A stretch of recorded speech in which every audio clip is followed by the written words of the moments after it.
Hello! Hello! How's it going, everyone? Welcome back for some more Silent Hill goodness. I hope you're all keeping well. Let me just catch up with the chat here. Dave, how's it going? Good to see you. Undying, Steve-O, Wexford. Let's see. Firelord, how's it going? Electric Bob, Sib, Neary, Twice, all the usuals, How's it going? I should open up my Streamlabs as well. Close some of these tabs. Okay, let's play some Silent Hill 3, shall we? Usually I split up Silent Hill 3 into 2 streams, but I think we'll do it in one sitting today. And it's usually like a 12-hour playthrough, roughly. Okay, hold on.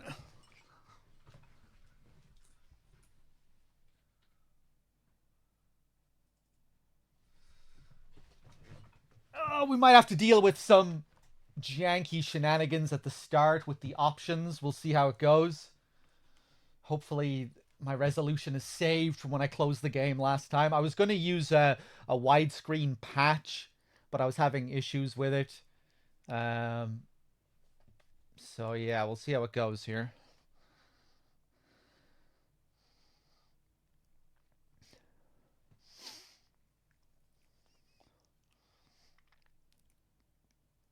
Some parts of this game may be considered violent or cruel.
This is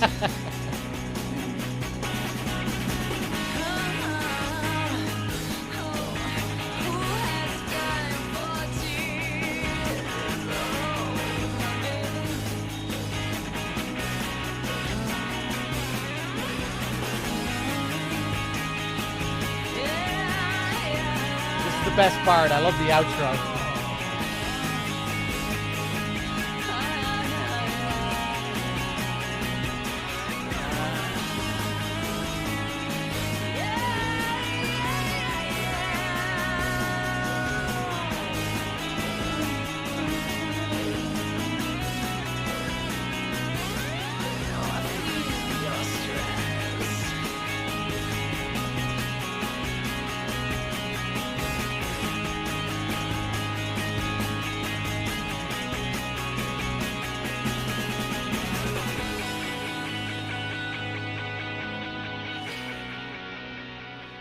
All right.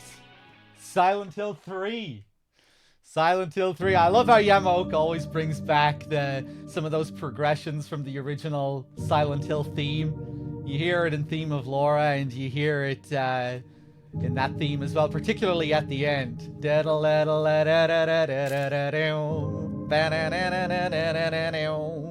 Gary with the 5-pack. Thank you very much. Cheers. Cheers. Let's get into it, shall we? New game. We have 2 difficulties to choose from. We have action and riddle. You get to choose the combat difficulty, and you also get a separate difficulty for the puzzles. You get different puzzles.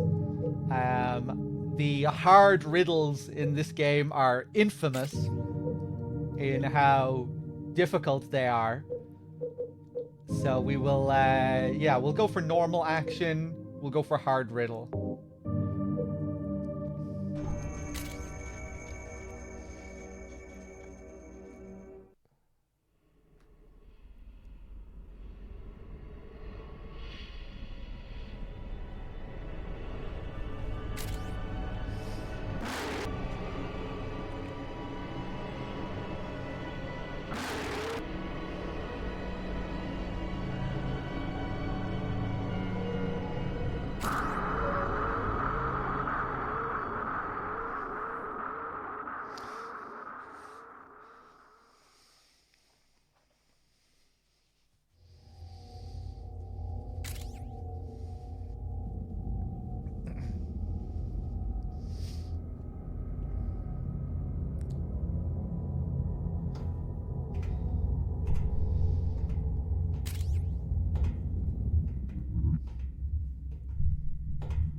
Where am I?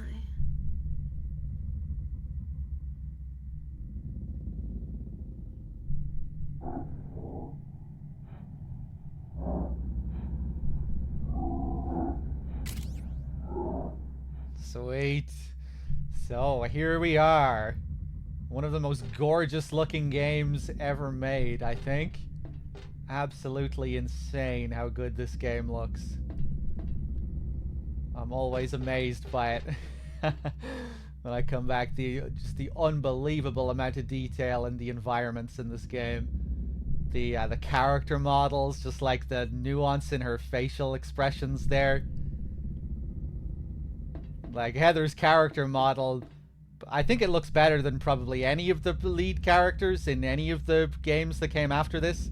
Like if you look at the Downpour protagonist, the Origins protagonist, the Homecoming protagonist, pretty sure Heather's model looks better than all of them. A guy named Shingo Yuri was the lead character designer for this game and the lead modeler. He's a bit of a legend. He works at Kojima Productions now.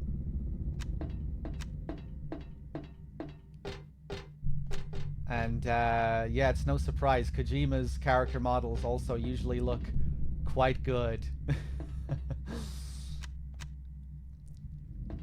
Let me see here. Tomato Juice, thank you very much for the 5-pack.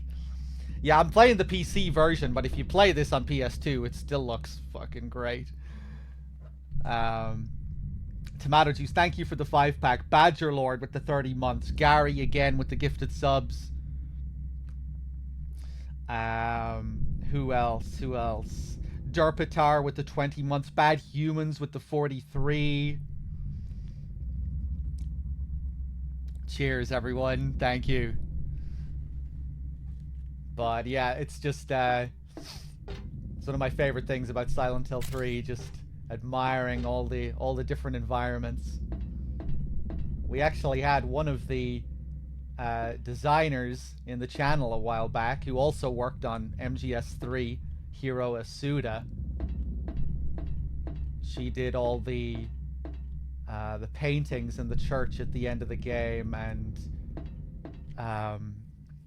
she designed one of the rooms that I always stop and focus on, which is funny. We'll see that later on.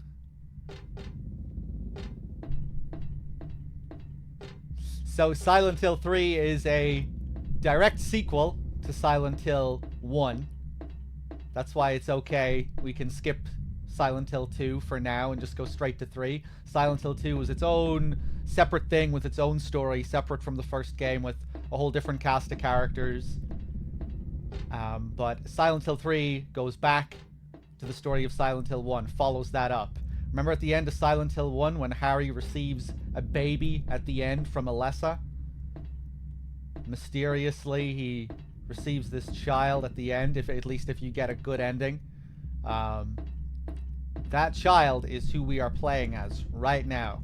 We are playing as the reincarnation of Alessa and Cheryl. And much of this game's imagery and symbolism revolves around ideas of rebirth, reincarnation, childbirth. The story of this game is essentially the story of the first game, again, but like a more fleshed out version of it. We have the same cult, again, trying to birth their god through Alessa, except now we are actually playing as this new version of Alessa. Heather is pregnant with the god right now. She doesn't realize yet that she is pregnant, but she is pregnant. And much of what she sees is telling her that she's pregnant. Like this box over here. What is this? Something strange in a cagey box thing. That's a demon inside your womb, Heather. A person. Not quite. I don't really want to stare at it for very long, whatever it is. What the? So yeah, this is a symbol that we'll be seeing quite frequently over the course of the game. Caged up creatures trying to escape this sort of cylindrical shape.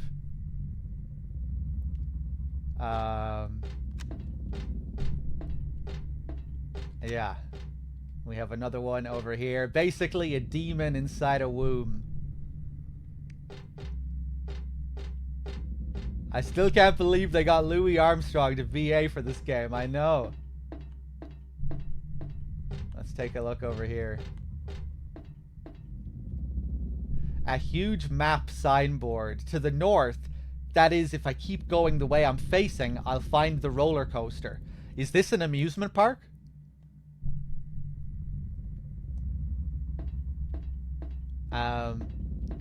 One thing that's quite unique about Silent Hill 3 going from 1 and 2 is that Heather has a lot of things to say about stuff that you interact with.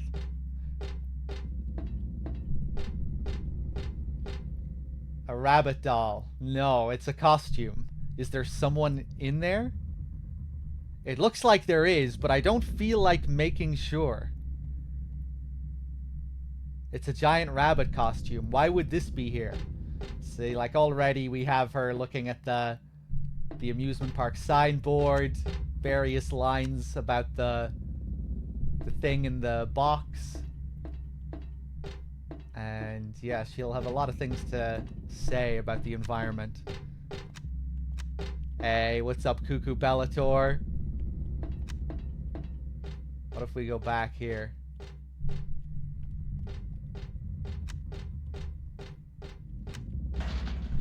The door's shut tight. It won't open at all. Let's take a look at what we're carrying. A knife, a steel pipe, a handgun, and a submachine gun. Did we start in the middle of the game or something? Bullets, first aid kit, health drink. So this is quite unusual, right? We start with a whole fucking arsenal of weapons here. Something doesn't seem quite right.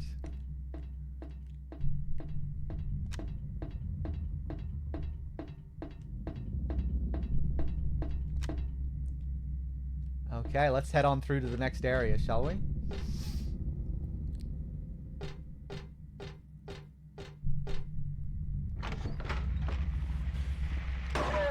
No. Oh my god. Kick him!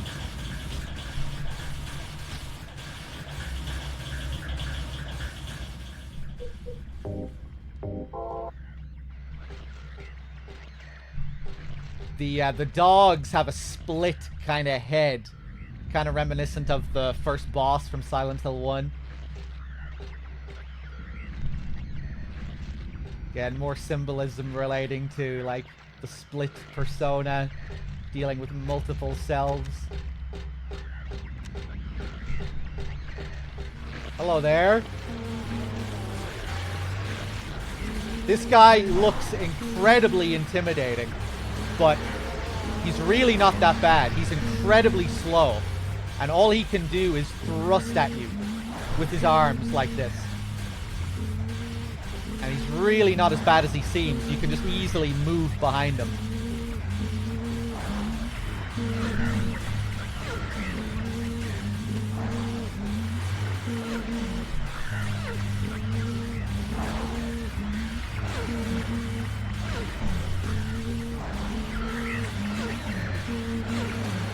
Whoa!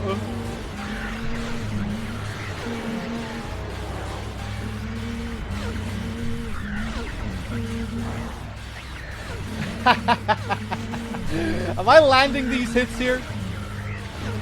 I am.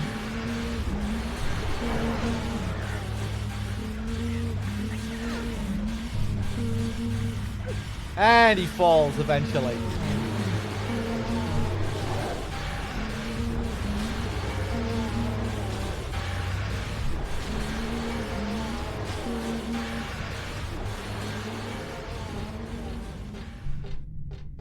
What a racket.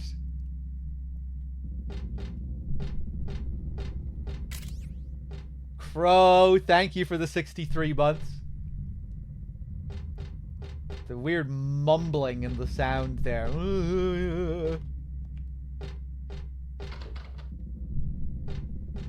No map, nothing. It's the souvenir shop sign. There's a rabbit picture on it.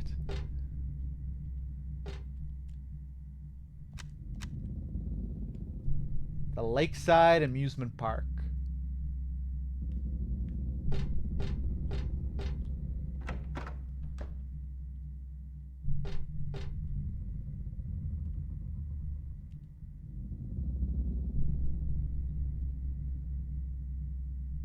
Very pretty game. There's a rabbit stuffed animal here.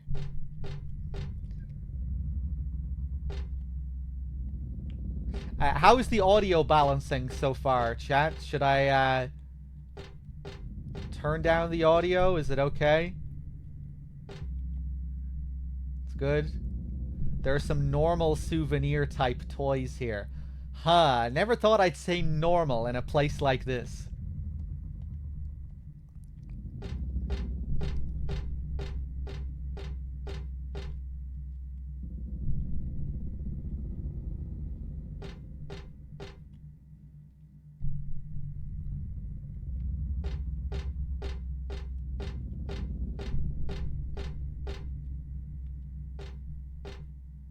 There are boxes of cookies and chocolates on display.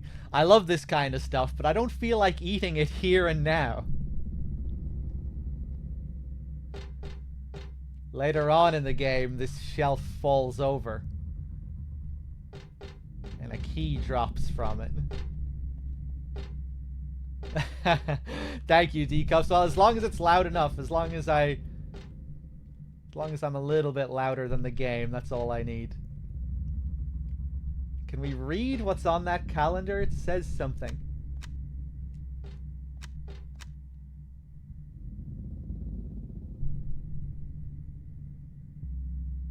Early something RLY LY M.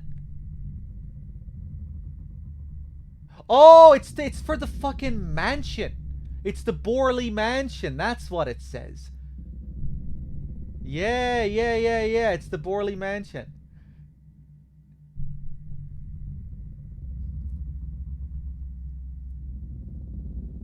Cool. Yeah, that's a location that we'll be going to later on. There are lots of different styles, but I don't really want any of them. I'm getting out of this nasty place. If they had any tools, now that'd be a different story.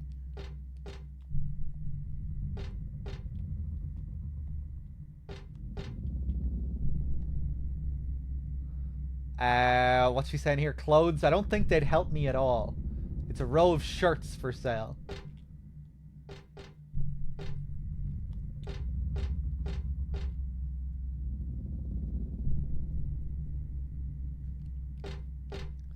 How old is Heather? 17. The lock is broken. I can't open the door.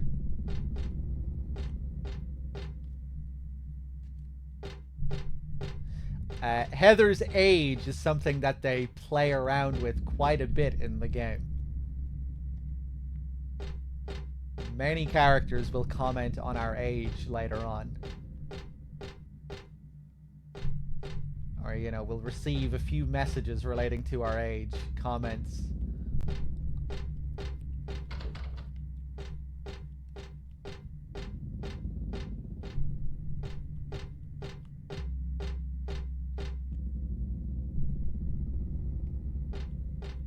Okay, I think we can leave.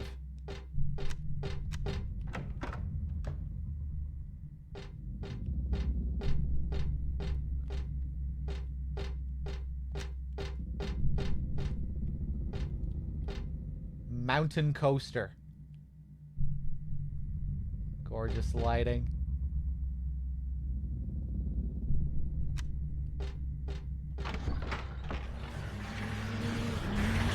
Hello.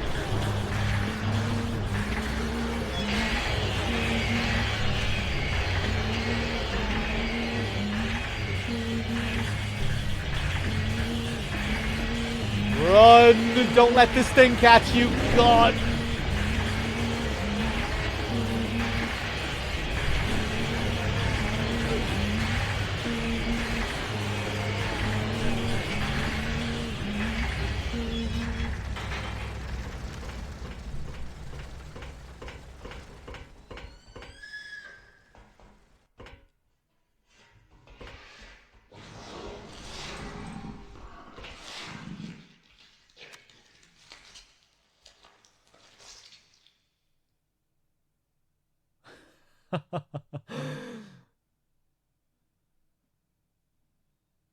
I love the design of this thing here. It's just like one of the amusement park rides, I think, but just smeared in blood and God knows what else. Blood and dirt and all kinds of filth and rust. But it's kind of pretty in its own way.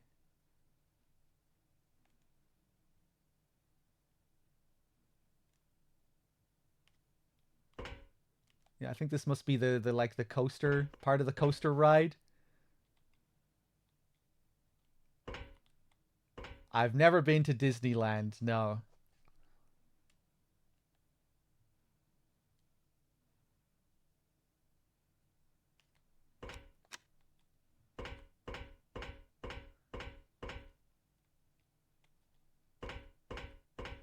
Oh, hey, there's another one here.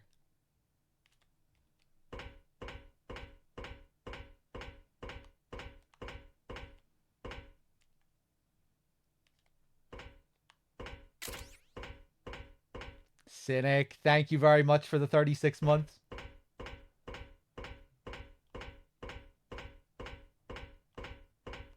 Love how the fog has this orange kind of glow to it here.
What a nightmare.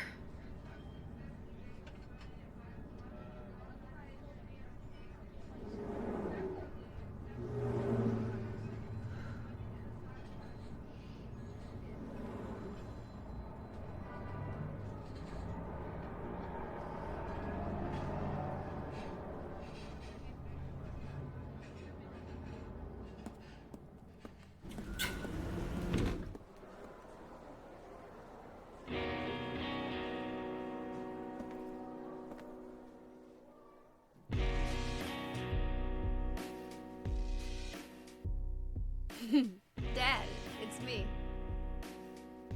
Yeah. Sorry I didn't call sooner. Yeah, I guess I was. Anyway, I'm coming home now. Oh, I didn't get that thing you asked me to. Okay. Okay, I will. I love you too, Dad.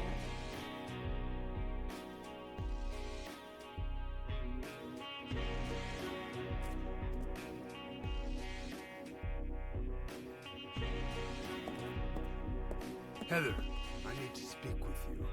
My name is Douglas Cartland. I'm a detective. A detective? Really? Well, nice talking to you.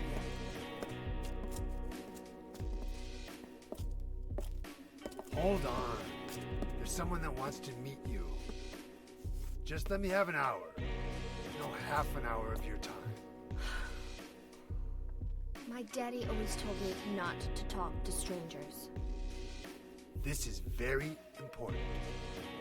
It's about your birth. I'm not interested.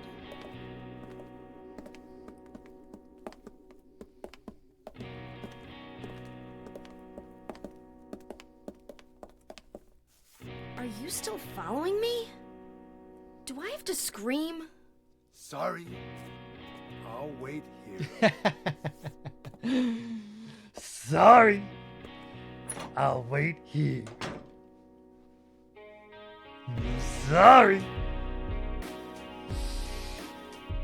All right.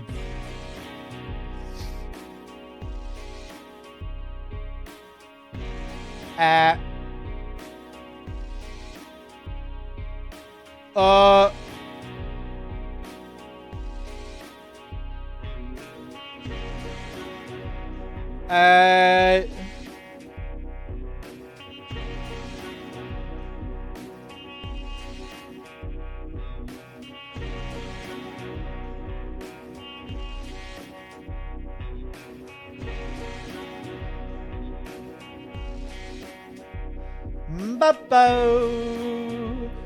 Okay, it looks like we might need to restart the game.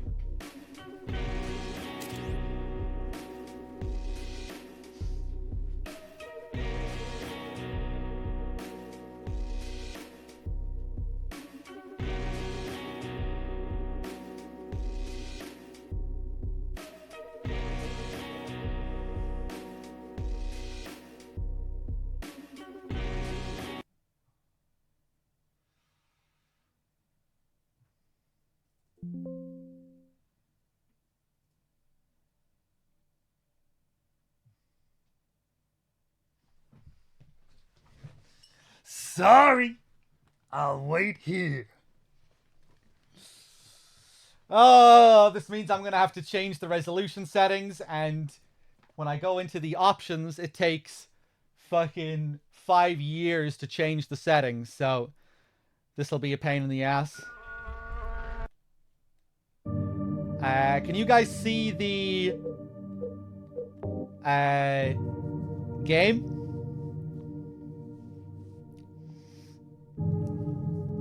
You can? Okay. You're just gonna have to bear with me here while we change the settings. Boo. We'll be able to get back to where we were fairly quickly. We won't even need to go through the whole amusement park. We can just kill Heather at the very beginning, and then she'll wake up from the dream that way.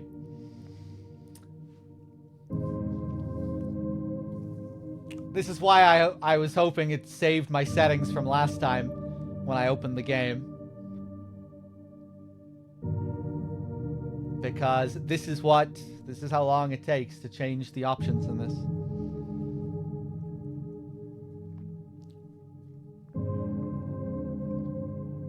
Oh, game, please, please, please.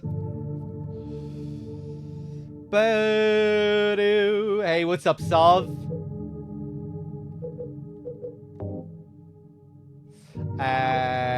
No, we don't need button config.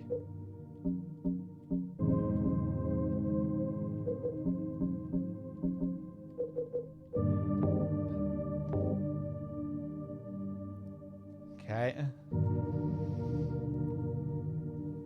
My balls, your balls, his balls, my balls, your balls, my balls. Ew.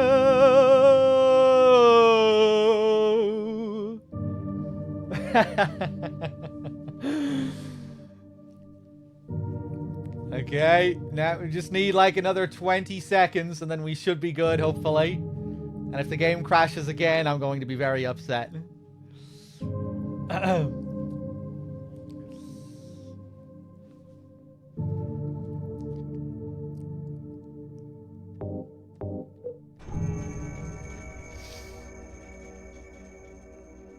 These are the only options you have on this old-ass 2003 PC video game. If you want to have... you have to install a widescreen hack if you want to set it for, like, modern resolutions.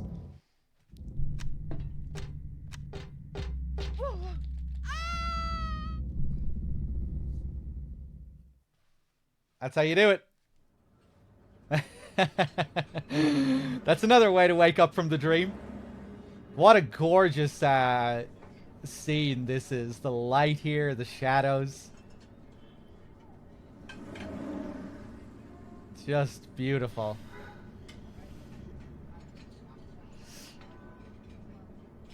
That orange glow. The hair. Her hair looks so good as well. What a nightmare. Just a unbelievable looking game. Hey! Okay, so we're in the bathroom.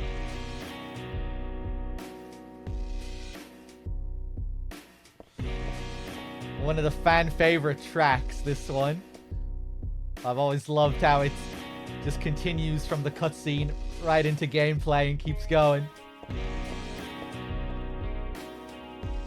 Again, just gorgeous colors, lighting.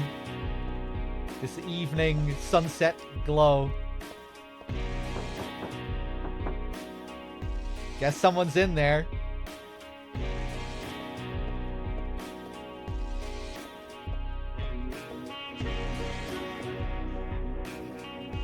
That weird old detective is out there, so I'm not leaving.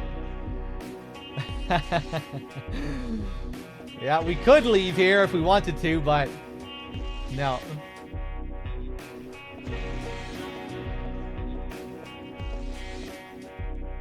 I don't like mirrors.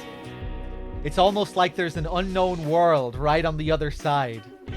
And the person staring at me isn't really me, just an imitator. I know how stupid that sounds, but that's how I feel. But if I keep thinking about it, it just makes me feel sick. I don't like mirrors.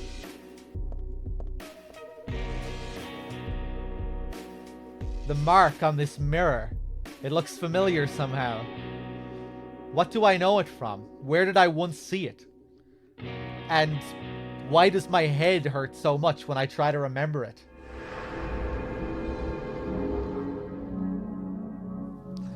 I will be doing a slow Silent Hill 2 playthrough, yes. Silent Hill 2 is my favorite, so I'm going to save that till last. And we'll probably do that on Halloween night. On the 31st. Well, we'll probably start it during the day and just do a full playthrough where we finish at night.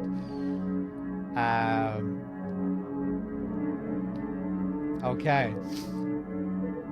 The save screen here is kind of similar to Silent Hill 2's, where you're presented with an image of the protagonist just looking straight at you, like you're looking at a reflection.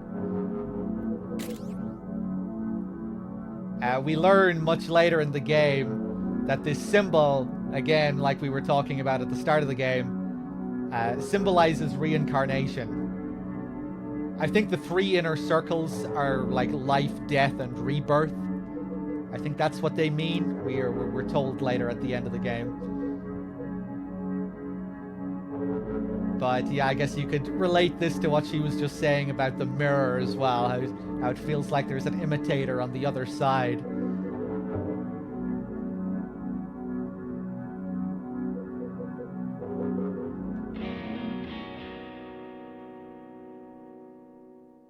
Okay.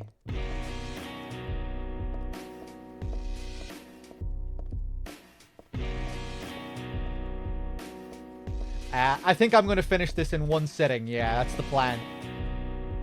Yeah, it's occupied. Rude of me to keep on knocking, huh?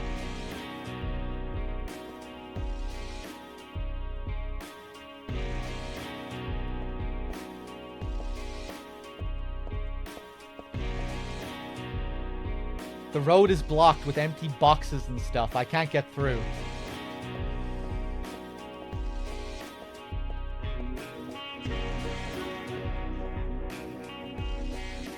What a banger.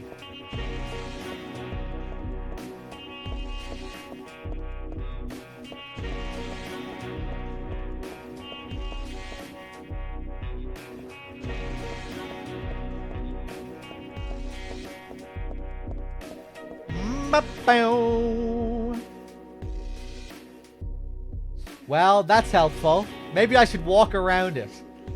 Never mind. But how did this car park here? I really like this. We're getting these kind of...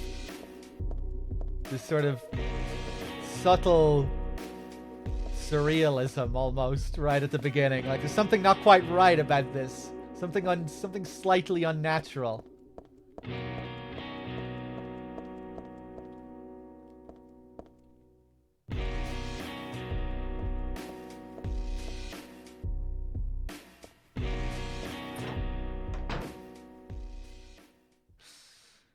Did I see the new Silent Hill Ascension trailer? Yeah, I don't really know much about it. It's not really a game, right? It's like a series, some kind of interactive series thing. The lock is broken. I can't open the door.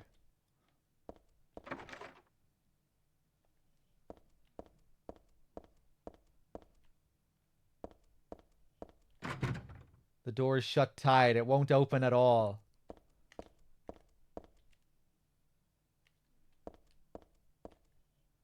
There's a lot of stuff posted up here, but nothing useful. The locker door won't open. Guess I'll just leave it alone. The Revolt of Cheer and All. 30% off sale. This is another thing that's referencing the work of Hiro Asuda, one of the designers that worked on this game. This was like just some separate project unrelated to Silent Hill.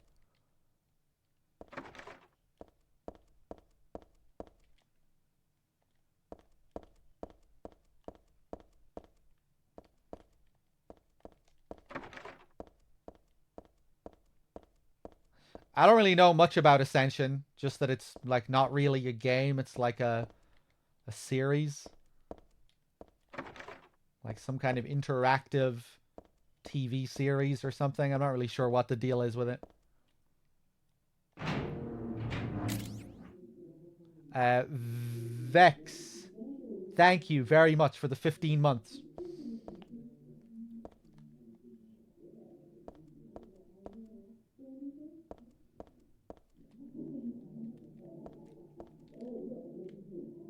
Love the muffled chatter here. Is that dirt on the ground or dried blood?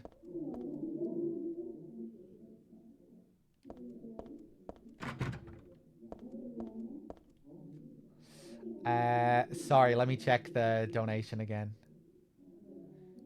Hey, Zishupuff with the $10. Thank you very much. Cheers. Anima with the 23 as well. Levi with the 37. Cynic again. Vinestone. Mr. Man with the 30 months. Snipers with the 25. The 5 in a row. Cheers, guys. The fireproof shutters are down. I can't get past here. So one thing that's kind of interesting to me about the progression of the Silent Hill series is that it kind of mirrors Metal Gear in a way. Where, you know, Silent Hill 2 released and it was this very different kind of thing. It wasn't even a direct follow-up to Silent Hill 1. Not a direct sequel. It was its own story with a whole different kind of mood and vibe.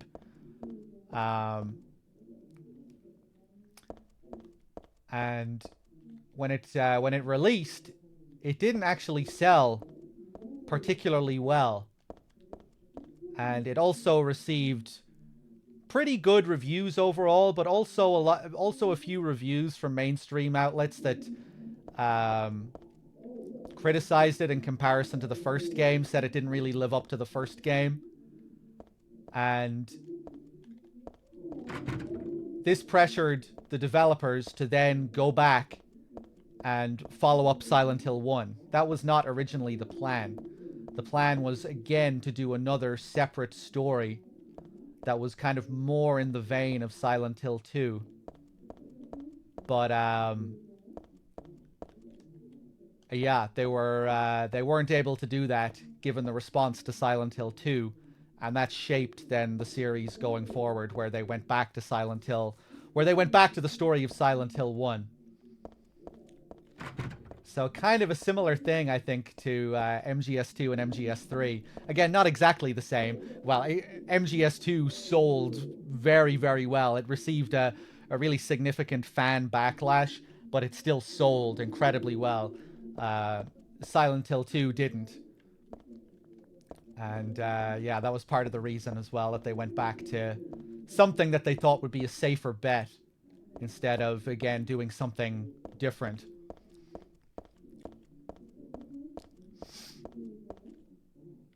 So in a way, kind of like MGS3, this one was designed to be more of a crowd pleaser, I guess, or, you know, something safer. They thought the masses wanted they wanted to go back to the story of Silent Hill 1, and they wanted more of that kind of style.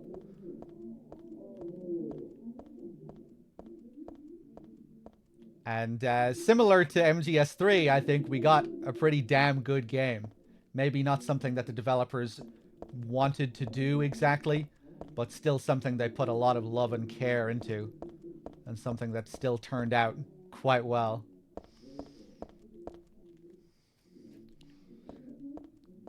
We never learned what they were going to do initially for Silent Hill 3. You know, if the developers were able to do what they wanted after Silent Hill 2. But Yamaoka stated that it was by far the darkest story they had come up with. but we never got any. We never learned any details on what it was. I think in one interview they also talked about the idea of daylight horror. I'm not sure if that was going to be a part of that project, but I remember them talking about that as well once, that they planned on doing a daylight horror game where it wasn't going to be, where you weren't going to be exploring dark environments. Everything was going to be bright.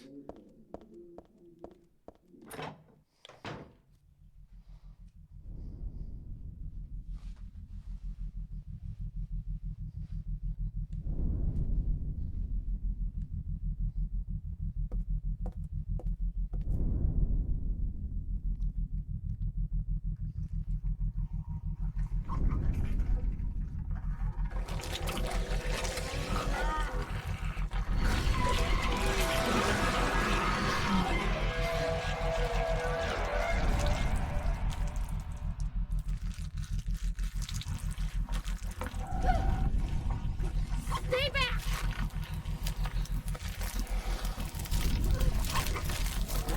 Get the hell away from me!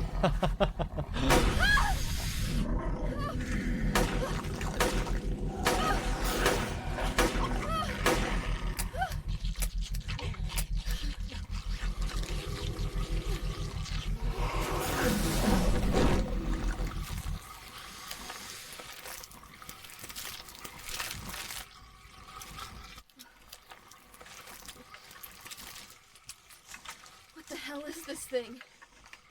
I love its mouth. Its twitchy mouth.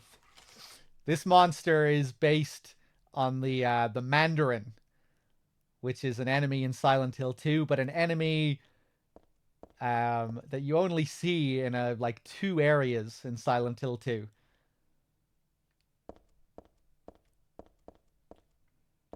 It's called the Closer, this creature.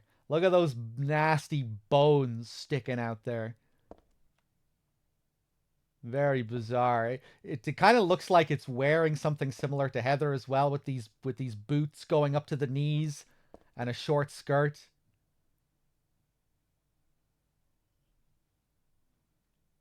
The legs, the skirt, the boots, very similar to Heather.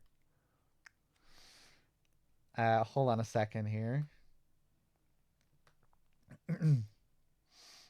I was watching a horror streamer with quite a decent follow that said when they announced Pyramid Head for Dead by Daylight, a fairly big portion of his chat was asking who that was. It makes you think that Silent Hill was not that big of a franchise as we tend to perceive today. Yeah, it's I think that the series is, yeah, you get that perception, I think, today that the series is bigger than it actually is, just because of a very passionate vocal minority, I think. Masahiro Ito posted about this fairly recently on Twitter.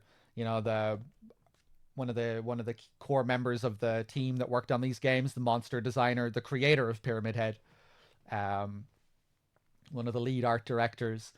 And he said that, you know, it's Silent Hill is this fairly big thing in the West, but he says in Japan, like, nobody talks about Silent Hill.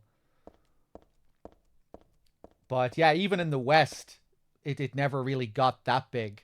Like like I was saying, the sales of Silent Hill 2 did not live up to Silent Hill 1. I can't remember the figures exactly, but yeah, Silent Hill 2 didn't sell particularly well, and you know, they returned to the story of Silent Hill 1 with this game, again, hoping that this one would be more popular.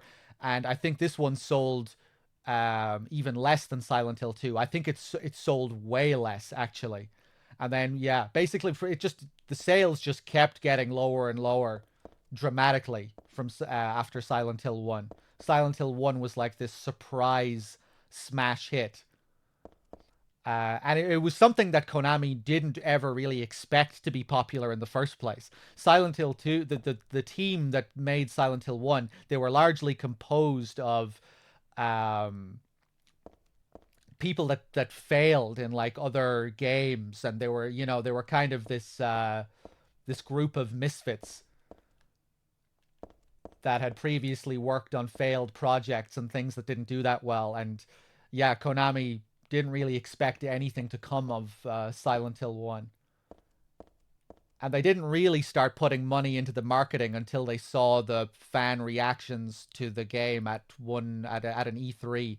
And when it first appeared at E3, it got like people were raving about it, and they thought it looked like the scariest thing they had ever seen. Um, I think Sato's CG cutscenes as well had a lot to do with it in those initial trailers.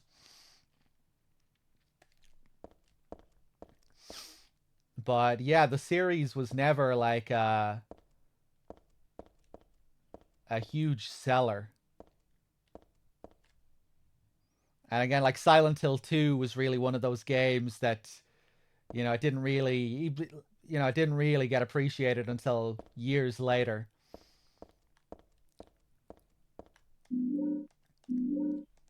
We got these handgun bullets.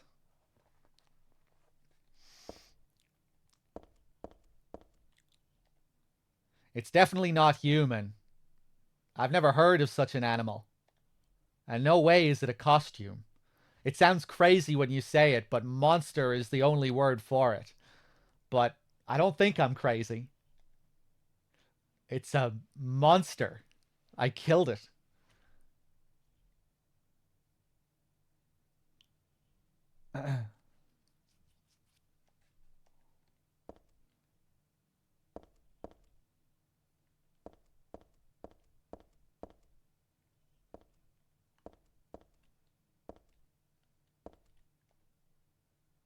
I can tell from here that it's dead. Should I call the police? Not like they'd believe me if I said someone's been killed by a monster. I can tell from here that it's dead.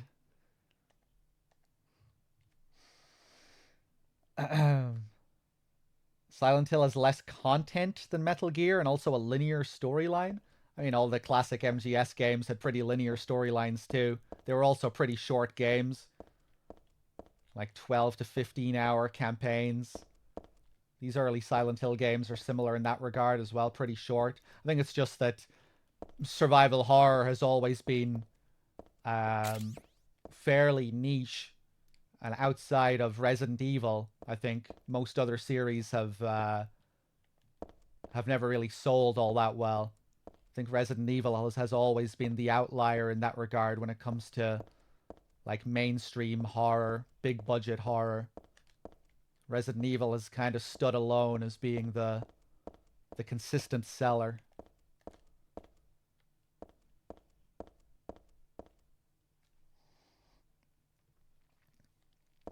The Third Storm with the 67 months. Thank you.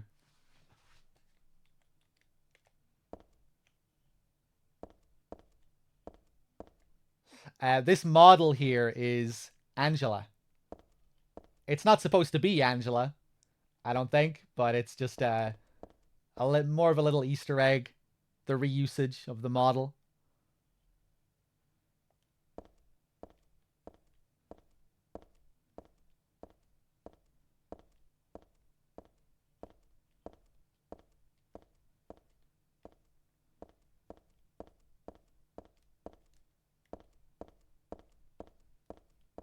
I think they reused James's model for Harry in this as well. When we see Harry later on in the chair, I'm pretty sure that's James's model.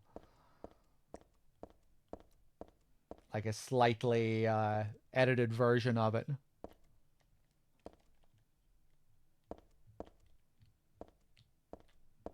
Just love all the detail in the environments. Marguerite.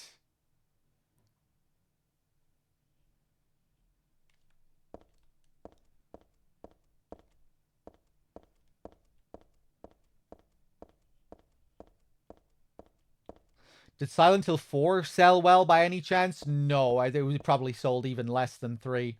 Again, I'm not sure how many it sold in comparison to 3, but I bet it sold less. It was also a game that I assume got worse scores, because like Silent Hill 4 is like a deeply flawed game. Lots of people see it as like being a really shitty game. I wouldn't really fault them for that either, even though I like it quite a lot. It's that game has issues.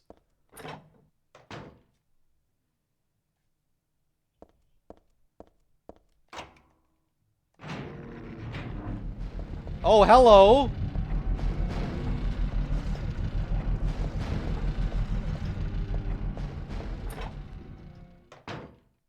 Oh, right. Yeah, I'm back out here. Cool.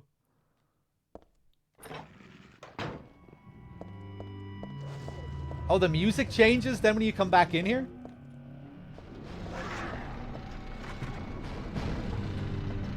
Oh!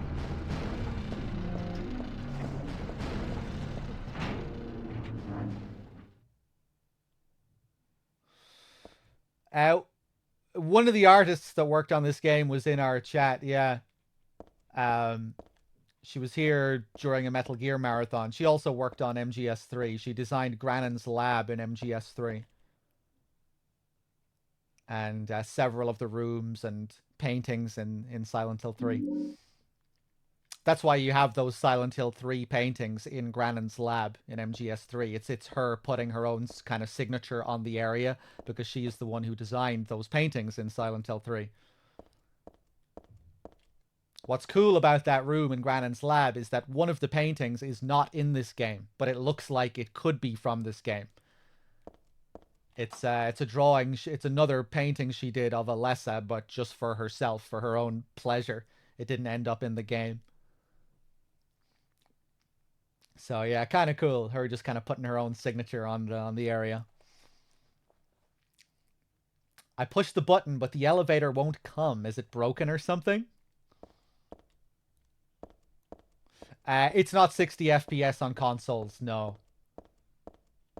It's like 25, 30 FPS on PS2, I think, this game. But it still looks great. The locker door won't open. Guess I'll just leave it alone.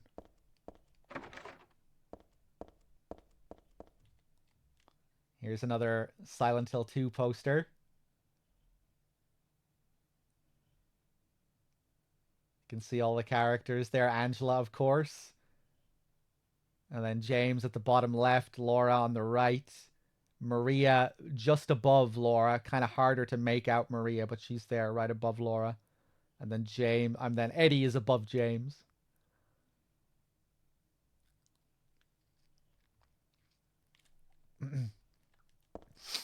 Yeah, Silent Hill 2 and 3 are two of my favorite games ever with regards to visuals. Some of the most atmospheric environments ever created.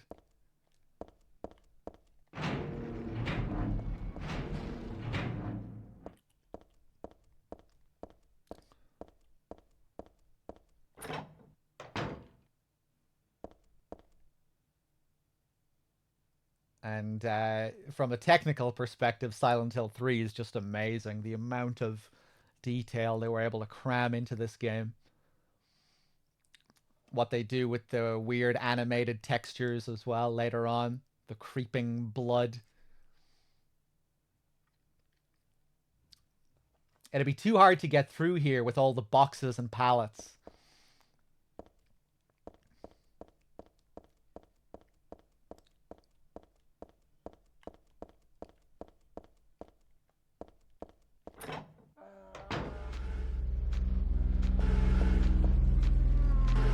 Hello there. Little sperm monster. Little fetus monster.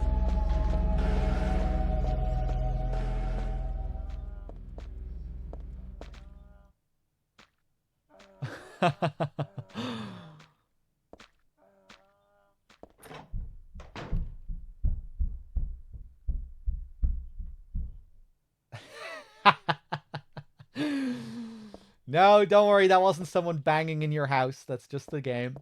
There's nobody upstairs.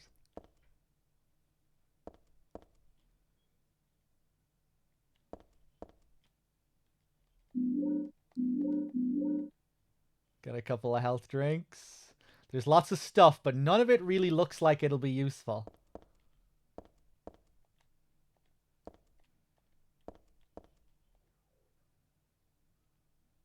What do we have? Something's fallen between the table and the floor. I think it might be a key. If my arms were a little longer, I might be able to reach it. There's a huge pile of cardboard boxes on the table full of books. It's way too much of a pain to move something that heavy.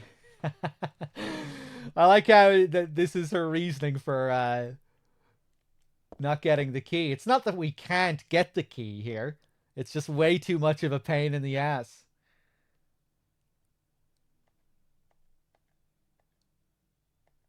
It's way too much of a pain. I'm sure we can find an easier way of getting it. It's like a magic circle I remember reading about in a book on black magic. Does it seem so familiar because I read about it in that book? No, that's not it. It's not the book. It's from the altar. Altar? What am I thinking?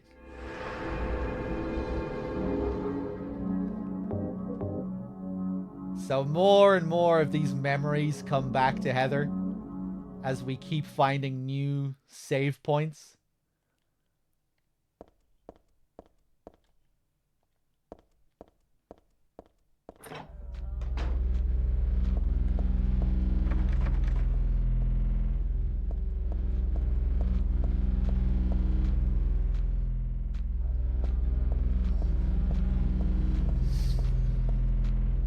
This is just the regular PC version, nothing enhanced. Just a normal ass 2003 video game.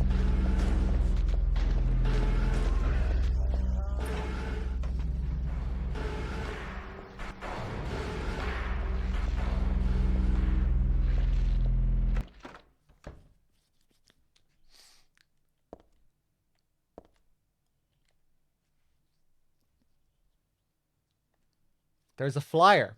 Crispy toasted bread right to your very door. Everything on sale. Helen's Bakery. I love this little bakery. Just all the unique pieces of food. Look how good this looks. All these unique little models. Looks great. It's bread. But I'm not really hungry, so I guess I don't need to worry about it. Look how good those donuts look.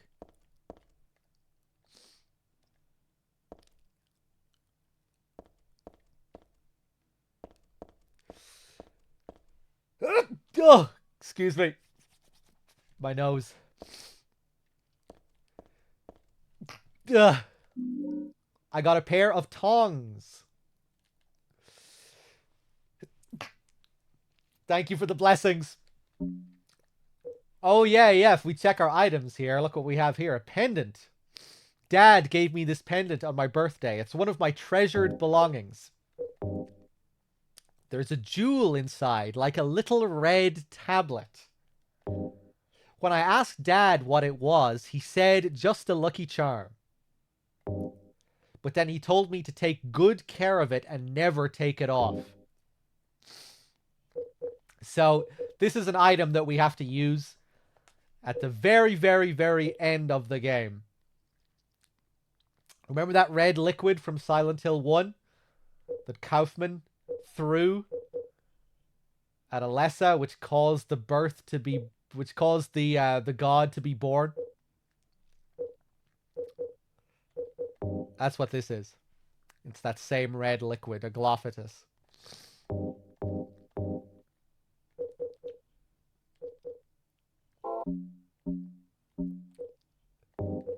Let's reload.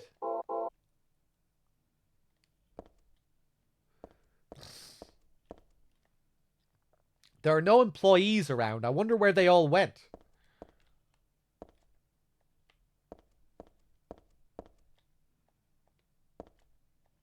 Nothing. Everything is bread, apparently. And it's a shame she doesn't have any commentary on the donuts.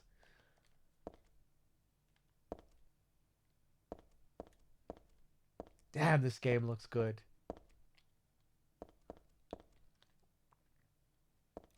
Look at Heather's hair, man. Some of the best PS2 hair I've ever seen.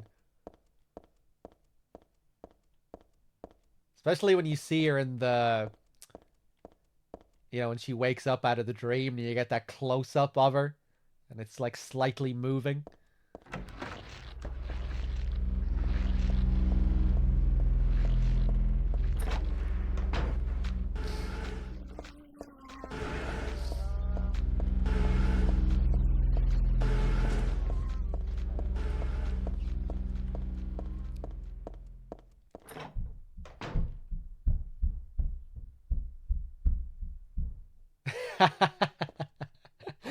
It's slightly different, the banging, the second time you come through, I think, anyway. And I don't think you get it again. It's just twice. Let's see if we get it again. Oh, no!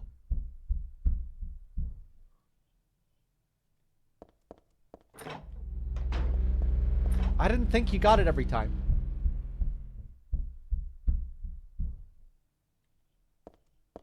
It was different to the first time. Okay, let's use our tongs, shall we, to get this key.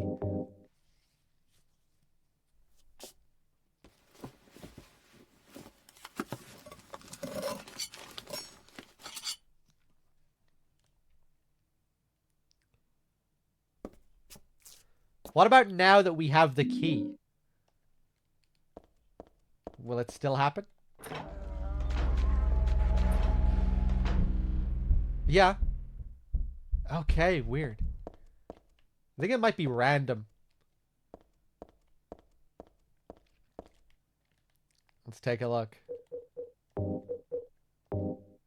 There's a tag on the key that says My Best Sellers. My Best Sellers, a bookstore key. Oh my god, my nose, man. And now these creatures are everywhere.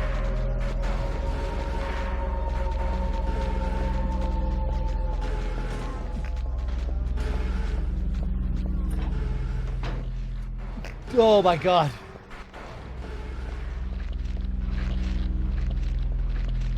Natalie's shoes. Blue Bell.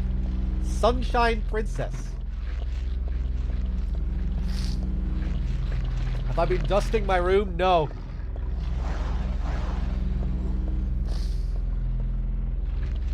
Cafe Paradise Nude. Hey, we saw an ad for this place earlier, Marguerite. Key of Beauty.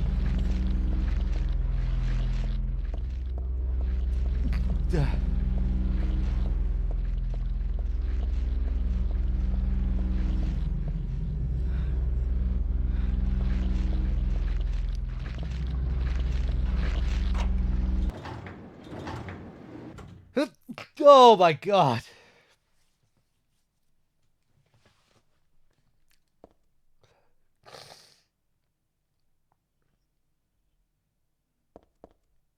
Again, another image that just really fucking pops here. The amount of unique looking covers that you see.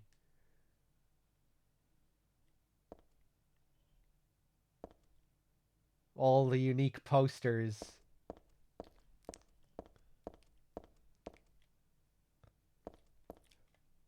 None of the books are very interesting. Just the kind that I can buy anywhere.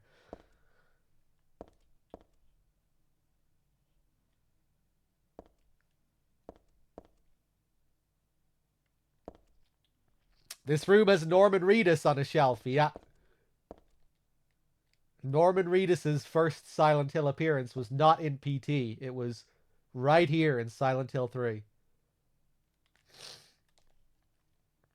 He's there, it's that one. See that college magazine? See that blurry figure on the left side? That is Norman Reedus.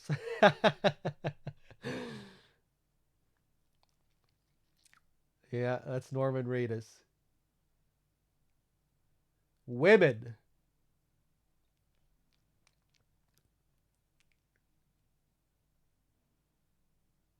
Fashioned idea. Illustration. That looks like it might be Hiro Asuda again. That illustration thing that reminds me of her style.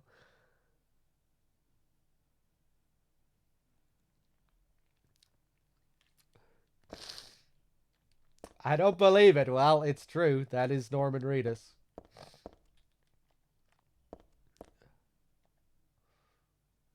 Some of them look interesting, but it's really not the time for that.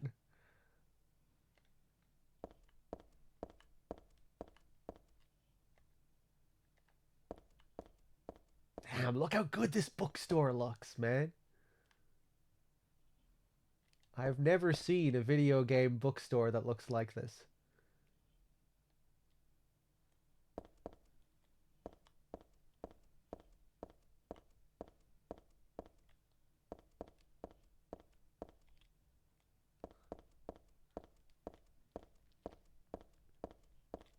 I'm not holding in a sneeze. I'm just kind of stuffed. I got Shakespeare Anthology #1. #4, #2, #3, #5.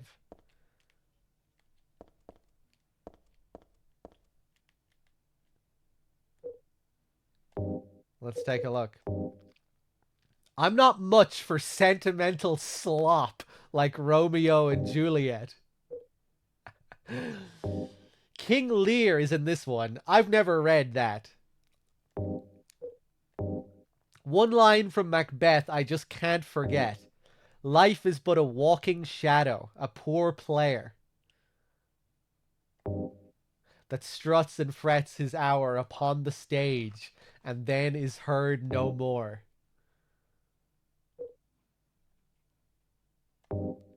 Hamlet is in this one. I've never read that. Othello is in this one. I must have read it, but I forgot what happens.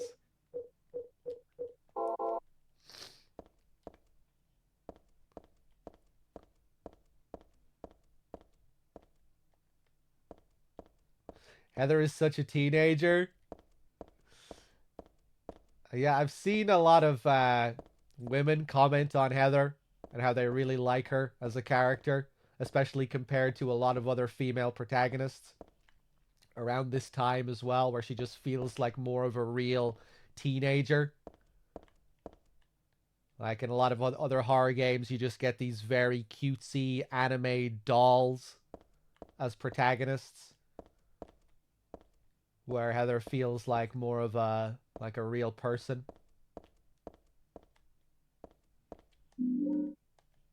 She has a lot of teenage angst, sass.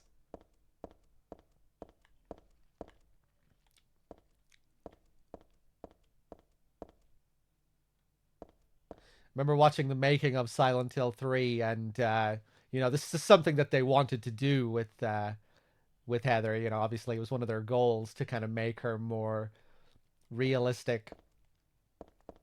And originally they were going to give her jeans, I think, or some kind of pants, and it was actually the women on the team that wanted her to look a bit more feminine, give her a shorter skirt. And I think the women on the team might have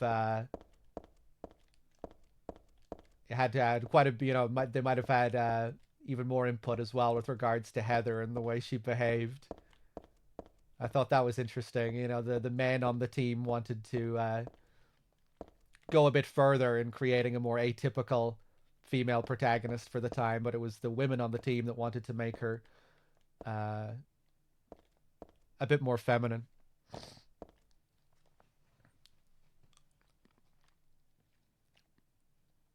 In here is a tragedy. Art thou player or audience?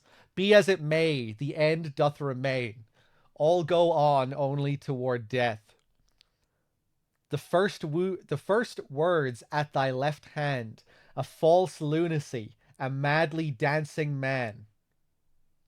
Hearing unhearable words, drawn to a beloved's grave, and there, mayhap, true madness at last. As did this one, playing at death, find true death at the last. Killing a nameless lover, she pierced a heart rent by sorrow. Doth lie invite truth? Doth verity but wear the mask of falsehood? Ah, thou pitiful, thou miserable ones! Still amidst lies, though the end cometh not. Wherefore yearn for death? Wilt thou attend to thy beloved? Truths and lies, life and death, a game of turning white to black and black to white. Is not a silence brimming with love more precious than flattery? A peaceful slumber preferred to a throne besmirched with blood? One vengeful man spilled blood for two, two youths shed tears for three, three witches disappeared thusly, and only the four keys remain. Ah, but verily, in here is a tragedy. Art thou player or audience? There is nothing which cannot become a puppet of fate or an onlooker peering into the cage. So, here is the infamous Shakespeare puzzle, which is unique, of course, to the hard riddle difficulty. A completely unfair puzzle, because you are not given the information that you need to solve this puzzle in the game. You need knowledge of all these Shakespeare plays to solve this puzzle. The game does not give you the information related to these Shakespeare anthologies that you need. So it is completely unfair. Only cultured individuals who are deeply familiar with Shakespeare may play Silent Hill 3 on its hard riddle difficulty. You are expected to come into this difficulty with a solid grasp on Shakespeare. They could have, maybe they could have had Heather. Maybe if Heather was really knowledgeable and she had things to say about each of them here, but no, she never read this one, so she can't help you.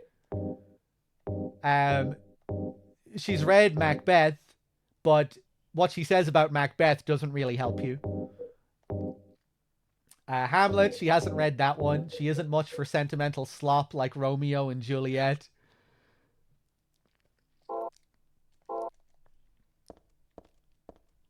But yeah, if we go back in here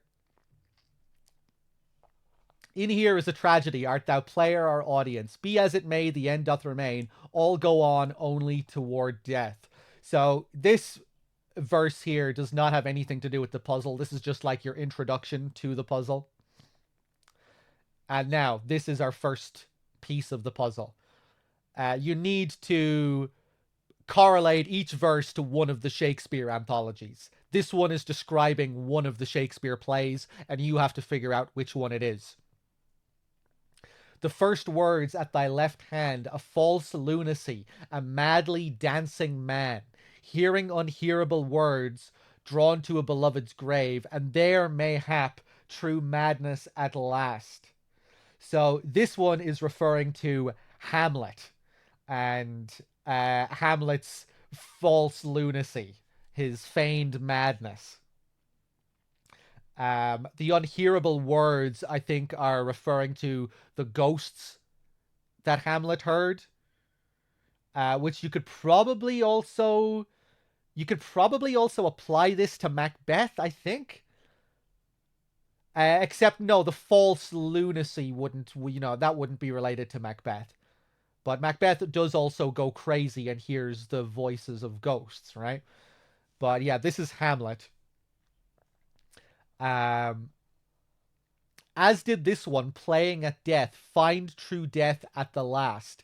Killing a nameless lover, she pierced a heart rent by sorrow. This is one I think most people probably know, could figure out, through cultural osmosis at least. Romeo and Juliet. Killing the nameless lover, piercing a heart rent by sorrow. Doth lie invite truth? Doth verity but wear the mask of falsehood? Ah, thou pitiful, thou miserable ones. I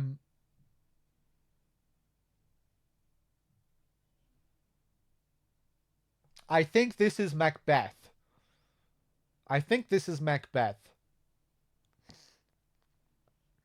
But I forget how you deduce that it's Macbeth.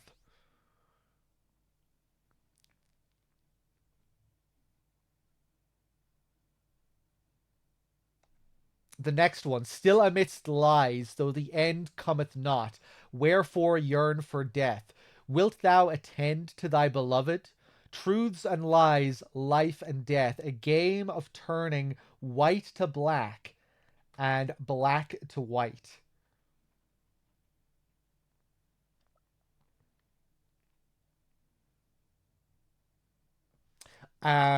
This is Othello. This is Othello. And I think the black and white thing may have to do with the colors of the characters. Othello being black, Desdemona being white, something like that. Still amidst lies, though the end cometh not, wherefore yearn for death. Wilt thou attend to thy beloved? Truths and lies, life and death. A game of turning of white to black and black to white. Is not a silence brimming with love more precious than flattery, a peaceful slumber preferred to a throne besmirched with blood? And the remaining one is King Lear. It's the only one you have left. So, hold on, let's go back. Let me just catch up with chat here as well. Oh, yeah, it's also referring to the board game Othello. Right, I forgot about that. Yeah. That's what it's also tying into.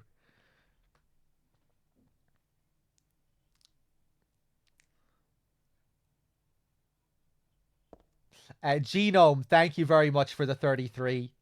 That boy from Texas, thank you for the 73. Okay. Only individuals that went to school, you mean? Yeah, because everyone who goes to school learns fucking 5 different Shakespeare plays. Is that what you do over in the US?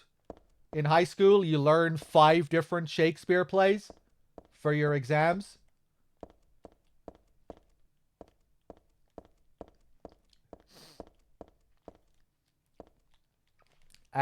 We studied Othello. Othello is the only one I studied in school. Unironically, yes. Really? Oh, wow. Okay. Well, fair enough then. So yeah, maybe if you studied all these different plays, then maybe you could have figured it out. Yeah, in English class, we only studied one Shakespeare play.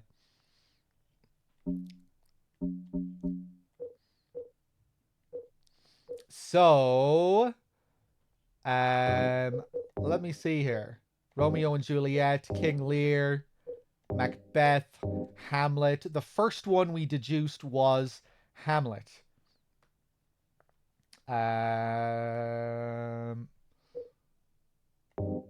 Yeah, so let's slap this on in here.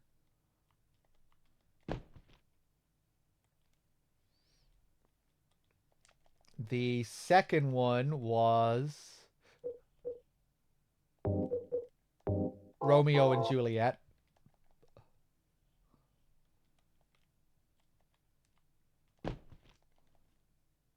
The third one was Macbeth.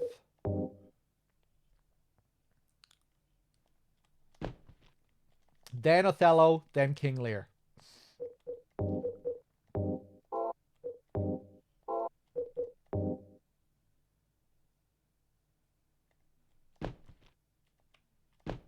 Okay, so lined up, we get 41352. There we go. Easy, right? Except no. We have still not solved the puzzle. Because after we read the final verse, which describes King Lear, we get a couple more verses. One vengeful man spilled blood for 2. 2 youths shed tears for 3. 3 witches disappeared thusly, and only the 4 keys remain. So the code is not 5 keys. We remove one of the keys. Which one do we remove? It seems like it must relate to the 3 witches.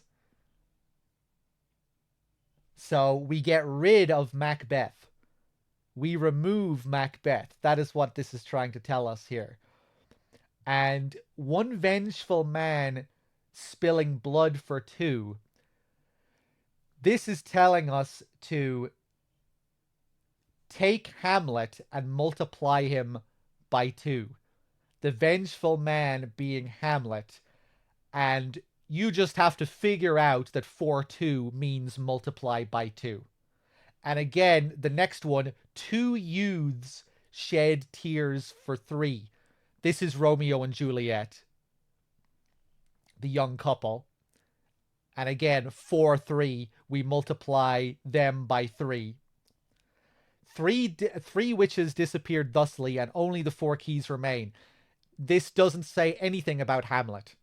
The first line relates to... it doesn't say anything about King Lear, so we assume that King Lear is left as is. So the first one is Hamlet, the one vengeful man. We multiply him by 2. 2 youths for 3. We multiply Romeo and Juliet by 3. 1 multiplied by 3 equals 3.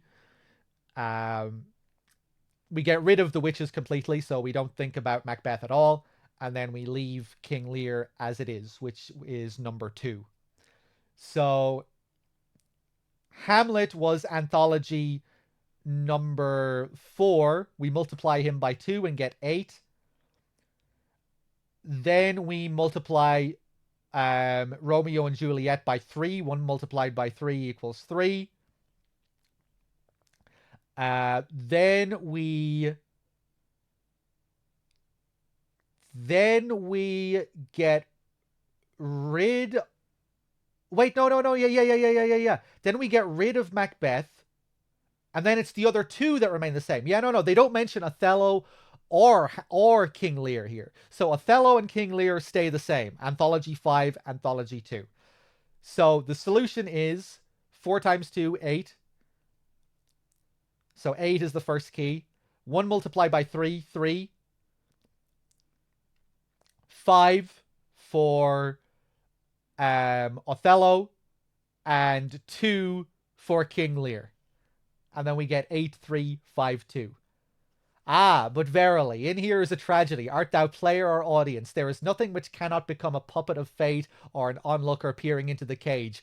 This is just flowery bullshit to end the riddle with. This doesn't relate to the puzzle at all.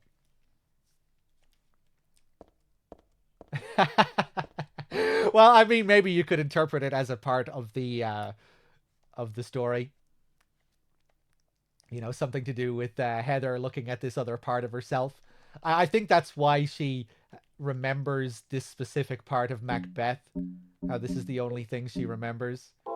You know, that line about life being a walking shadow, a poor player, or whatever it is. The famous line from Macbeth.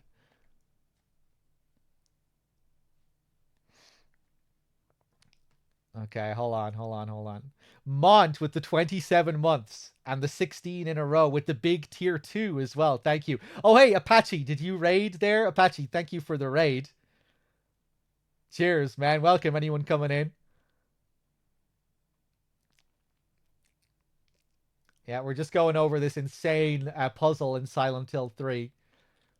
This notorious puzzle. Let's see. But yeah, welcome anyone coming in. I hope you're having fun with Final Fantasy X. So what did I say it was? 8352?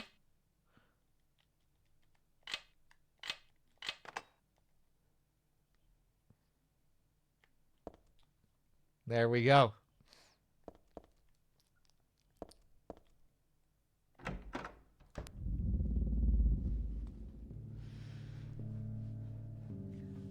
Hey, wait, what's going on? Where is everybody? Those weird monsters? They have come to witness the beginning. The rebirth of paradise, despoiled by mankind. What are you talking about? Don't you know? Your power is needed. How should I know? I am Claudia. So what? Remember me, and your true self as well. Also, that which you must become. The one who will lead us to paradise with blood-stained hands. Claudia, right? Did you do all this? It was the hand of God.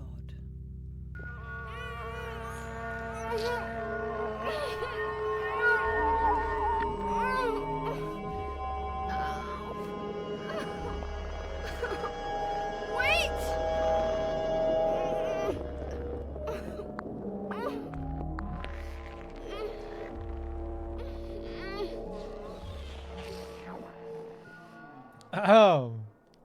So, I don't get it. What does she want me to remember?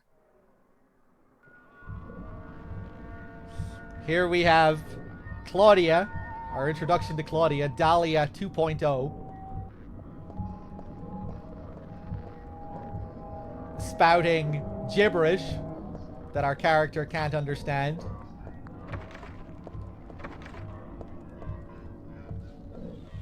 But when Heather asks, what's going on? Are you doing all this? How is all this happening? And she says it's the hand of God. She is giving her a pretty accurate answer, I think. Heather just doesn't understand. Because Heather is pregnant with this God that Claudia was talking about. It is the hand of God.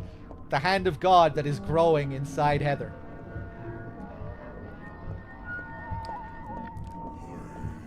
And I think it is this God in Heather that's kind of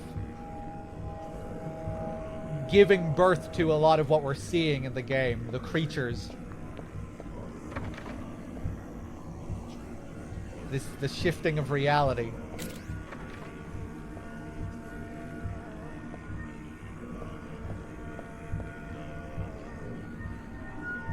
Cafe, cheer and all.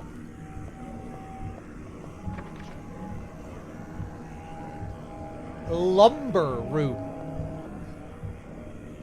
Okay.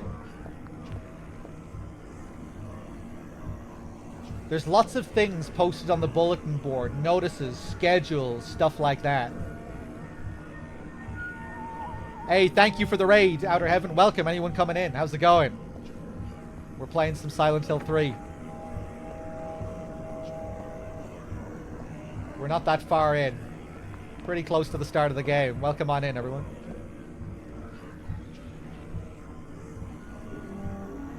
Igor Drasil.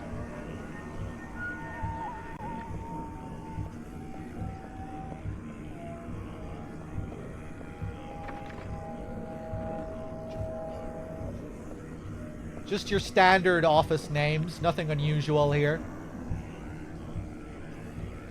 Jewelry Cathedral? Cathedral?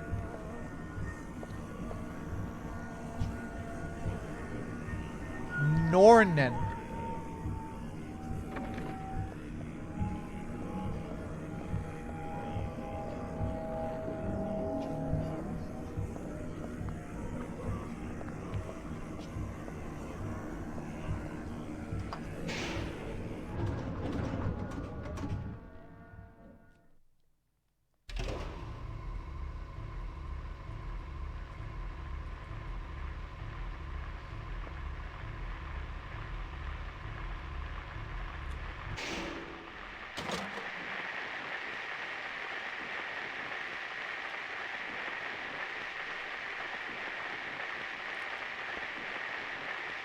A radio. What the hell is this thing doing falling down from the ceiling? Anyway, I guess that explains the static from just before. But all it's picking up is static. I wonder if it's broken. I love this here. We walk from an elevator right into another elevator. Like a dark mirror of the elevator we're currently in.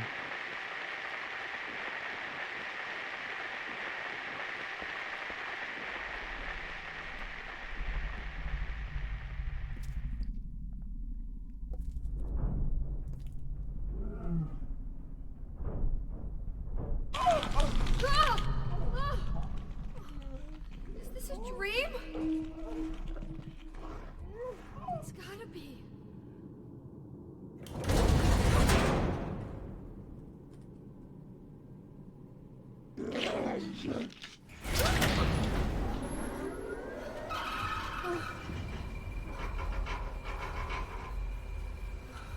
Not even a kid could believe in this. But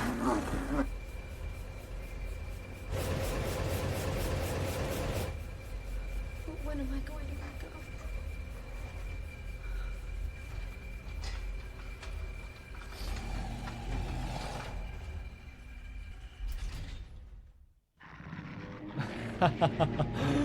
I love the brief flashes that you see. You're not really sure what you're looking at, but it doesn't look good. Okay.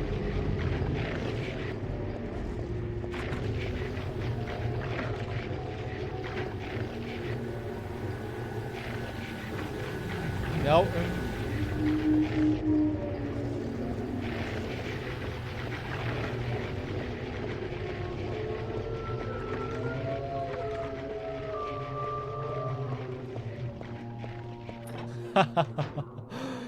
Oh, yes, here it is.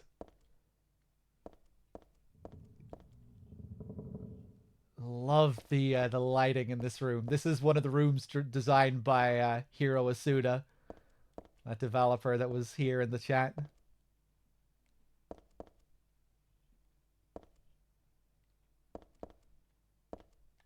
This again.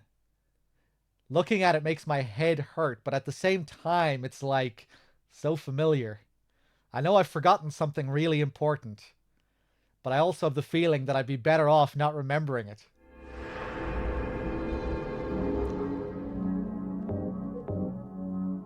Here we are, the first aid room.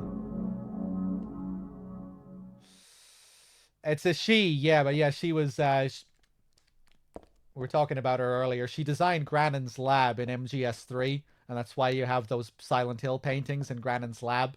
She's kind of putting her own personal stamp on the area.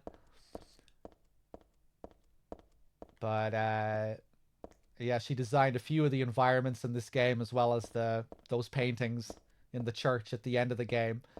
I'm not sure, she designed a number of the areas in this game. I can't remember all of them. I know she designed this room. I know she designed those paintings, and I can't remember what else. If Bad Humans is here, maybe he'll be able to point some of them out. I think he might know. She worked on Silent Hill 4 as well. She designed that really cool spiral staircase area in Silent Hill 4. You know, the one that leads down into Walter's room.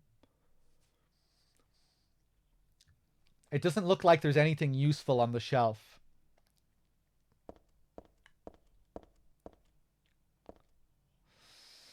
Bad Humans is like a mega lore master for Silent Hill. He's not, really. But he does know some stuff. It doesn't look like there's anything useful on the shelf.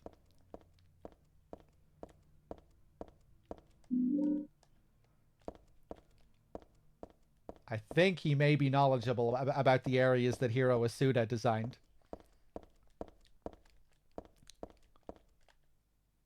Because I know he's posted about them before. There are books and magazines here, but I have no time to read them.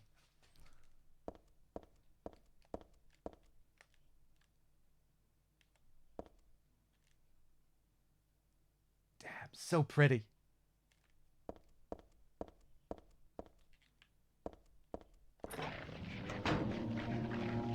Wow, wow, wow.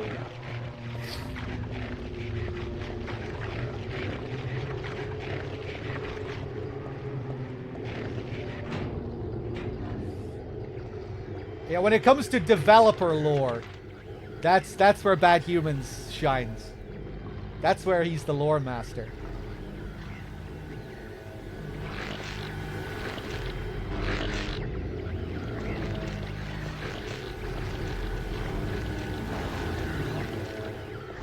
development lore.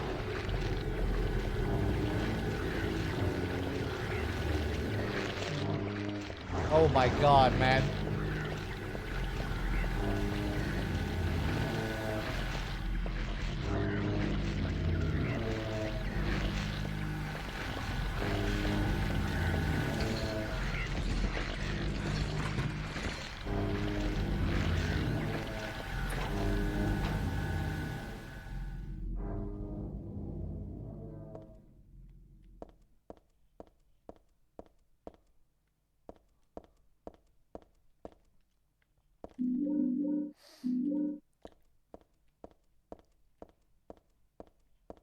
What do we have here?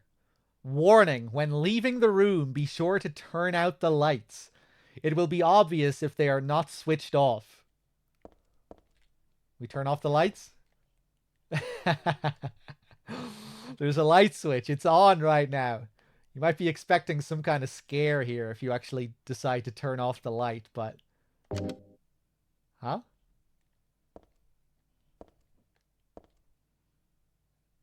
No, it just highlights another light in the area. Your flashlight.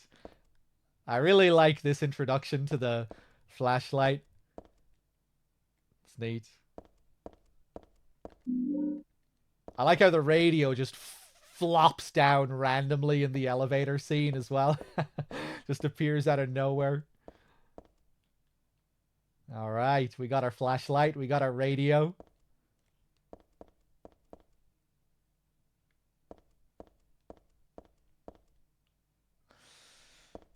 Yeah, Silent Hill Ascension was announced way back. I still don't really know much about it, just that it's like an interactive like TV series kind of thing. Like it's not really a game. But I don't really know much about it.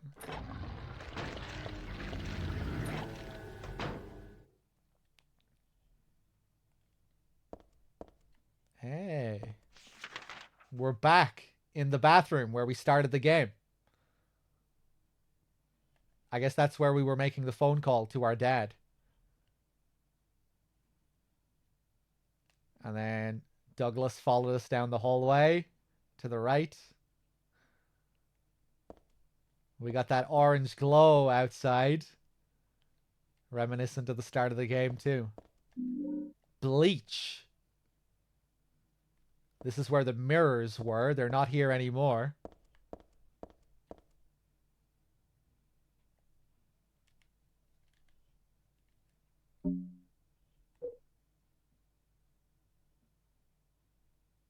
The sort of stuff you use to clean a toilet. I think I have the same kind at home.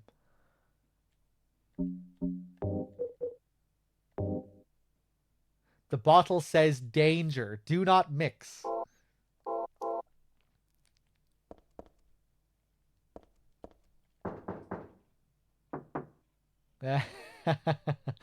Is someone actually in there?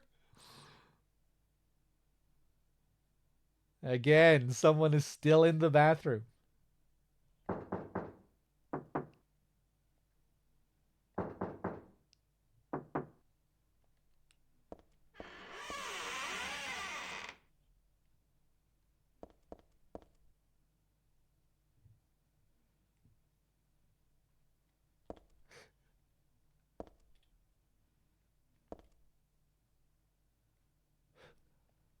It's soaking with blood, but there's no one here.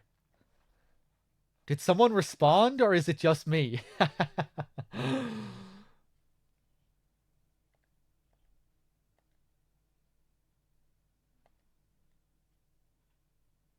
Lovely.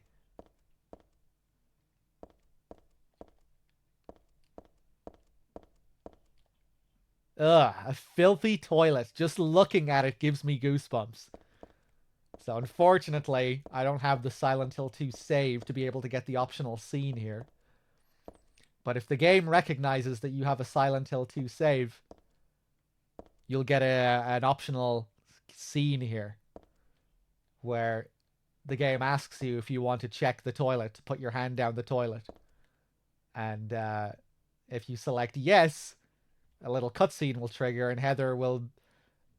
she'll she'll go up to the toilet, and then right before she's about to stick her hand inside the toilet, she'll stop herself, turn around, and then break the fourth wall, look at the camera, and say, "Who would ever think of doing something so disgusting?" Which, of course, is referencing James, because that's exactly what you do with James in Silent Hill 2. James has absolutely no qualms about sticking his hand right down a filthy toilet. There are a couple of other little Easter eggs like that check to see if you have a Silent Hill 2 save. But that's the first one.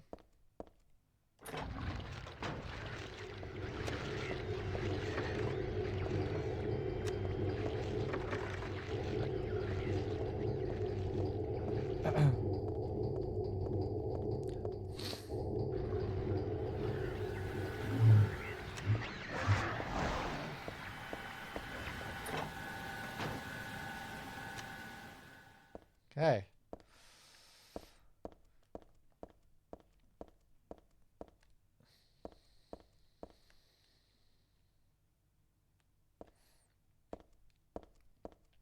I think they're talking about Volume 2, you know.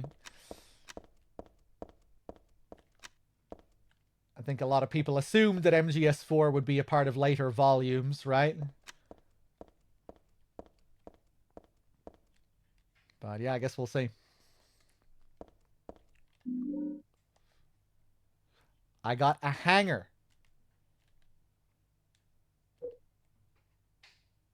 A wire coat hanger I got at the boutique.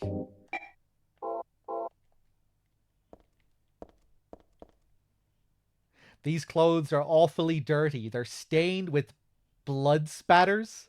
They weren't like this before. What could have happened? So yeah, once again, we're back in this place where we first encountered the closer enemy.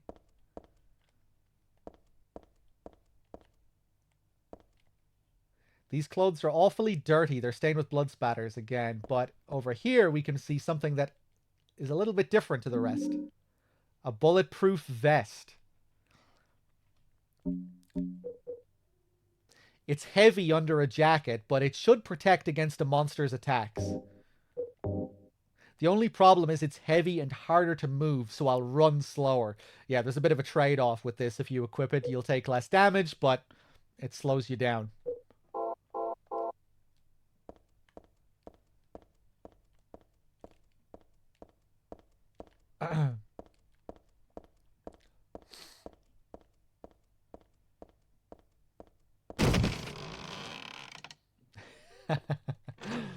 The lock is broken. I can't open the door.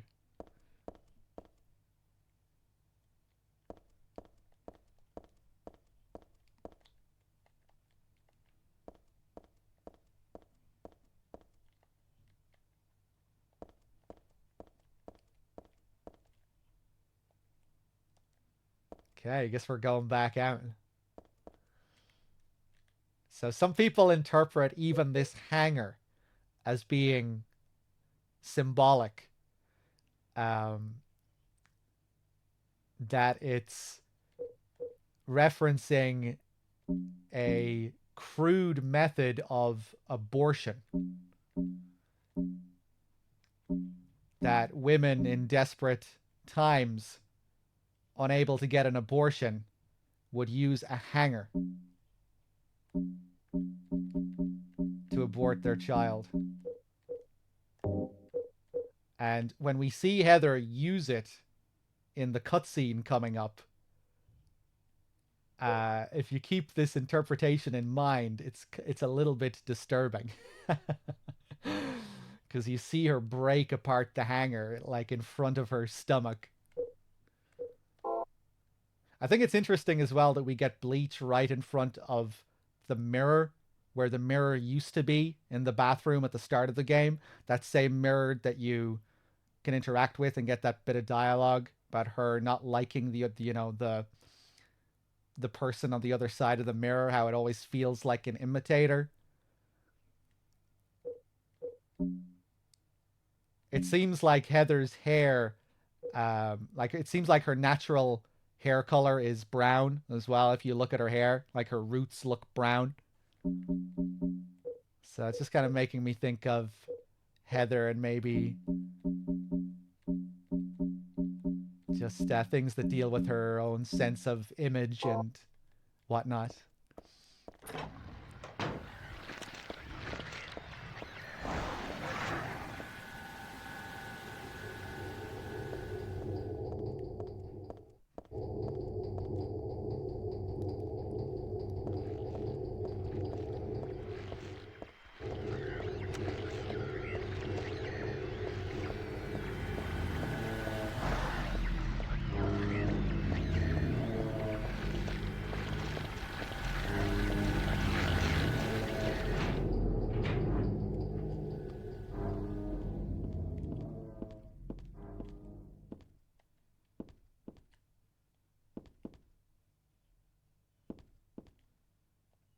A ladder is hanging halfway down from the ceiling.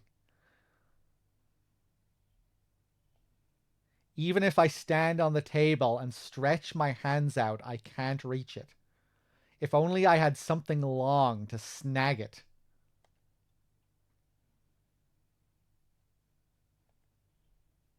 A ladder hanging halfway down from the ceiling. Well, sounds perfect for a hanger, doesn't it?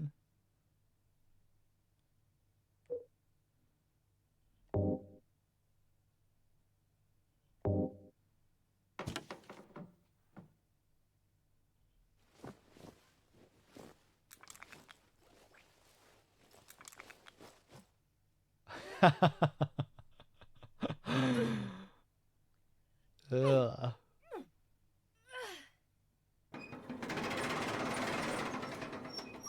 Get rid of that baby. Pull it out.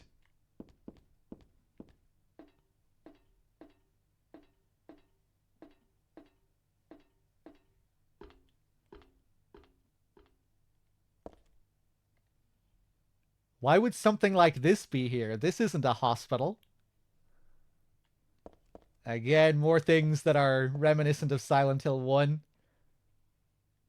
Random hospital beds, hospital-related stuff in areas where you shouldn't really be seeing them. Like in the school at the start of Silent Hill 1, or even the alleyways.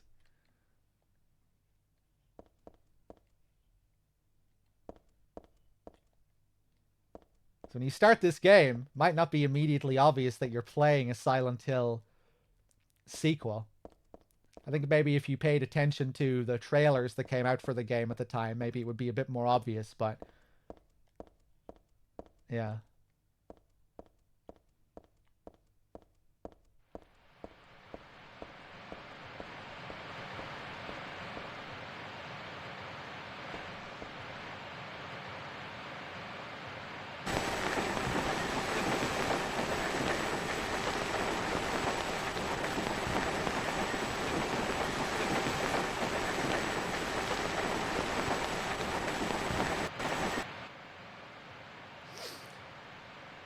I can't see anything. I can't hear anything.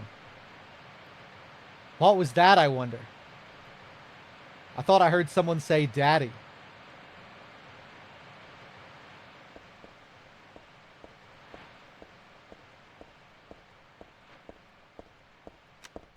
Did they advertise the game? You think Konami just decided not to advertise Silent Hill 3?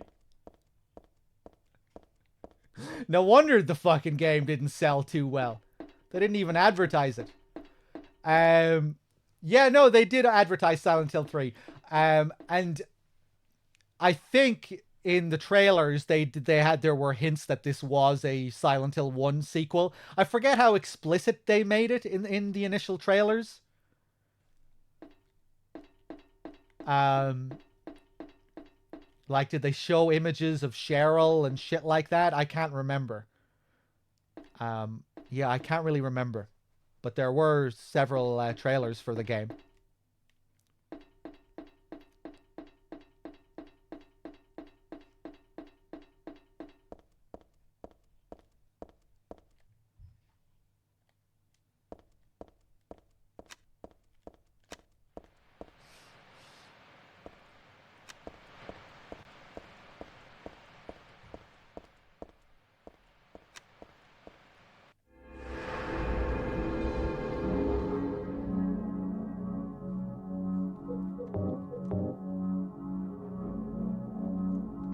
Right. So yeah, when we look at this TV screen here, we get an image of Cheryl, of course. Just like the image that we see in the Silent Hill 1 amusement park. Or not the amusement park, shopping mall. And of course, that's where we are right now, another shopping mall. So what we're seeing here directly mirrors Silent Hill 1. Same area, same kind of area, same image. I thought I heard someone say daddy. I can't see anything. I can't hear anything.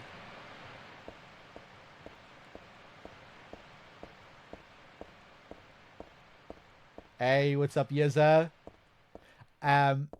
If we were playing the PS2 version, you would have heard the actual dialogue there as well. You know, when we looked at the screen and it said daddy, all you saw were the subtitles. You don't hear anything there.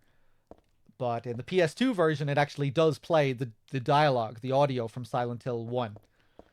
But Konami got in a bit of trouble because they used that Silent Hill 1 dialogue without paying the original voice actors. And when I think it was Lisa's voice actor heard about this, because they also use a clip of Lisa later in the game, when she found out about this, she sued Konami, and she won her case and she got paid for it. And then with later releases of the game, Konami removed all of that Silent Hill audio. So yeah, there are a few flashbacks to Silent Hill 1 in this, and unfortunately we don't get to hear any of the audio playing this version of the game. If you play the PS2 version, you can listen to the audio.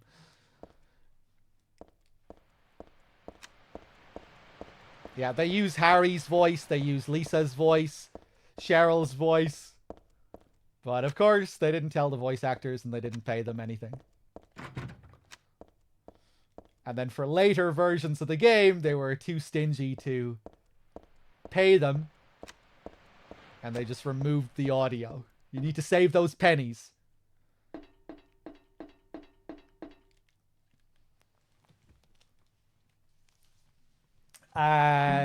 Let's see.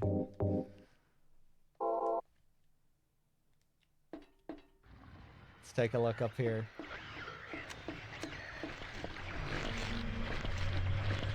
Whoop!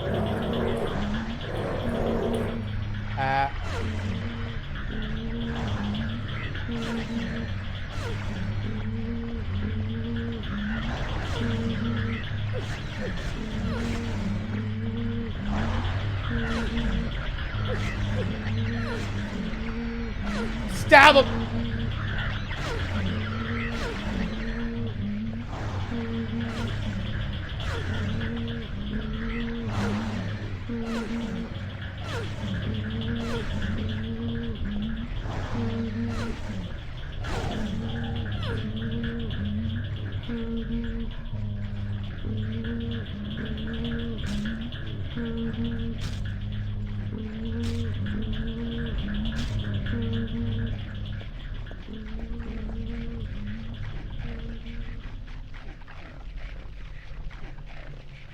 I think I'm going to get rid of the dog here as well.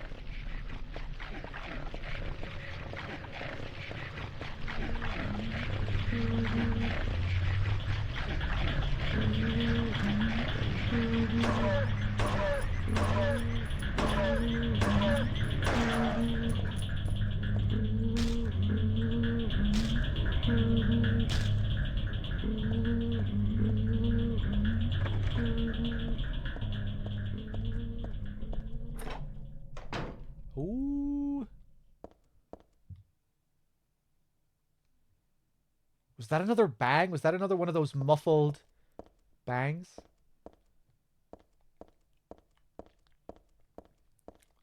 Forgot there was another bathroom here.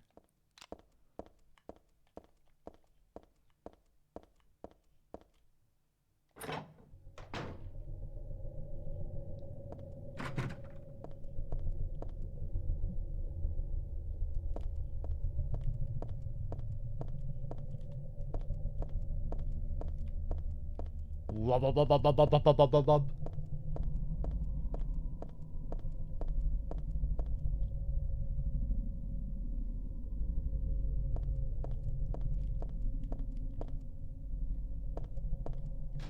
It's locked. The door has a red crescent and a round dent. Something's written here in the same color red. Piling up the 300th day and night from beyond the door, cries of pain are heard. And the final destination has become real, though not a blessed beginning.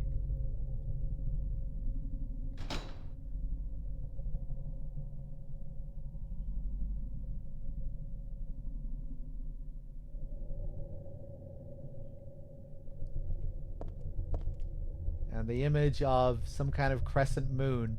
And above the door, we have another symbol, which kind of looks like the same save symbol, right? Just in a different color.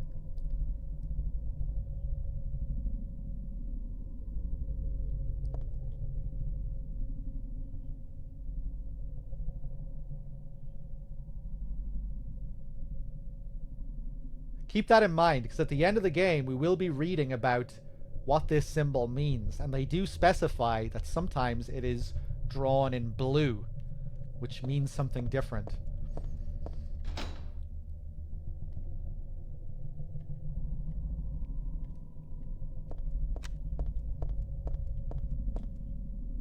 I've always loved this little touch here with the door open a crack with a little ray of light coming out from the door. Just a nice little touch.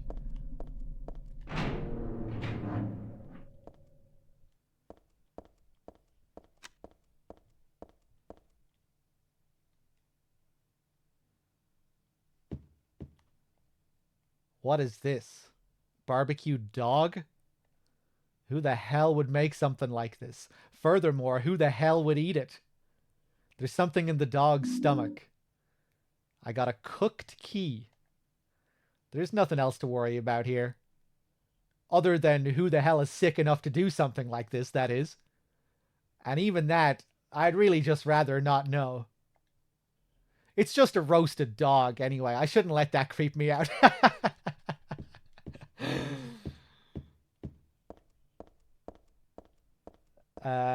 Let's take a look around here.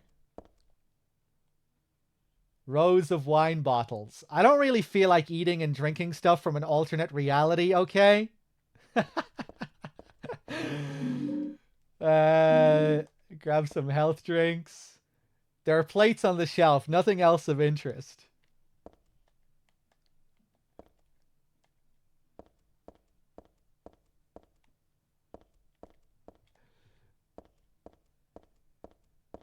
This is probably the most like comical Silent Hill game, or at least the game where they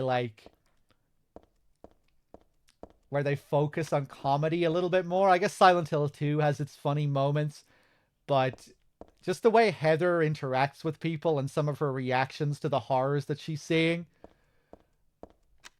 You know, like she has so many of these like angsty teen responses to things that she sees. And you know, like Claudia, when we first meet her, she's giving her a whole cultish gibberish monologue.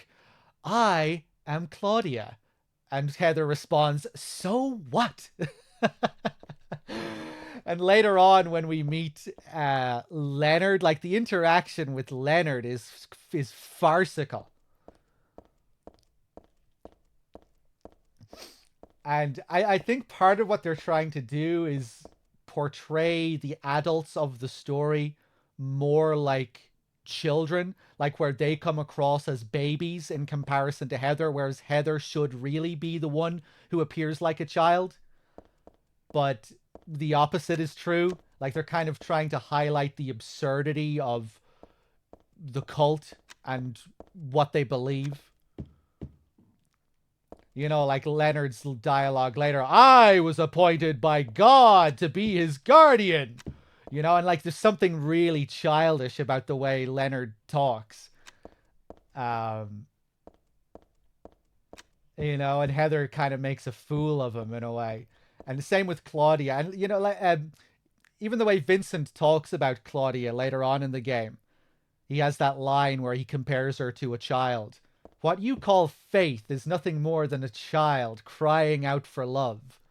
That's why you're all alone. At least I think that's a part of what they're trying to do anyway with Heather. You know, where ironically she feels like more of a grown-up compared to some of these characters who are kind of childlike in their zealotry.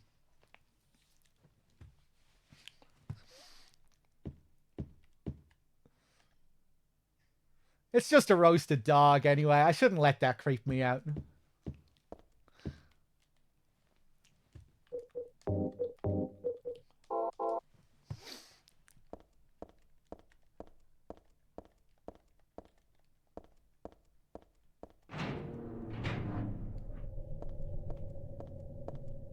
Let's take a look at this key. Cooked key. This key was in the barbecued dog at the restaurant. Yuck!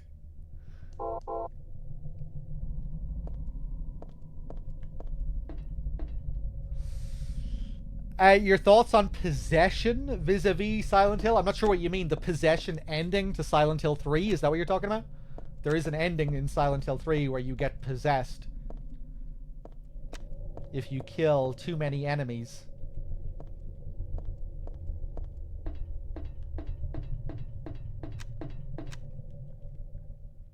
Oh, the movie Possession.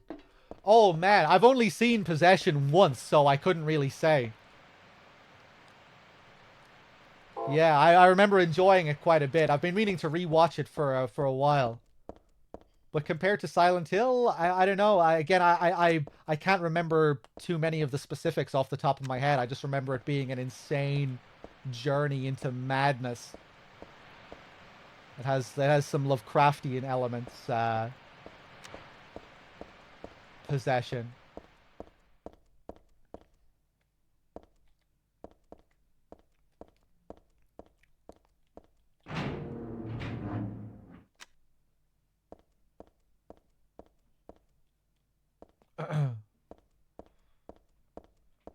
Yeah, I remember the film being very insane. Like where I remember being quite impressed with the cinematography and the editing and how they use that to convey a whole like this feeling of madness. Where where through the editing they really took you into the mindset of the characters, the insanity of the characters. I got a walnut. This is where the walnut used to be. Let's take a look at it. This is a good-sized walnut from the jeweler's showcase. Yeah, I'm not sure if they ever cited possession as an influence. There was a walnut here. It's gone now. There was a nice silver ring in here the last time I came. Bummer that it's gone, huh?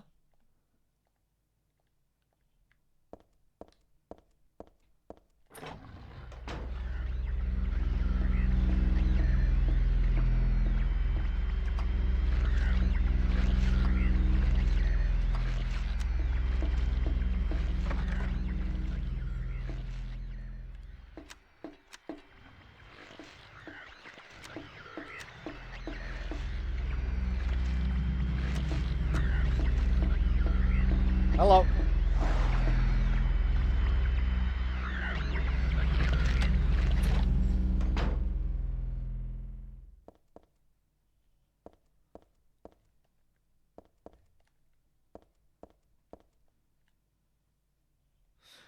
There are glasses and plates on the counter. But there's really nothing important here.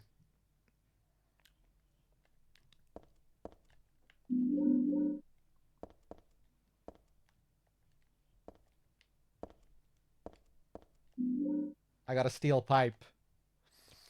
There's warm steam coming out of the pipe. But there's nothing else interesting going on here.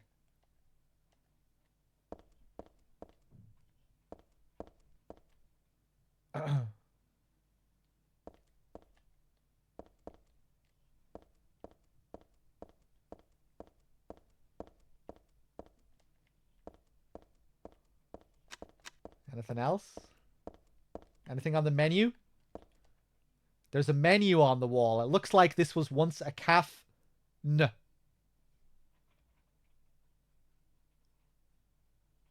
Okay.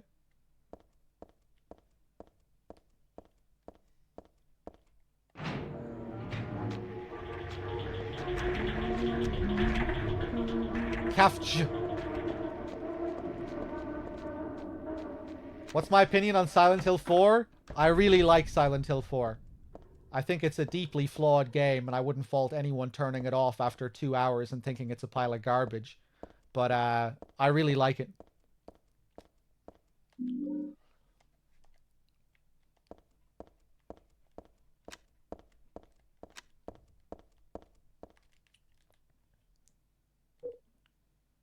Detergent. It was next to the bakery sink. It's not for dishes, though. It's for the bathroom.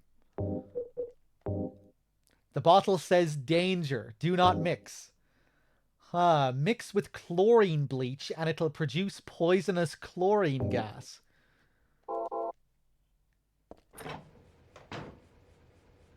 I haven't played Book of Memories or any of the Western Silent Hill games. But maybe one of these days I'll do it. I was thinking about having that as a goal if when I do a subathon at some point.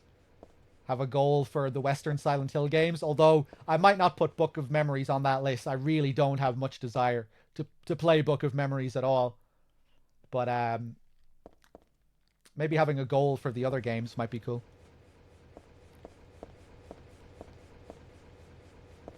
I've watched Nub torture himself with Book of Memories.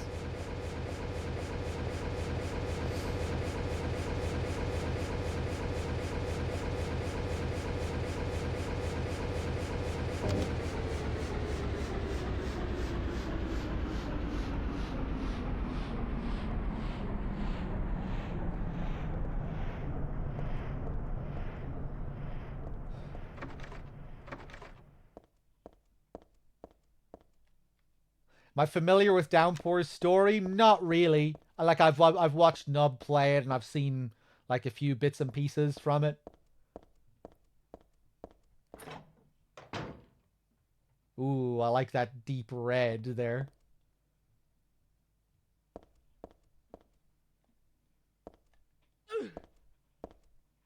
I'm not going any further. It's creepy and dangerous to boot. There's got to be a way. I can't very well stab them one by one. You could try. Some insecticide would do the trick.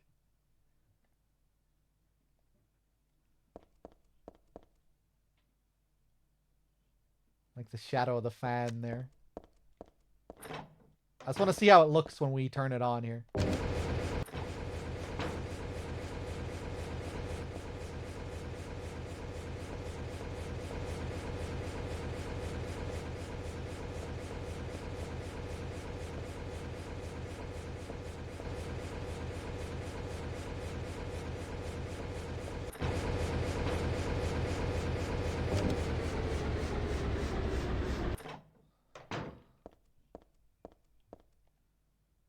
It's empty.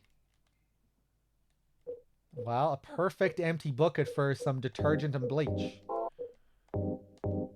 Let's use it.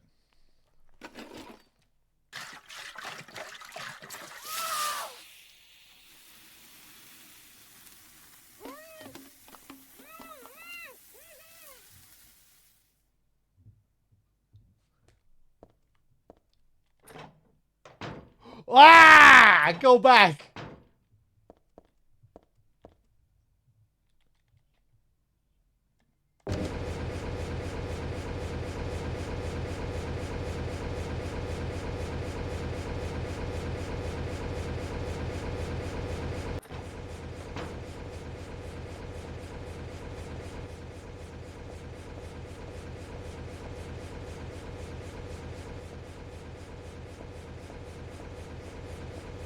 Okay. Perfect strat.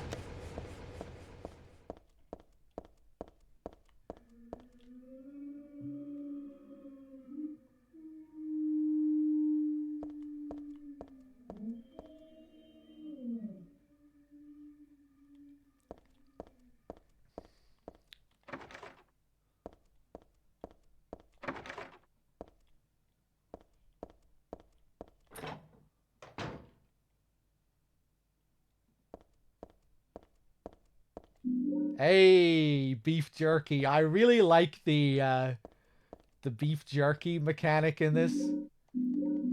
It's just really nasty with the enemies we get later on in the game. The slurpers or whatever they're called. You can use beef jerky as bait. Like remember we saw the dogs earlier that were eating in the corner. Yeah, it's just another way of dealing with certain enemies. Lay down some beef jerky and that'll lure the enemy to the jerky and then they won't be trying to attack you. But there's one specific creature later on that just looks really nasty while he's eating the jerky. He really gets into it.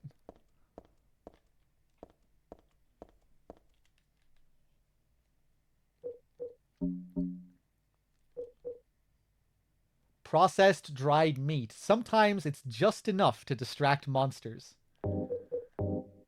It's meant for dogs, so I think I'll pass.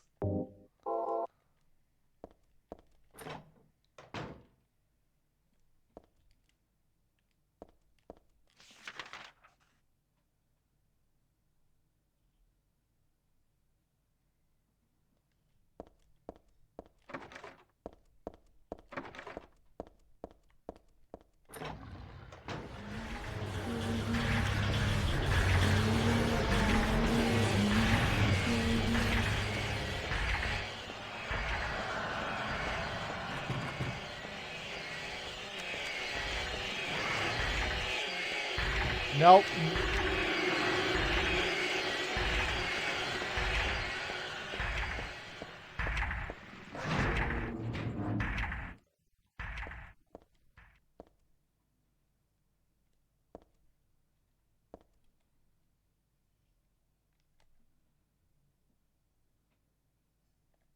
There's a sort of vice here.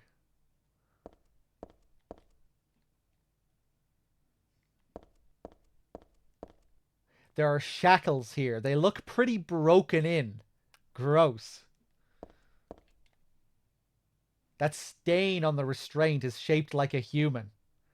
I don't want to even think about what this platform was used for.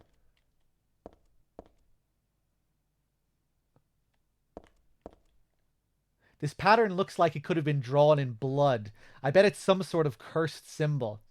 No wonder my head hurts and I feel so awful when I look at it. And now when we save, we'll find out that this is a sports shop. I really love the idea of the otherworld version of the sports shop being turned into a place of torture. You know, it feels fitting somehow. Bodily torture. You could kind of tie that into the idea of sports. Physically exerting yourself. There are shackles here. They look pretty broken in. This isn't torture. It's a sport. Ocelot would find this amusing, I'm sure.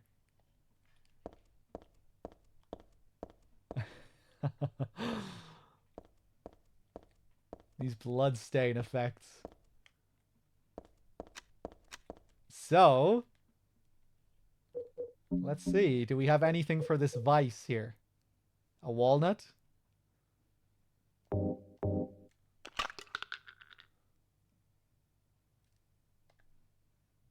No nut in the jewel shell. Just a jewel?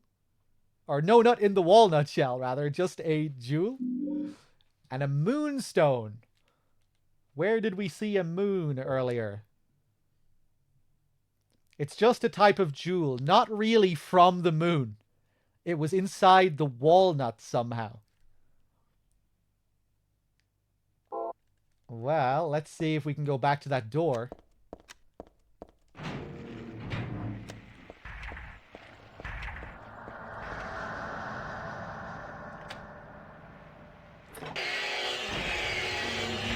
Oh, God.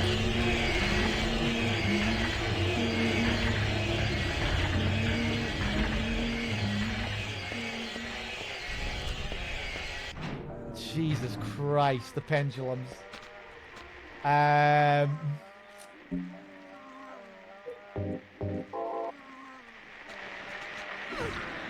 Smack him! Smack him!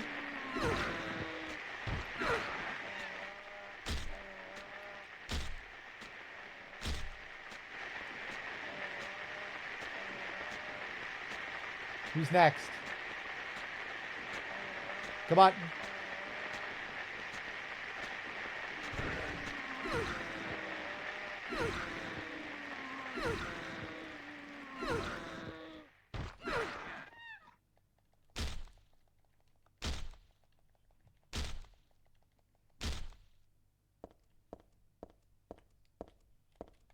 Did I miss something here last time? It looked like she was looking at something.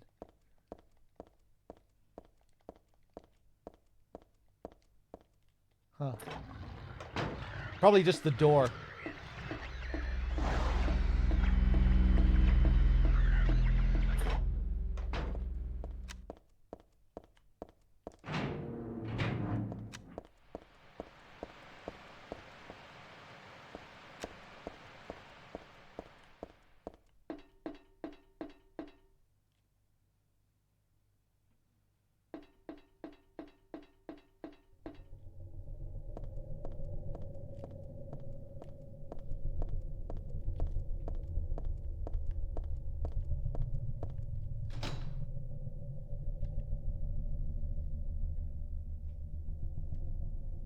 Piling up the 300th day and night, from beyond the door, cries of pain are heard, and the final destination has become real, though not a blessed beginning.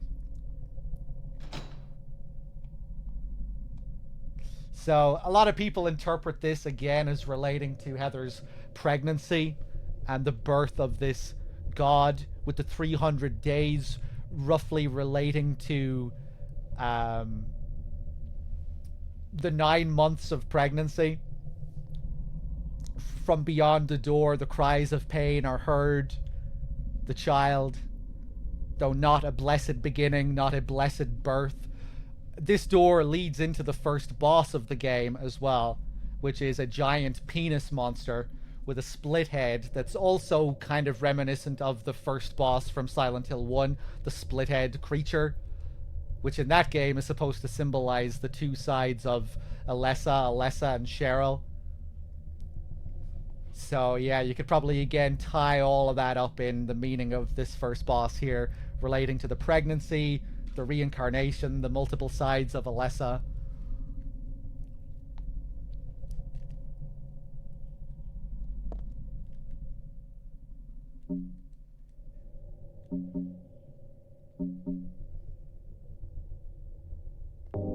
Let's use the Moonstone.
Let out a big yawn. Okay.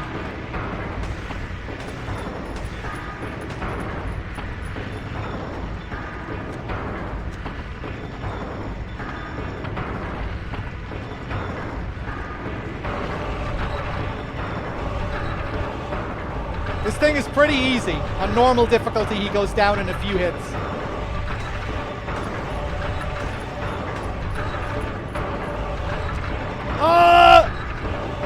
Oh, I avoided him. Nice.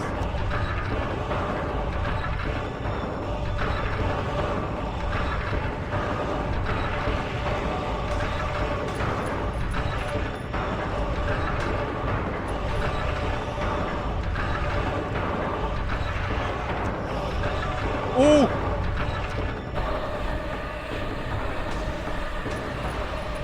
Oh, wow. Damn, he is even less health than I remembered.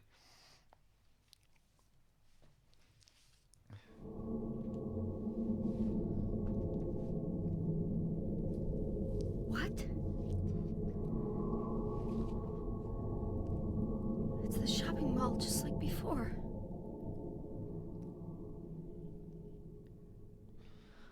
Am I back?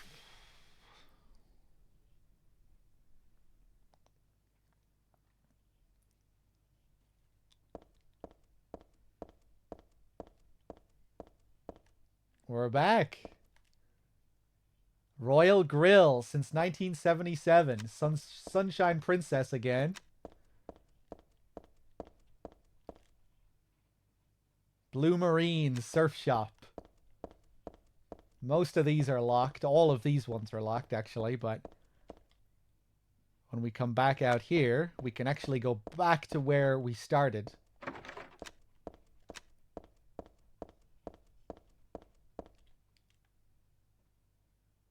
Happy Burger. This is where Heather woke up after the dream. Right over here. This is where I was sleeping earlier. Hell, I might still be sleeping here for all I know. I wish I were. Man, the textures look so good. This is the PC version, yeah. Get some extra ammo here, some health.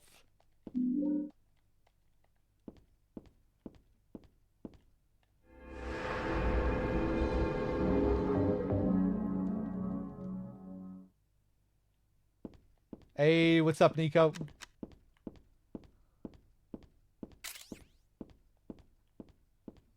Nico with the 63 months as well. Thank you.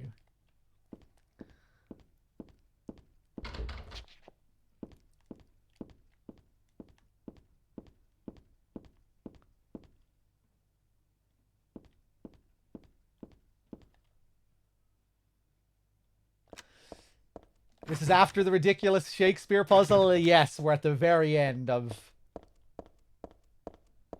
the shopping mall section. The phone doesn't work. Well, we all have our hopes. Oh, what did she say? Wish I could get a hold of Dad.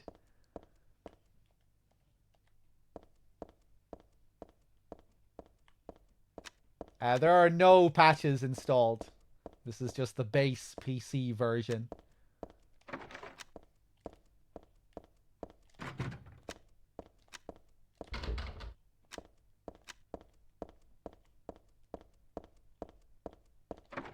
There's no reason to check out these doors, I don't think. I don't think any of these are open.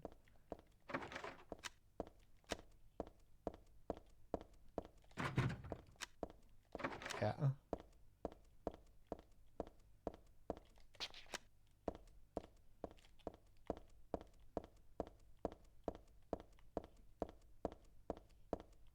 Looks rather crisp, doesn't it? Yeah, I mean, this game is a complete technical marvel. One of the best looking games of its time. Even if you play it on PS2, it's just stunning.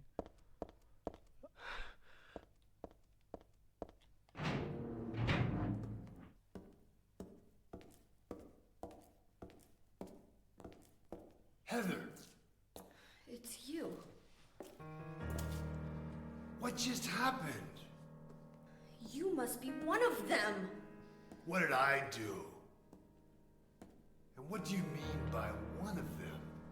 You're in on this with that Claudia, aren't you? Claudia? What about her? She asked me to find you, that's all. So you are one of them. Claudia did all that? Look, I was just hired to find you. I'm not on anybody's side. I don't know anything about this. Why don't you start by telling me what happened here? And that monster. What the hell was that? I don't know any more than you do. All I know is that things are getting really screwy around here, and I got a weird feeling it's got something to do with me. Maybe you're just an innocent bystander, but I can't feel sorry for you because you dragged me into this. You know, if you hadn't found me... What are you talking about? What's so special about you anyway? If I knew that, I wouldn't be so confused, would I? But I know there's something. Something I've been running from and forgot for a long time.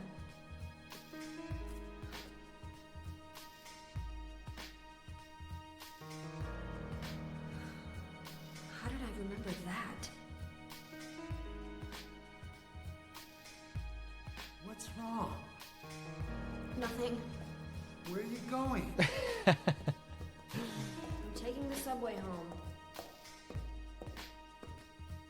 Poor Douglas. What should I do? Hell if I know. This old fool, he has no idea what he's doing.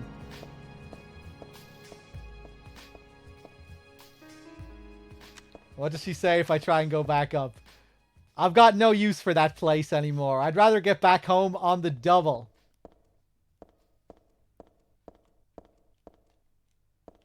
Half this game is just spent trying to get home. Fruity Rouge. Alright, it's time for everyone's favorite. Eco Actions. Think about Earth Day.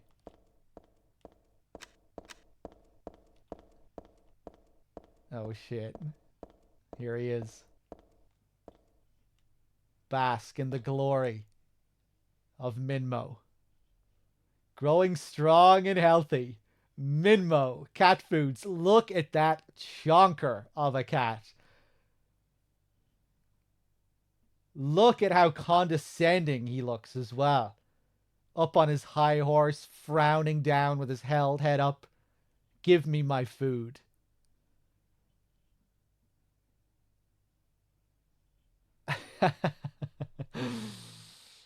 I really need to get an emote for Minmo. That's just a big ball of fluff like that.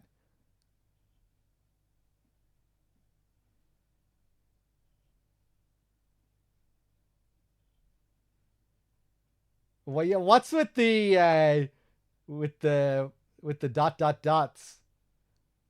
The pause. Minmo. You really need to pause to consider what you're looking at. What does that pause represent? Awe?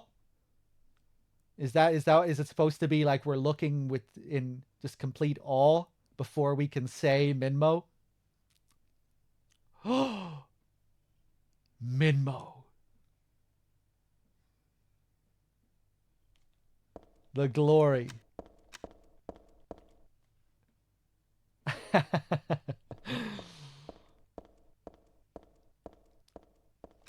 Maybe this is what, if I ever do a subathon and I unlock all my emote slots, maybe I should create a multi-part emote that is the whole Minmo poster. That needs, like, 12 emotes. 12 emotes for the Minmo poster. 16-part Minmo. That's a pretty good idea, I think.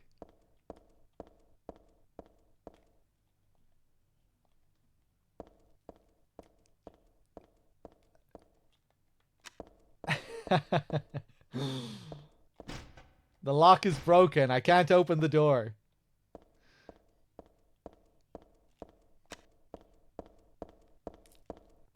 Oh. Alright, so now our next area, the subway.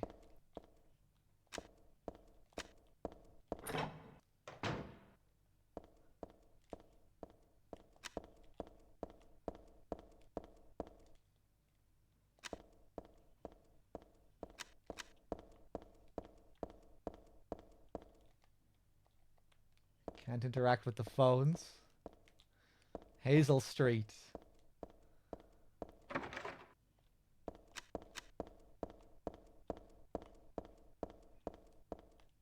Where the hell am I going?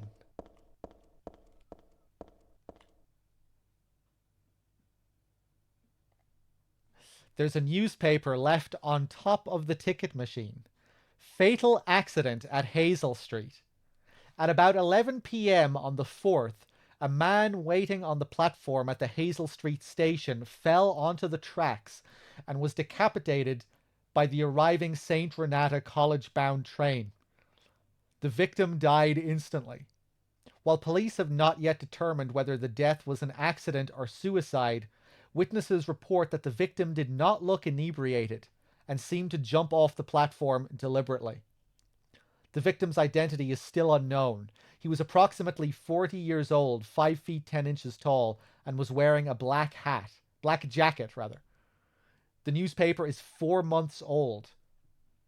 What's it doing here now?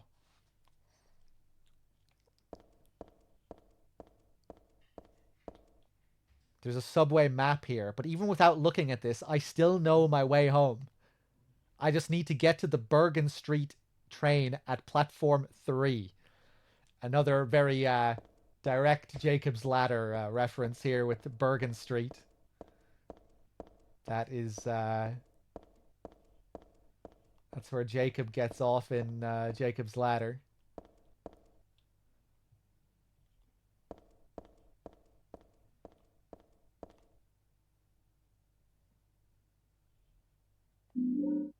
Now we get a subway map. I love all the different map designs in this. Like how the subway map actually looks like a subway map.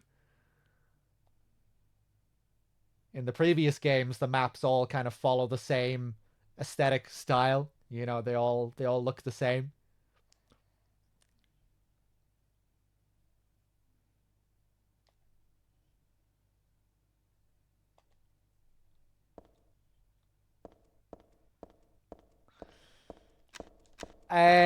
How's Pearl? Not so good.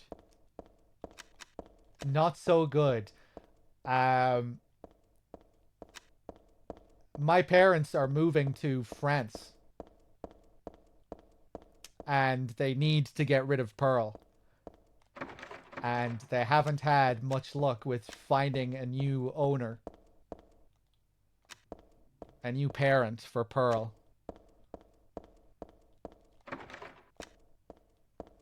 But, yeah, I don't think I've said that. I said I spoke about this on Discord, but I don't think I've mentioned it on stream. My parents are moving away from Ireland. They've been thinking about it for a while. The house that they're in now is just a little bit too big for them. Now that they're, you know, moving towards their old age, they want a smaller place that's easier to take care of.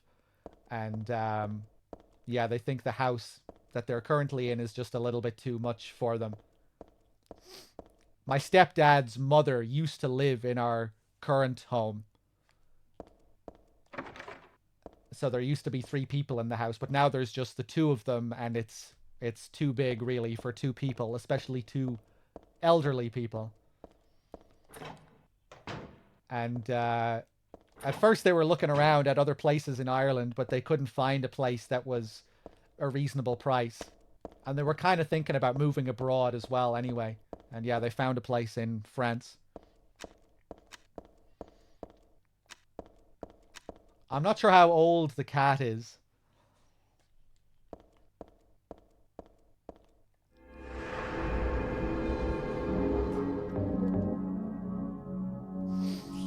Maybe they will end up taking Pearl with them. I don't know. They're moving very soon. Like, I'm planning to go over to France for Christmas this year. They're moving to Toulouse. It looks like a really nice spot. They showed me some pictures.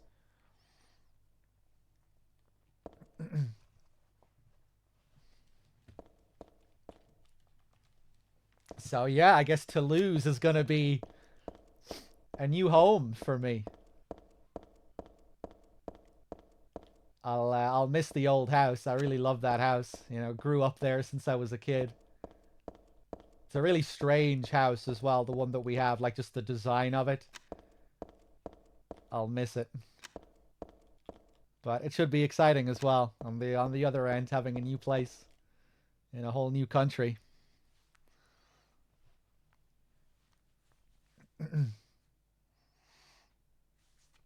But yeah, my parents are used to traveling around. They've done a lot of traveling in their time, so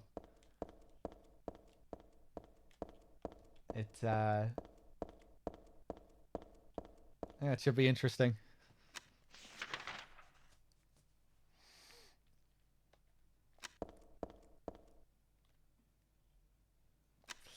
Your best friends live there, really, Nico. You're 600 plus kilometers away. What do you think of Toulouse, Nico?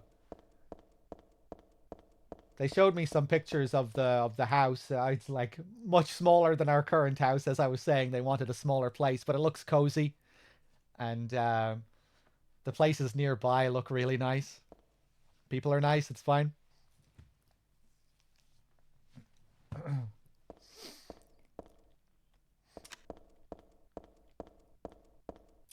That newspaper article that we read, it spoke about the Saint Renata train, and that's where this guy was killed.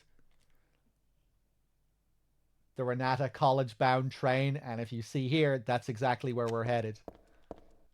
We're supposed to be going to Bergen Street, and you actually don't have to come through here at all, I don't think.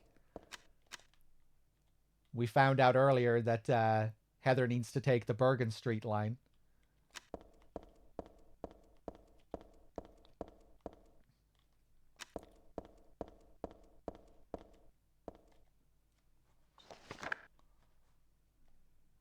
I read this a long time ago.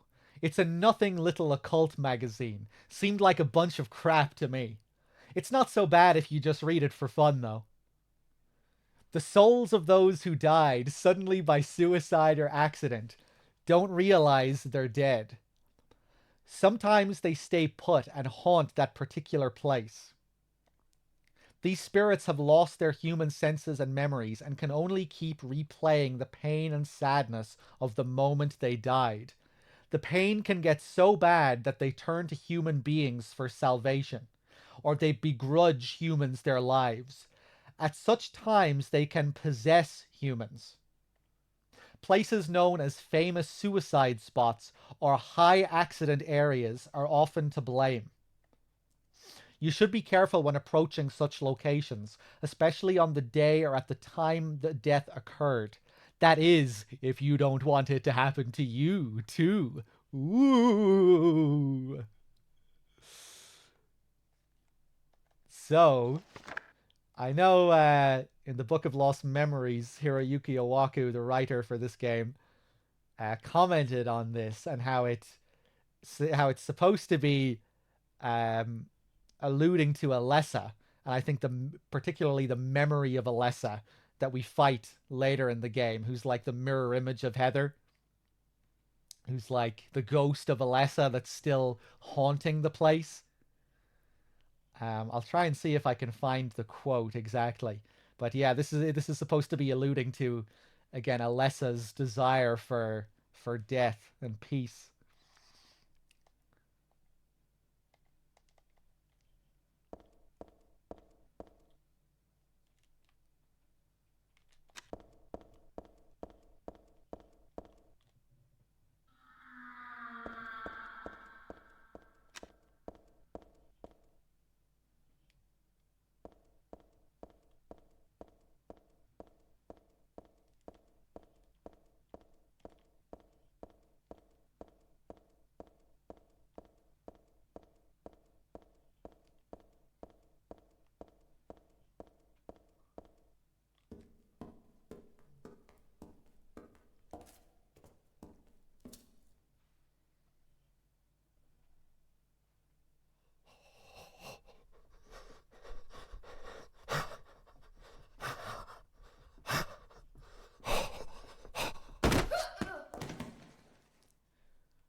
Turn around.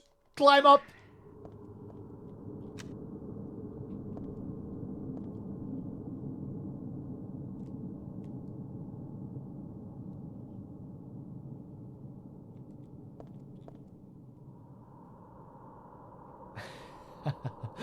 This is one of my favorite little scares in the game. If you stay down on the tracks, a train comes and kills you. But if you get quickly back up onto the platform, you just hear the sound of a train that never comes. And the sound will continue even when we go back into the previous area. I think, anyway. Always loved this sound effect.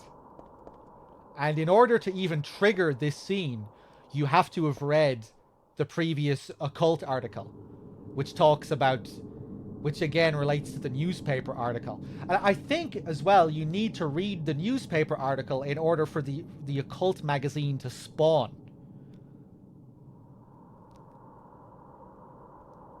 I'm not exactly sure on that, but I think that's the case. That you need to read the newspaper article which talks about the guy's suicide here in order for the occult magazine to spawn. And then you need to read the occult magazine in order for this scene to spawn. So a lot of this is missable. I don't think you need to even come down here at all in the first place to do anything, because this isn't where we're supposed to be. But it's cool, just this whole little optional scare.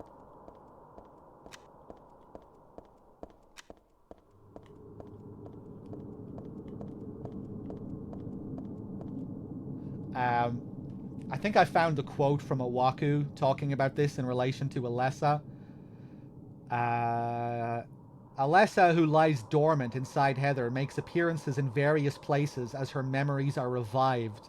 The reason why her behavior differs depending on the place is in accordance with what's written in the occult magazine that was dropped in the subway. The principle behind her behavior is that she desires to escape from suffering. It will become easier to understand if I say to die.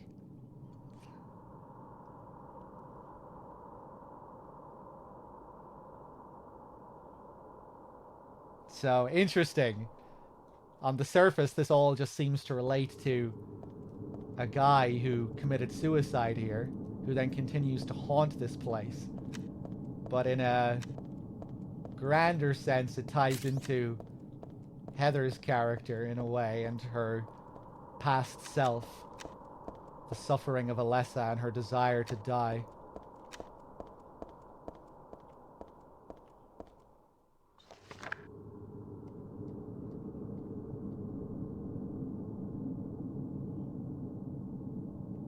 The whole thing about possession here as well is making me think of the Possession ending. Wonder if it's supposed to tie into that too. These spirits who have lost their human senses and memories and can only keep replaying the pain and sadness of the moment they died.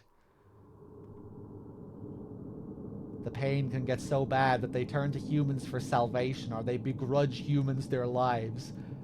At such times, they can possess humans. Places known as famous suicide spots or high accident areas are often to blame.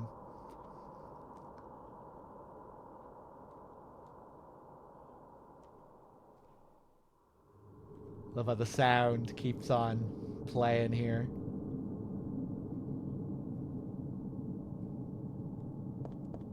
Hey, what's up, sexy legs? Xenos with the 38 months as well. Thank you.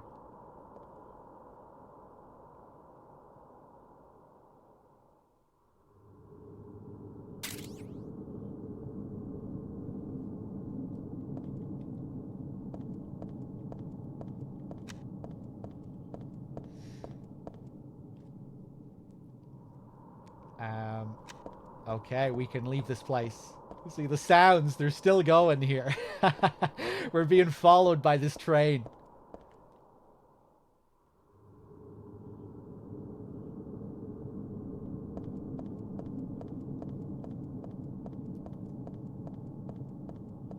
Right hand, did I thank you as well for your 50? Cheers, man.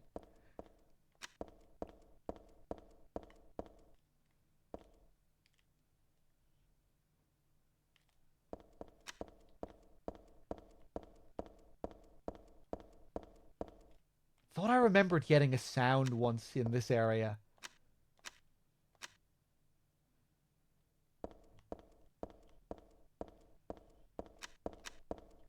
Like a couple of playthroughs ago, getting surprised by some sound here.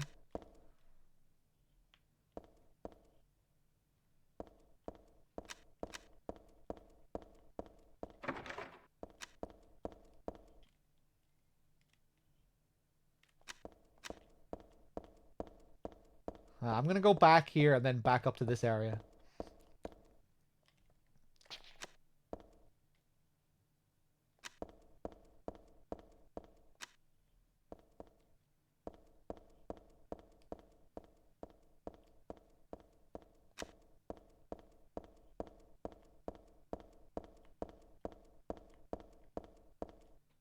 Remember there being a moan or cry of pain? Yeah, I remember getting surprised by something happening here before. Sometimes you'll have like random sounds that you won't always be able to get to play.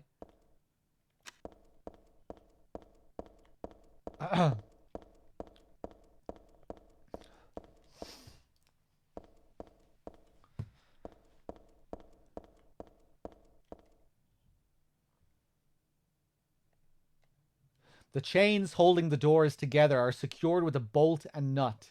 The nut is screwed on tight. I can't turn it with my hands. Let's see what we can find. Locked.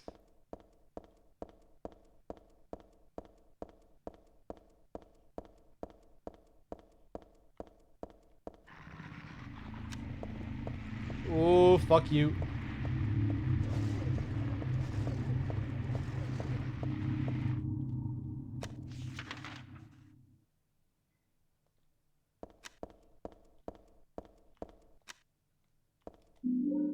Another health drink.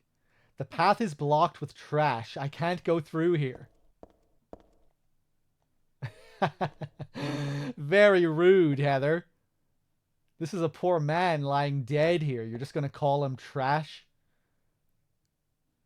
If you look at the back there, you can see the shopping cart from Silent Hill 2 where you find the gun in the apartment. Reused model.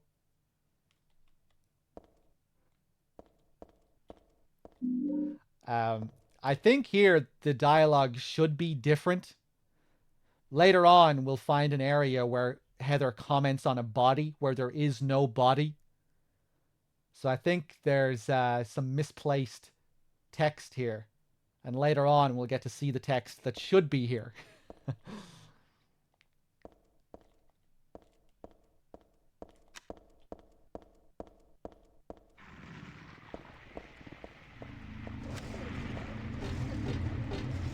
So you're doing a normal...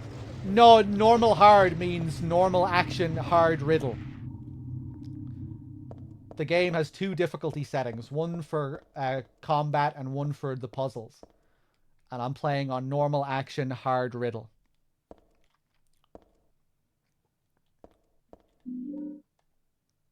The path is blocked with trash. I can't go through here. We got our nutcracker.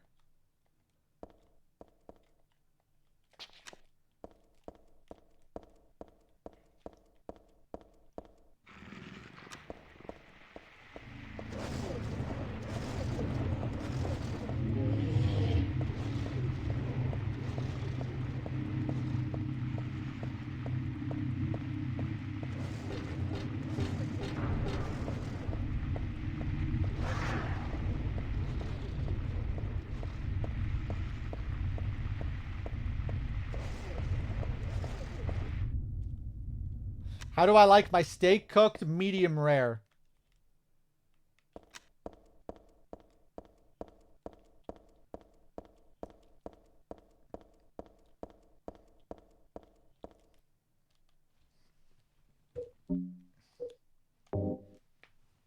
All right.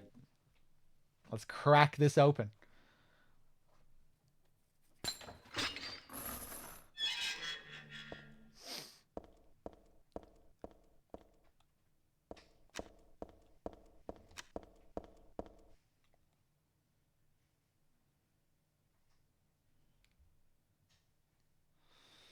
What's the shortest Silent Hill game? Silent Hill 1, easily. Of the first 4, anyway.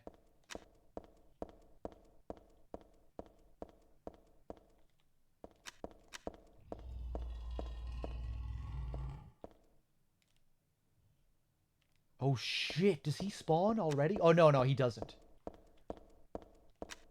You hear that growl there.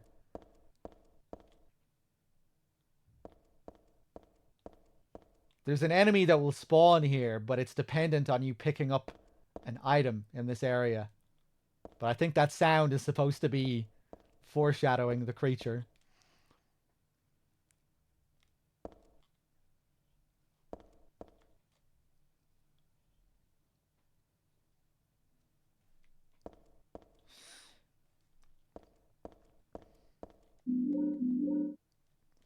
If you had a dedicated Silent Hill channel like Outer Heaven, would you call it Restless Dreams?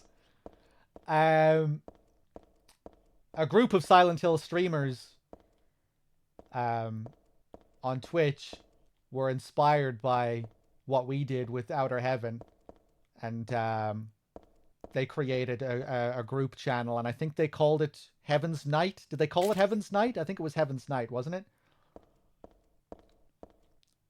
They don't do it anymore. They went back to doing their own thing on their separate channels, but for a time... Oh, wait, no. They never did create the group channel. They just streamed together as a team on separate channels, kind of like what myself and DRK do with each other now, marathoning on each other's channels. But they still did create that group on Twitch. And I think they called it Heaven's Night when Eternal Enigma, Nub Zombie, and Ravenheart. And I think was Maxi a part of it as well? I can't remember. I think they called it Heaven's Night.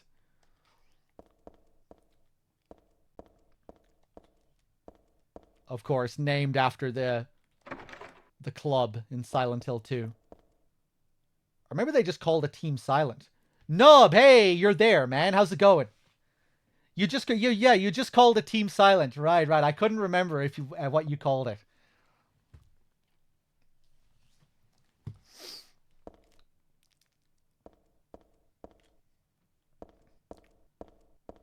UFO Techie, Maxi, Raven, Eternal Enigma, and yourself. Yeah.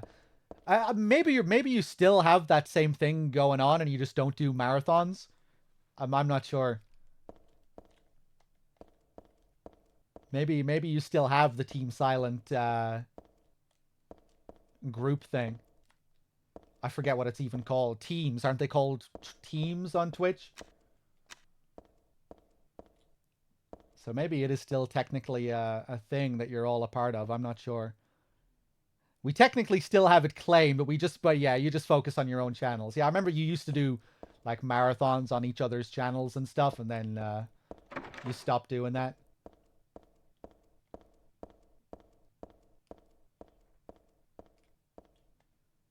It's a gift-wrapped box. Could it be a birthday present? No, I guess not. Nobody I know would give me something this gross. But I'll take it anyway. It should come in handy against the monsters. I guess someone left it here by mistake, but who would do that?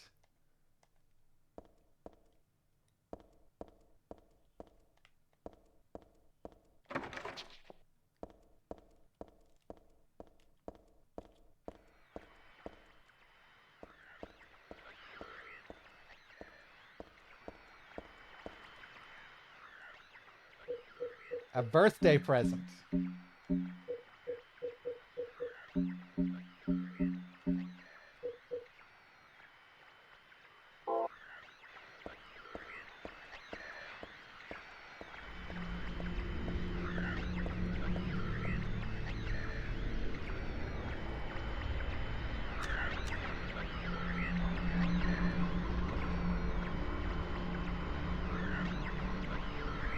So now we're introduced to this new creature called Insane Cancer. This big fat boy. He's just chilling.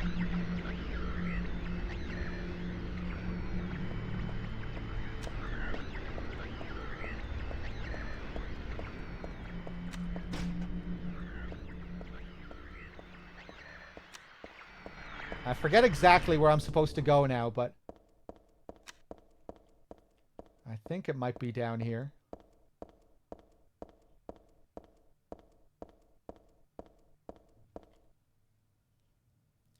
There are stepladder and wheelbarrows blocking the way. I can't get through.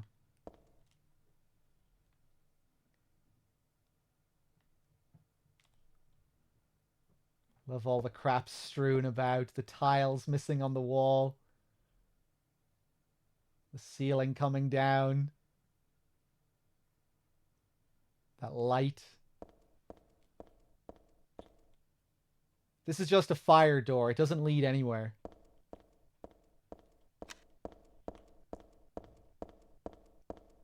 Renata College again.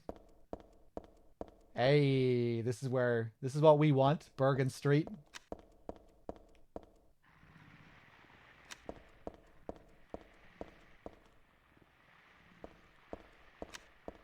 I think even the way the sign looks is just like how it looks in Jacob's Ladder. From my memory anyway, it's like a red color that it has. Kind of ominous.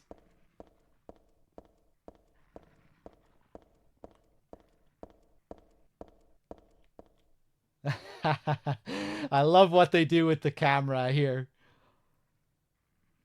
Highlighting the door as if, you know, come on, come here. This is where you're supposed to go.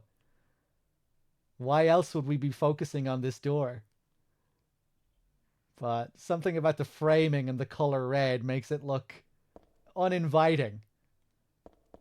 I guess especially given that it's down on the tracks. And especially given what happened earlier with that train down on the tracks. Alright, let's do it. Couldn't hurt. What could go wrong? Seems safe, right?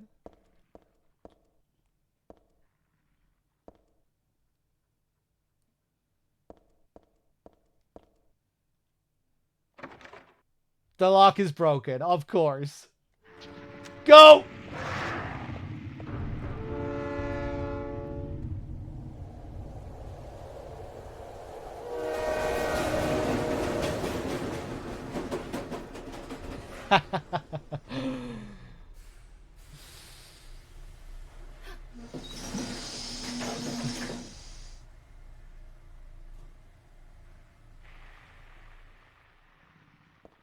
I love this. The door is fucked, but we still get progress in a twisted kind of way. A train pulls up that we can get on. The fucking 3 dogs that spawn immediately right behind you as well. I like when you interact with the platform to get back up as well. It just cuts to the cutscene, so you're not sure if you made it or not.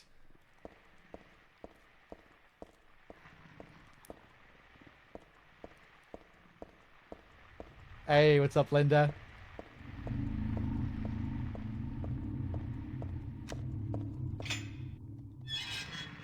So now we just need to find a door that's open.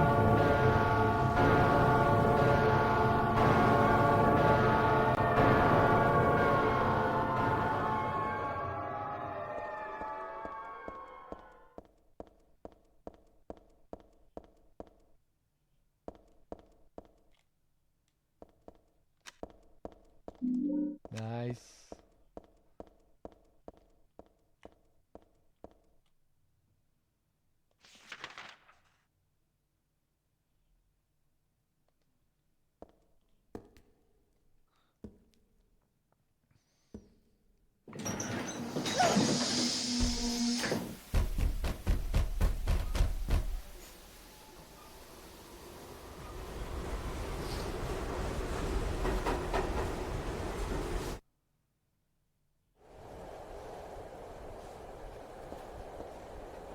I love this little sequence. It's very short, this train sequence, but I just love the sounds and how the lighting changes as we move from car to car. Just there's some gorgeous lighting effects here. And another symbol. That symbol's drawn on the floor. Hope I don't get cursed just by stepping on it.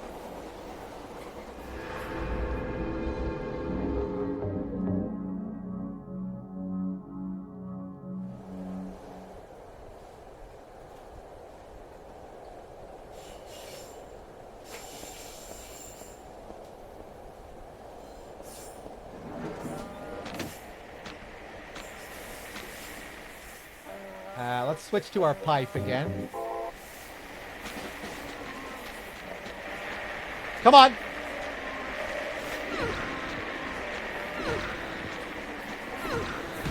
Oh, you bitch!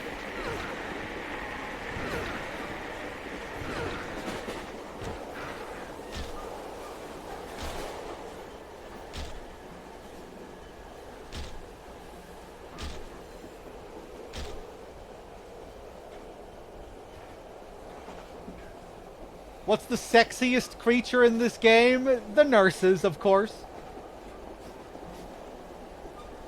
So, what happens if we go back to the car where we just came from?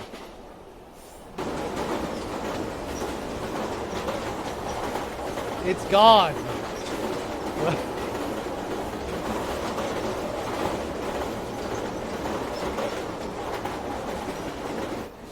That lighting, though. Oh my god.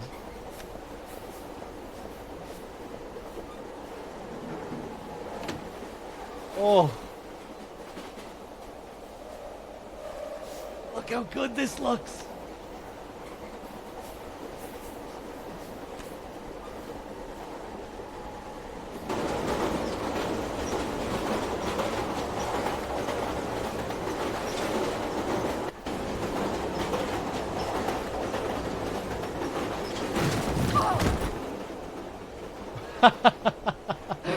It really looks like she makes the conscious decision there to walk off.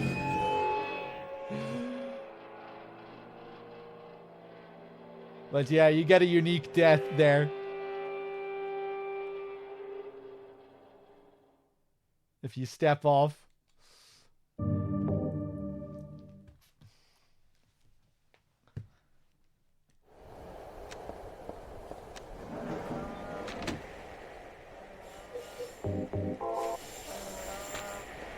Regular new game save, yeah. Oh, the dodge! Oh!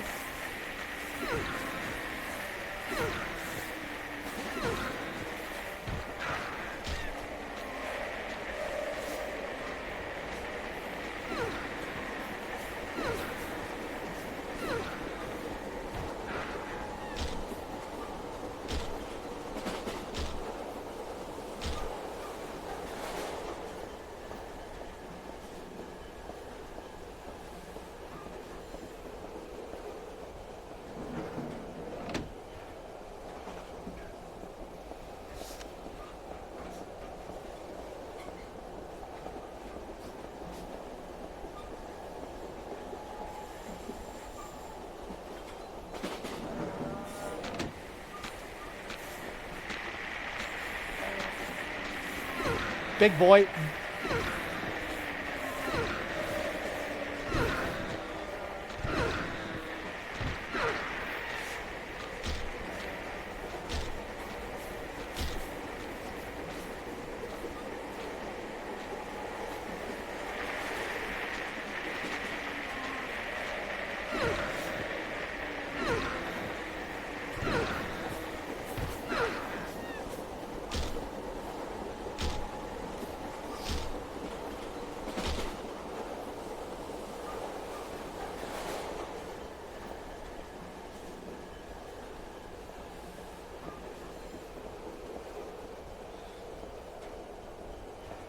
I think they're supposed to look like premature fetal creature things. Fetal sperm boys.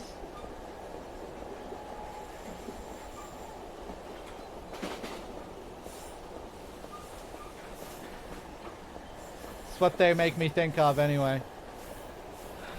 Again, just, you know, because much of the game's symbolism revolves around Heather's pregnancy, birth, unborn demons, little baby demons.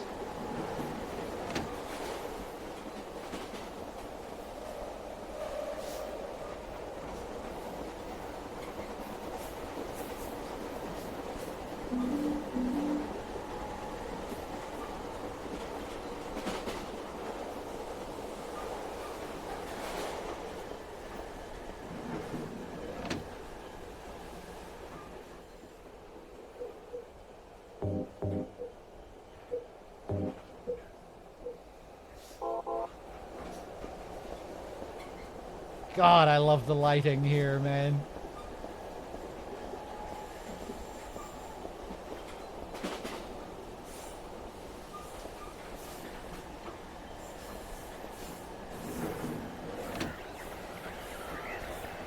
Now, this big boy.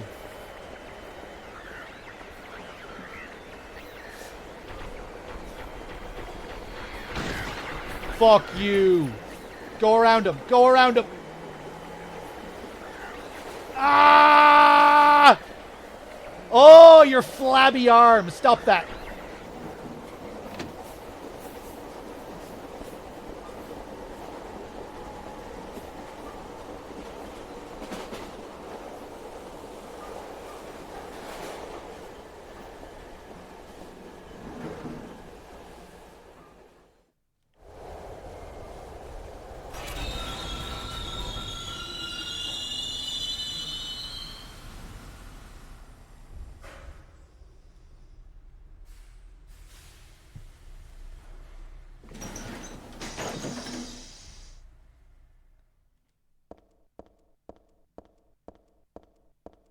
Alright, we found our stop. I've played Parasite Eve. I haven't played Parasite Eve 2. This must be the first car. I can't see the next car through the frosted window. All I see is the track. Wait a minute. There's no place for the conductor? So how does it run? Or did the car before it already go on ahead? I didn't hear or feel it if it did. Anyway, it's obviously pointless to stay on this train any longer. The doors won't open. Besides, there's no conductor's seat beyond here.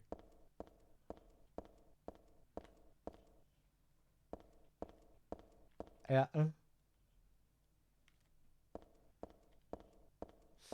Yeah, I'll definitely check out Parasite Eve 2 at some point. That old pattern's painted here among the graffiti. It looks like it was just put here, too. But by whom? And why does my head... Platform, unknown station.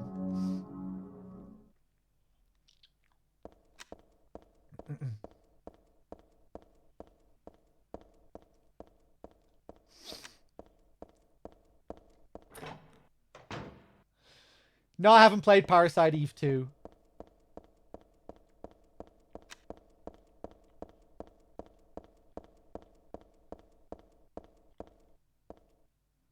Is only SH3 planned for this October? No, I played Silent Hill 1 a few days ago. And I plan on doing 2 and 4 as well.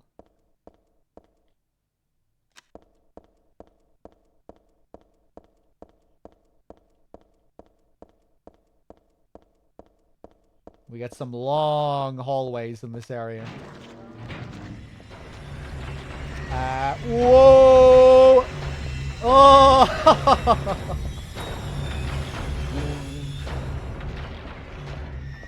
The pendulums look so nasty when they're just crawling on the ground.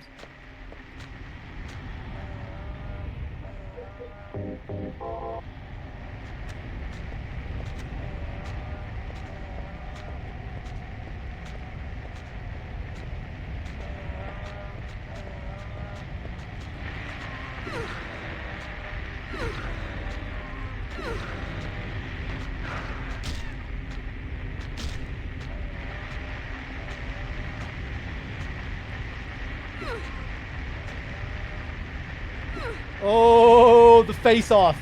Come on.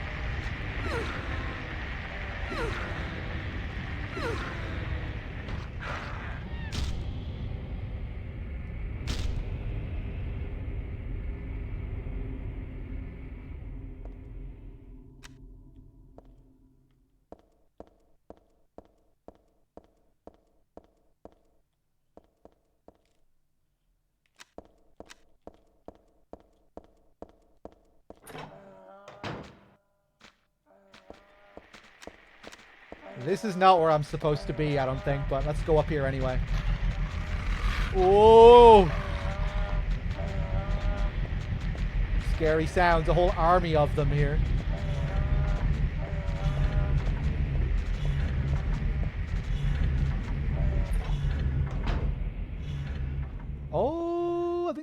this is just another way of getting up here? There's nothing particularly useful looking on the shelf. Visionary with the 19 months. Thank you.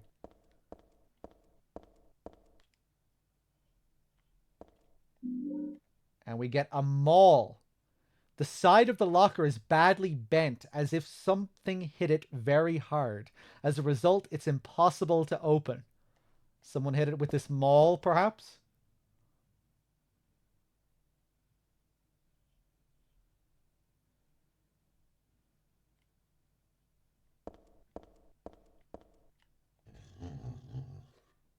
Ugh. I don't remember a sound playing here when you interact with this.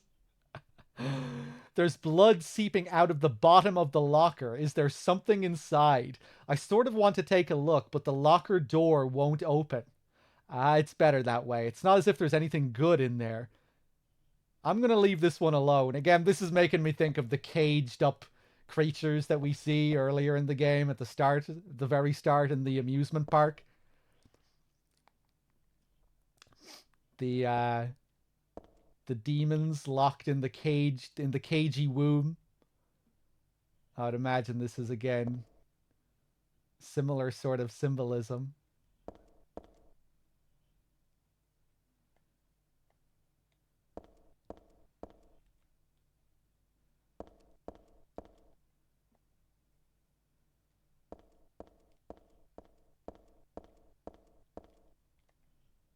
There's a toolbox here, but there's nothing really useful inside.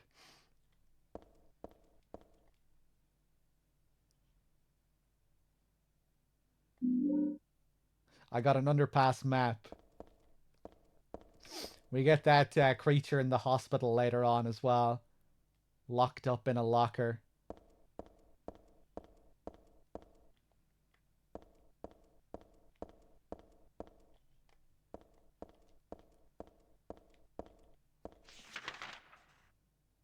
Okay, I think this is where we're supposed to go. This underpass map. I love the big blotch of blood at the top right.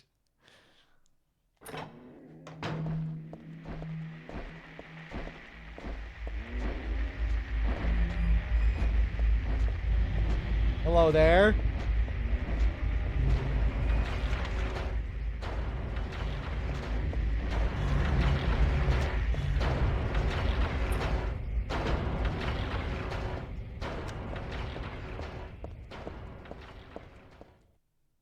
Wine in a place like this. Well, I suppose it is dark and dry. Only one of the bottles is empty. Oh yeah, here it is. The body must have been crushed by something heavy. With that, then? God, how awful. So, there is no body here. But remember, in the subway section? That body? I'm assuming that's where this dialogue is supposed to play. More beef jerky.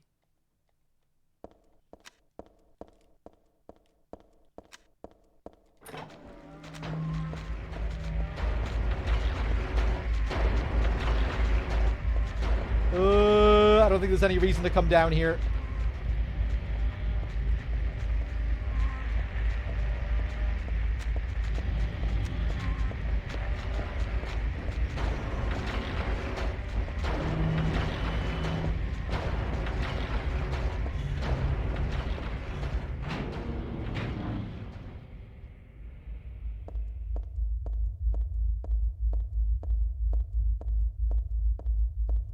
Whoop, whoop, whoop, whoop, whoop, whoop, whoop, whoop. Oh god. I think he went in the other direction. Ah! God, I hate the pendulum so much.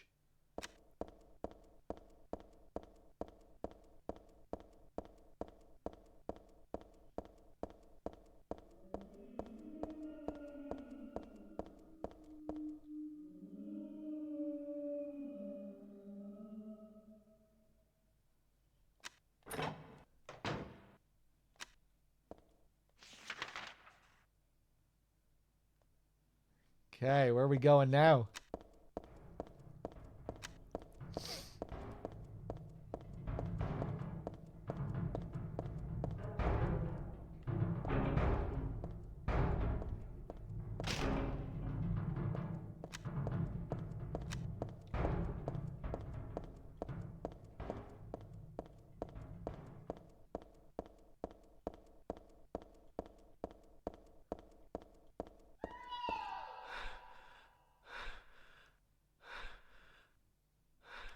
That really reminded me of Angela's scream in Silent Hill 2. When James is about to take the knife off her, and then she, at the last second, she gasps. I don't think it is that scream. It sounded like it could have been, though, like an edited version of it.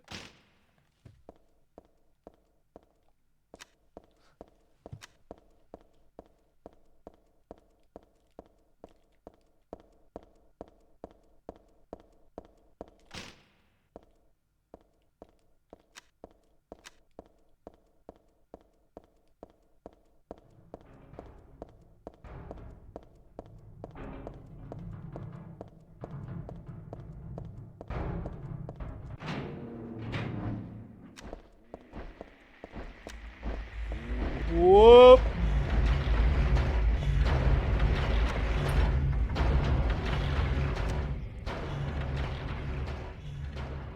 It's just one of those daily. It's just one of those daily rags. Nothing really useful written in it. Some bullets, some shells, more of these lockers. The locker is filled with junk. No, it's not junk. It looks like somebody's stuff.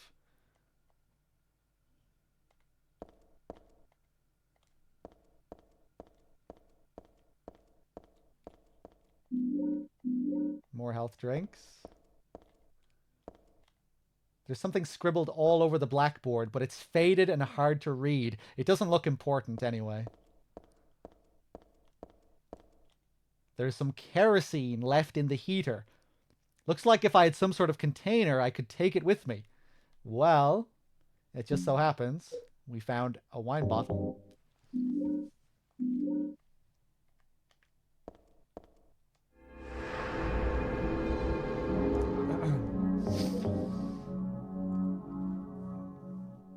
I didn't like RE8 at all, really.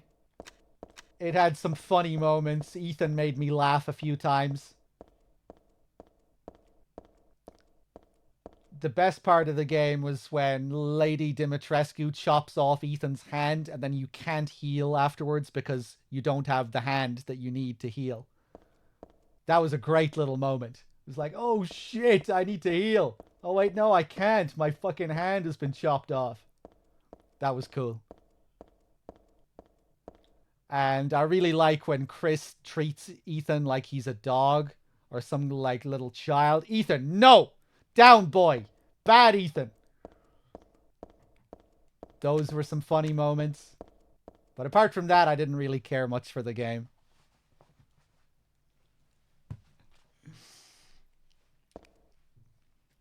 Let's see. We have our oil-filled bottle. This is for moving kerosene to and from a space heater. Of course, I can't drink it.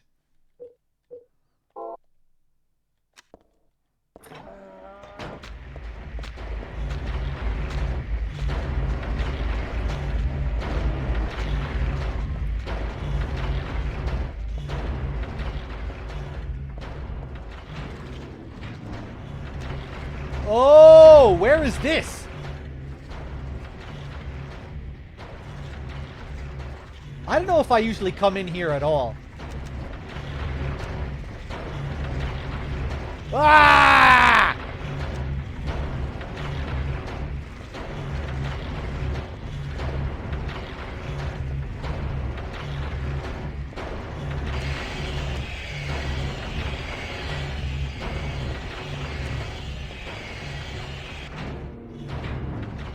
Yeah, one nasty thing about Silent Hill 3 is that there are several rooms in the game that are just troll rooms.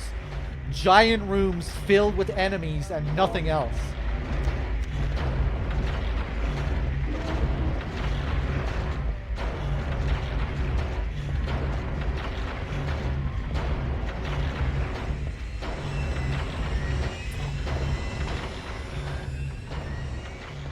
And that was one of them. Like, not even a health item or anything. What kind of machine is this? It looks like it doesn't work anymore.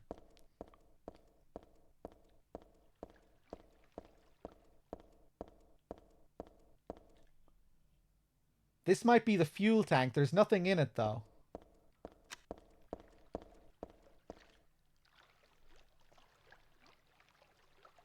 The hole's full of dirty water. I can't go down there like that.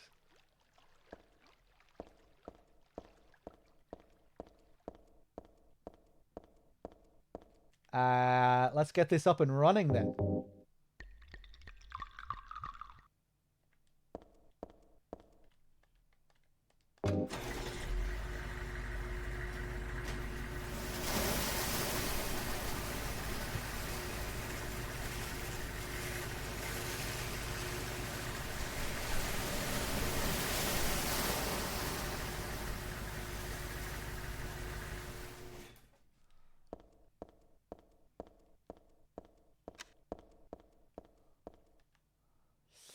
Thanks to that thing, all the water's finally drained out of the hole. It looks like I'll be able to get down there now. If I can stand the smell, that is. Let's do it.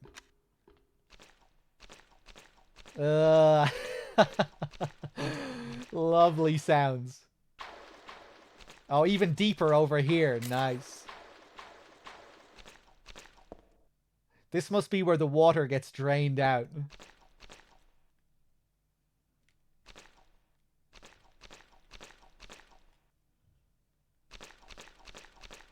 Hey, Mr. Stringer with the tier 2 and the 34 months. Thank you.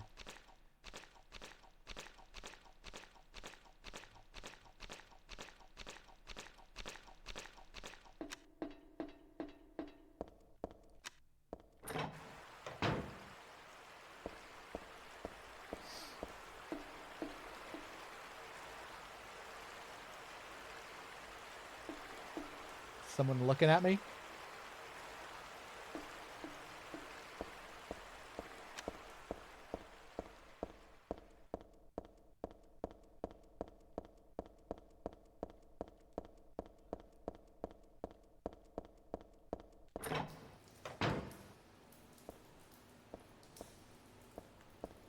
Okay, so here it's actually safer a lot of the times to drop down. Because the enemies are usually up on the platforms here. Hello there.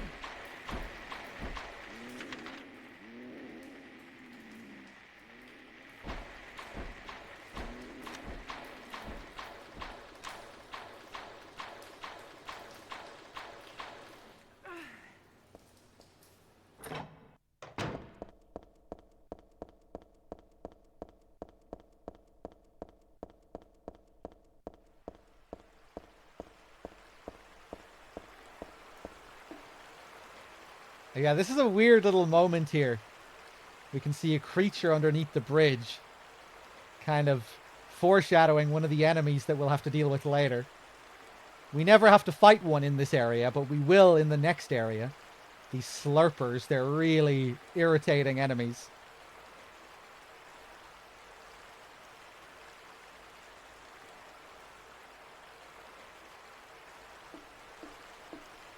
I think when we come back out from the next area, he'll be gone. It's kind of a strange way to introduce this creature.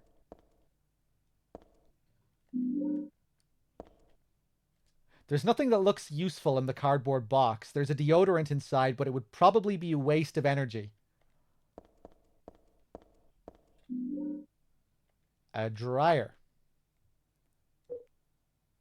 I found it in a sort of garbage dump. Still looks usable, though.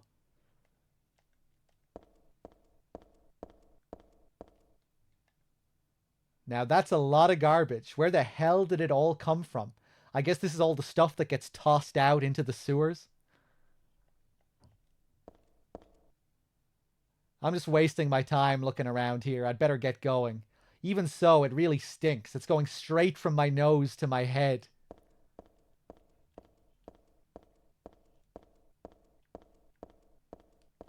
A wheelchair. Why would a wheelchair be thrown out here?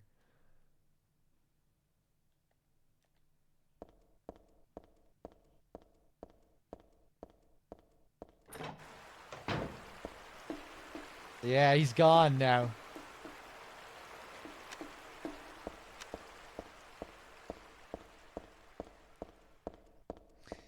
If it was the remaster, the sewers... Oh, yeah, I remember that. The sewers have a really low frame rate, don't they? I think even on PC, the frame rate suffers a bit here.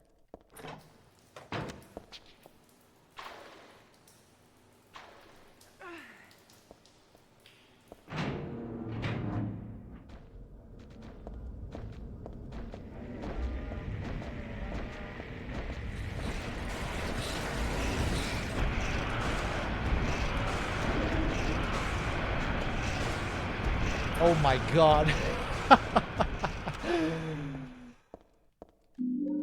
Health drink.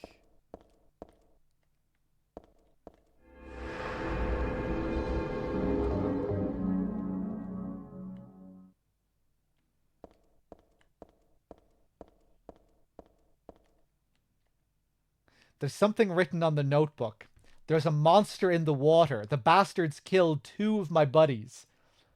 I should never have doubted that old urban legend about alligators in the sewers. That was no myth. But no one believes me. They were drunk and slipped. We're not that damn stupid. Even calling it a monster isn't quite right. This is something else. All I know is something is in there. I'm going in now to beat that thing's head in. If you find this note, consider it my will. Revenge is futile, or so you may think reading this. But Jose and Jamie were my best buddies. Wish I knew how to do the deed. Guns won't work underwater. Even my famous knife work won't do much. If only I had a hand grenade. Seems to be foreshadowing a little bit. The second half of the game all revolves around Heather's quest for revenge. And this thing in the sewers, I'll let it kill me actually, just to show. Danger, keep out. This was probably pasted on that door there. I can see where it fell off.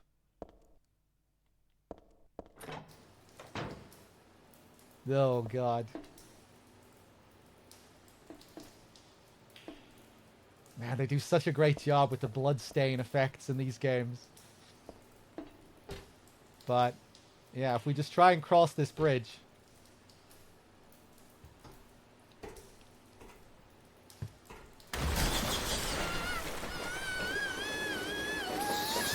Oh!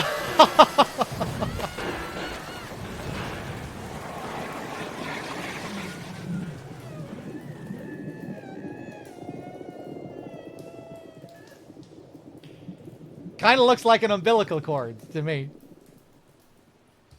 I think that's what it's supposed to be. But it also makes sounds. It kind of sounds like it's hissing at Heather or like laughing. Makes these weird sounds when it first pops out of the water.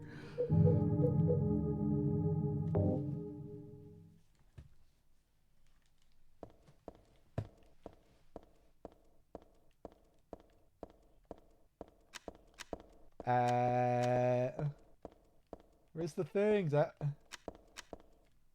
Oh, I guess they gave me the continue after I picked up this stuff.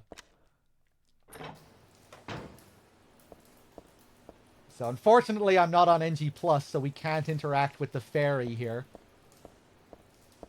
But if we look over here, there is an outlet.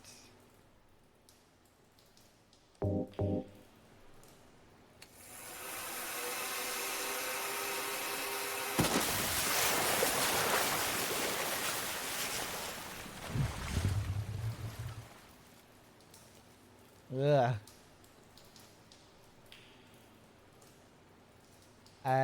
What if I get... What happens if I drop in now? Will I still drown? I guess I will.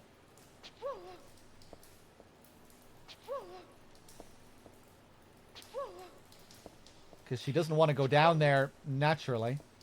Ah, but she's not going to fall either. Oh!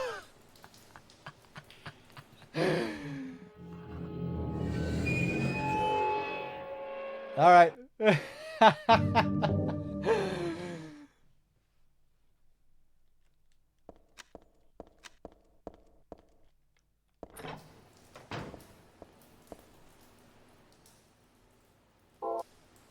Hold on a second.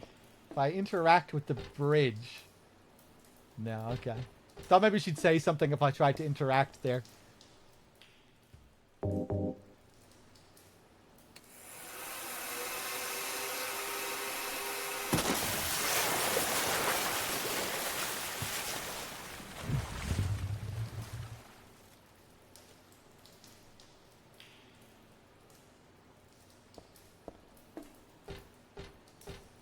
I want to interact with the umbilical cord.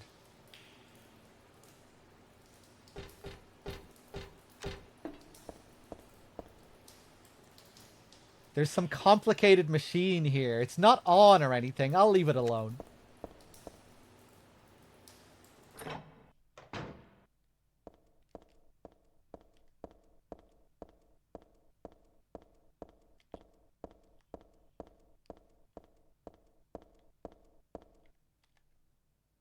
The drum is in the way. There's something inside. I doubt I can move it. Just seeing the valve on that door made me think of Valtiel and how the turning of the valve is supposed to symbolize, again, this whole idea of rebirth, the cycle. Once you start seeing the birth imagery, you start seeing it everywhere. Every time you see like a locked up creature in a locker or blood coming out of something locked up. It's like, oh yeah, that's a baby demon in a womb. That's what that is.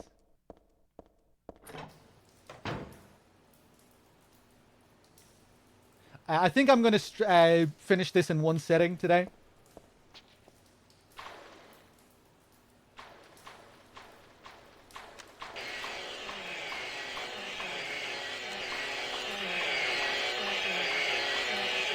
Oh, get up, get up, get up.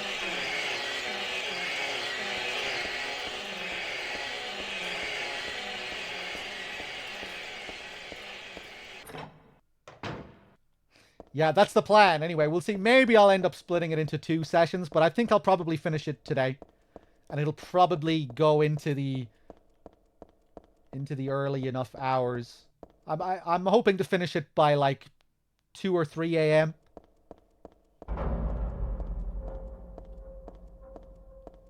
It's usually like a 12 or 13 hour playthrough, I think, when I play this.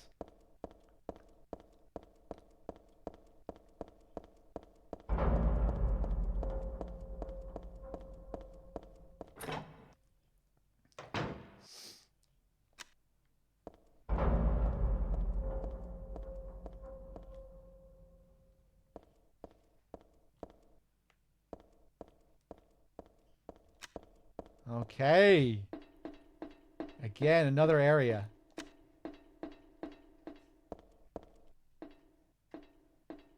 Silent Hill 3 is fucking relentless.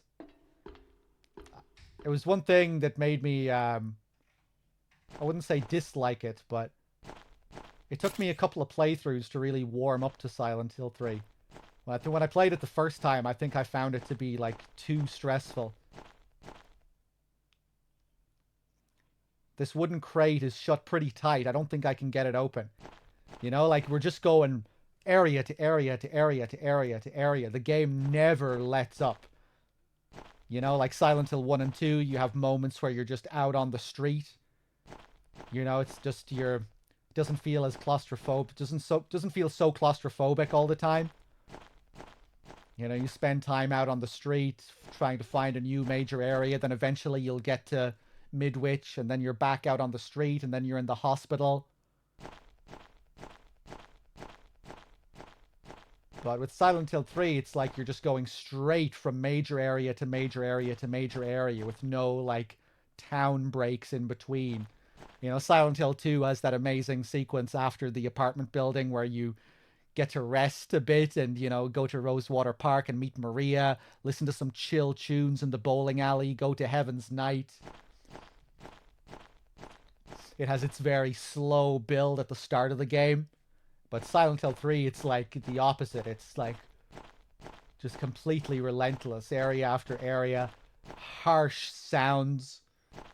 The pendulums, monsters everywhere. It kind of goes back to the Silent Hill 1 vibe, which makes sense given that it's a direct sequel, but it's like Silent Hill 1 on steroids almost at times.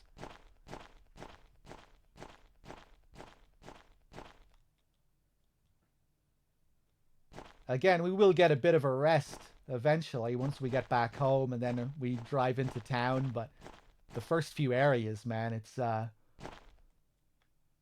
can be very stressful on a first playthrough, you know, going from the shopping mall to the sewers and then to this fucking hellhole of an area. Like, this next area is, again, just another major area that takes a good while to get through.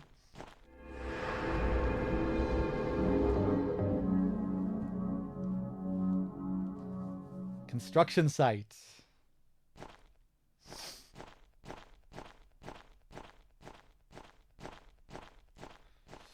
Yeah, Silent Hill 2 is obviously the most subdued of the first three.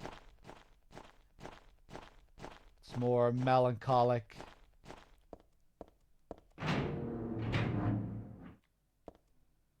Not as frantic with enemy encounters. Or, not as overwhelming.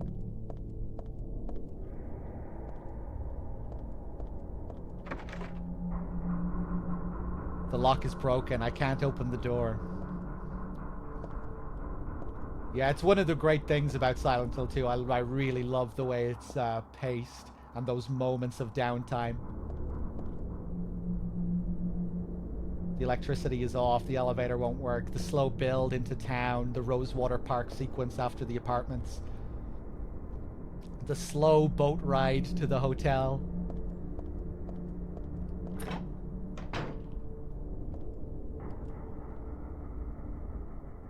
Love the sounds here.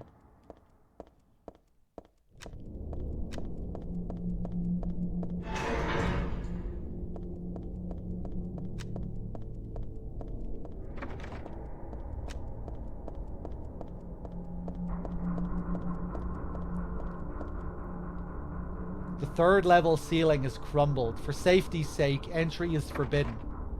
The door is shut tight. It won't open at all.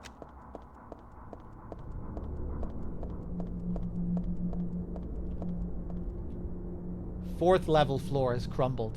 For safety's sake, entry is forbidden.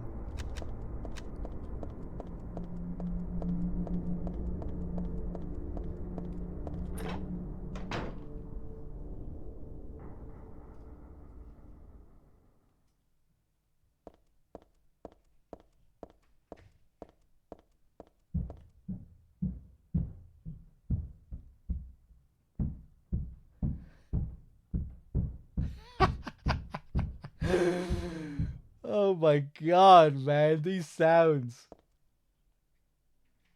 That is crazy. It really sounds like someone in the house with me. Banging upstairs. Especially when you're like me and you live in an apartment block and you actually do have people up above you and below you and to the side. Oh, man.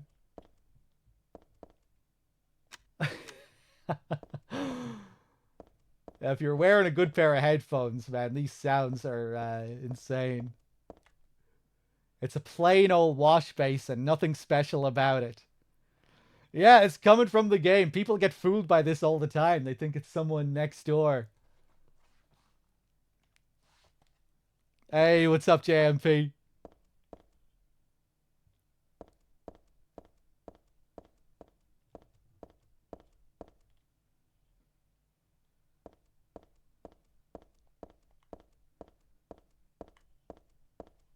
Okay.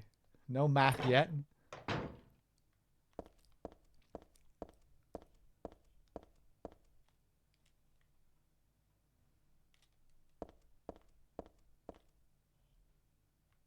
The camera is focusing on this patch of wall here. The wall color looks a little different here, and the material is different too. It might break if I hit if it's hit hard enough. We smack it.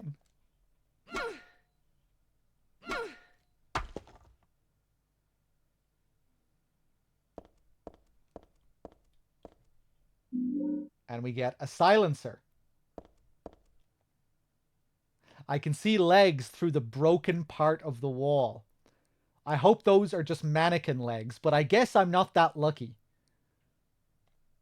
Just like the black cat. I wish I hadn't seen that.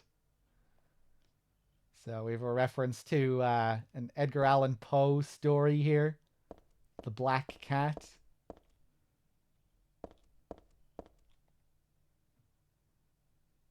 I think I'll just leave it alone. There's nothing I can do right now. Normally I'd report it to the police or something, but I guess that's not possible. Even if it was, I've got bigger things to worry about right now. I've got bigger fish to fry.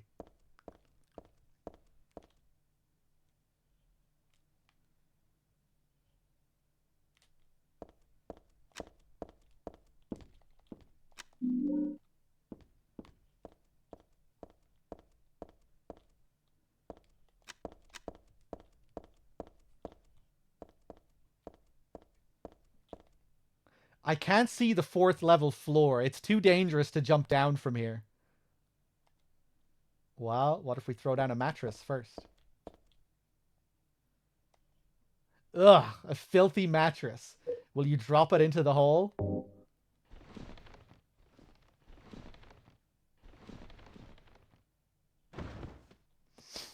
People say it's Snake behind the wall. Yes, Snake and his iconic yellow pants. And his iconic silencer. Lots of empty bottles and cans. It looks like somebody was living here. Banana fatigues. Alright, we drop down.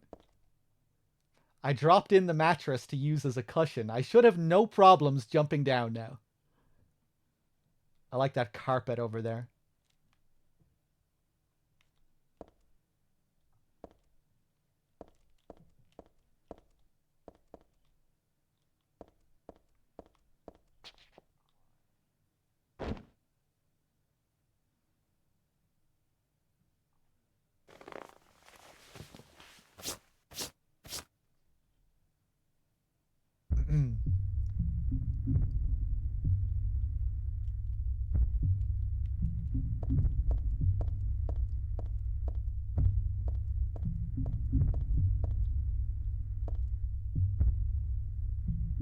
Really cool sounds.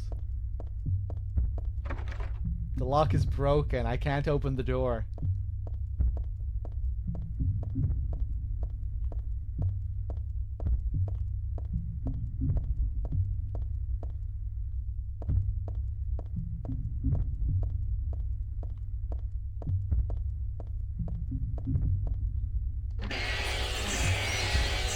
No, I'm good. What?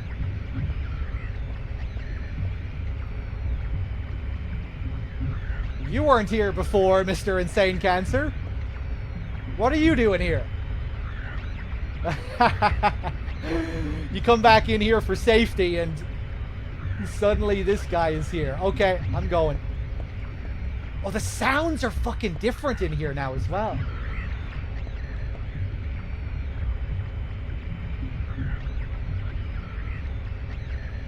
The same sounds are playing, but there's another one that, like, sounds like a big exhaust or something.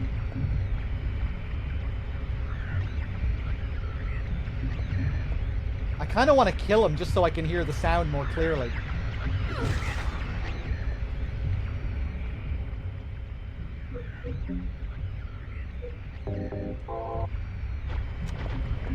Ah! Never really played around with these guys. Oh, yeah, they can run pretty fast when they want to. Oh, shit.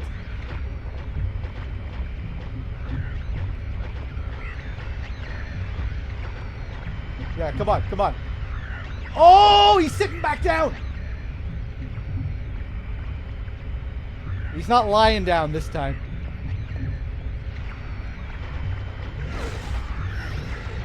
Oh, fuck.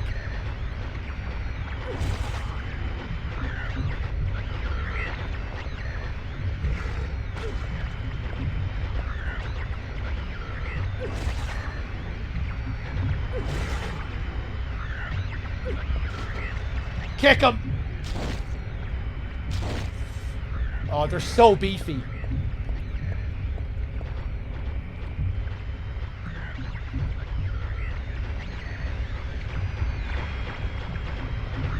Oh!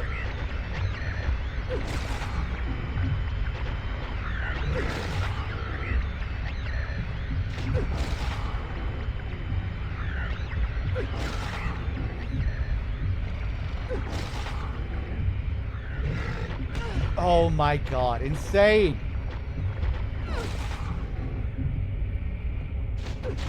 I think we finally got him.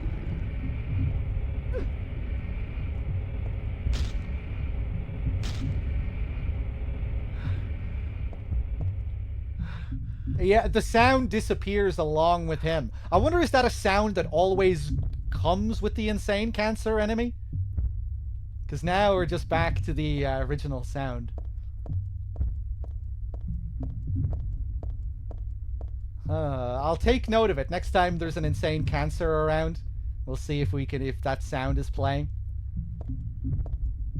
I love how he just deflates as well when you kill them. Look at his body now.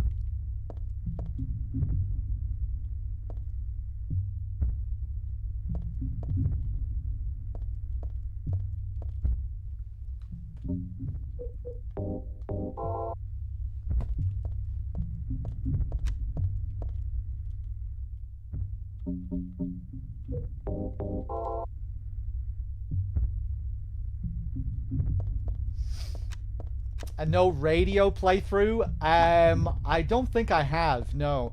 But that was one interesting thing about doing the possession playthrough. If you, when you kill loads of enemies and you're completely clearing out rooms full of enemies, you get to hear more sounds. Because oftentimes you go into a room and all you're hearing are enemy sounds. And you're not hearing just the environmental sound in the area. And then when you clear out all the enemies in the area, you get to hear the sounds that are just naturally playing in there.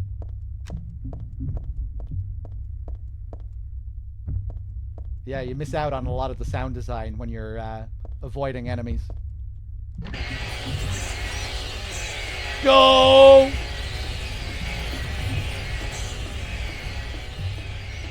Jesus fucking Christ. The tabletop is covered with papers. I don't see any info that might come in handy, though. It's a mannequin catalog. I guess this is the reception area for a mannequin company.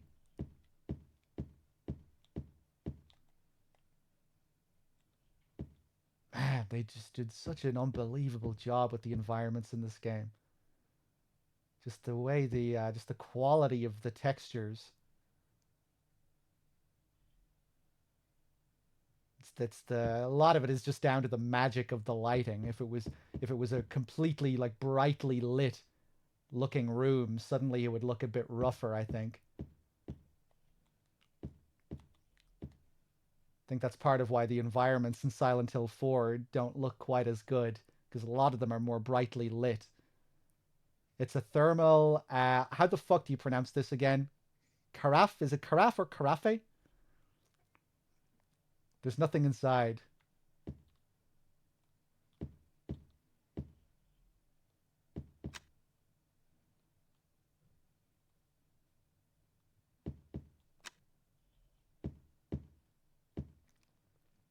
But yeah, I think it's telling, even in this game, one of the worst looking scenes, where the environments, where the environment doesn't look as good as the rest of the game, is the shopping mall. When Heather goes out at the start of the game to make that call to her father, the environment doesn't look as good. And I think it's because it's one of the few parts of the game that's so brightly lit. You can see that the textures of the wall, they look, they look much more dated. And I guess some of the later areas as well, when you're in the brightly lit version of the shopping mall, the areas look much nicer when they're darker.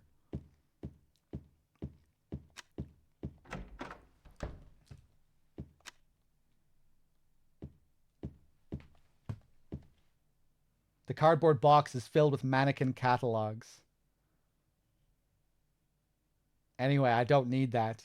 The baked vertex lighting carries the environment. See, I wish I knew more about the technicalities of the lighting.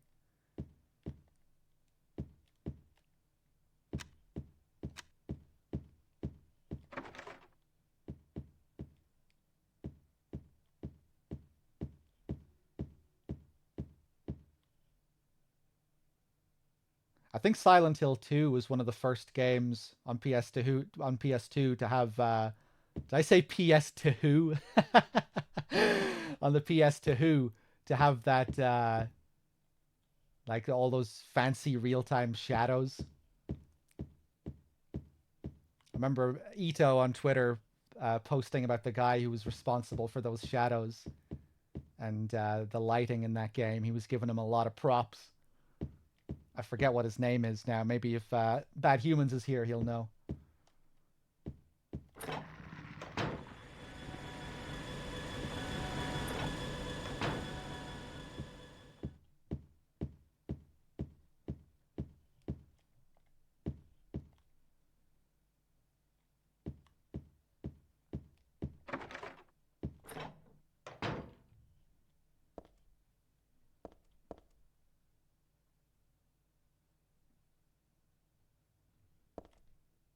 Here's a mannequin with no head or legs.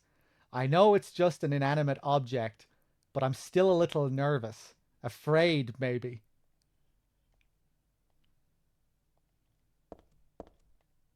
This is the only mannequin with a head. There's something weird about the headless ones. Like they can still see me or something. Ugh.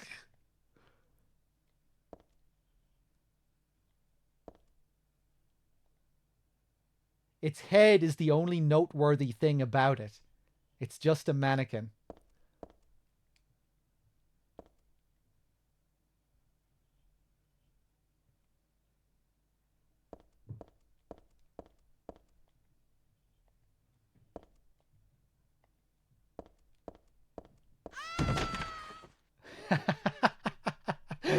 That is Heather's death scream, isn't it? It sounds a lot like it. Anyway, I'm pretty sure it's her exact death scream in the game.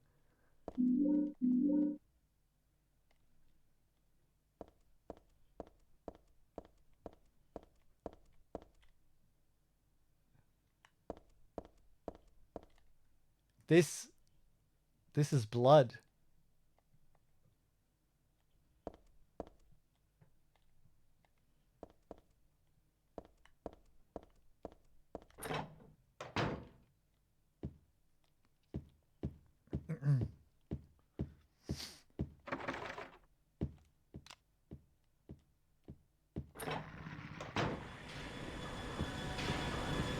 Oh!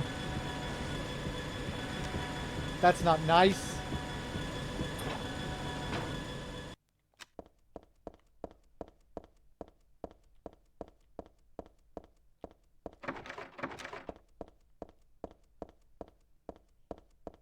I'm not sure if I should be going up here straight away.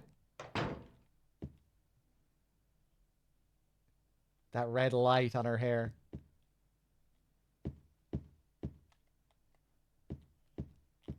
God damn.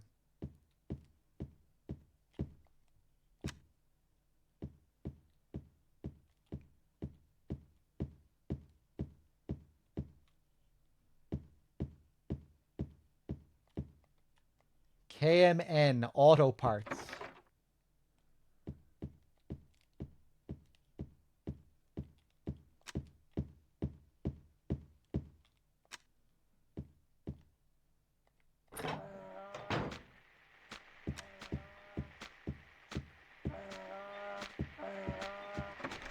Still no map for this place.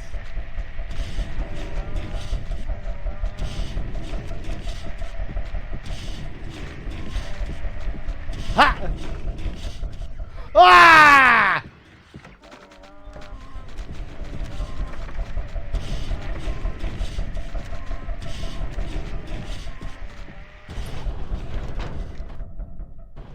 I remember the room with the insane cancer is just another troll room. There are some papers on these shelves, but that's it. Nothing useful.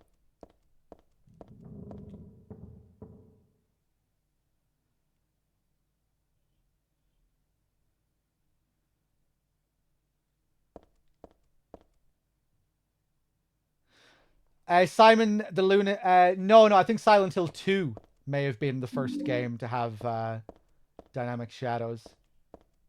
Or at least to that extent.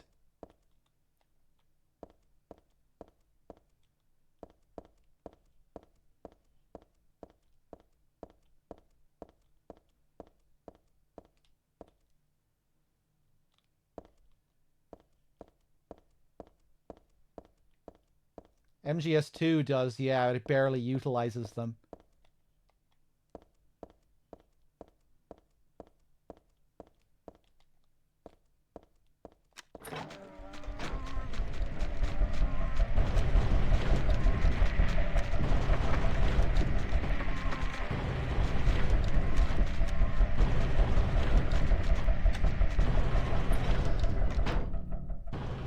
Bop, bop, bop, bop, bop, bop, bop, bop, bop, bop.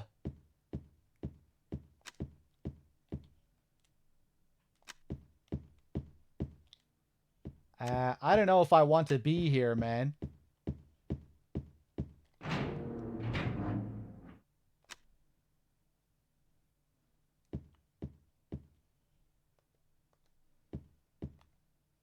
Its title is Repressor of Memories. What the hell kind of title is that? I don't get this picture at all. Well, that's because you're repressing your fucking memories, Heather. Idiot. Of course you don't get it.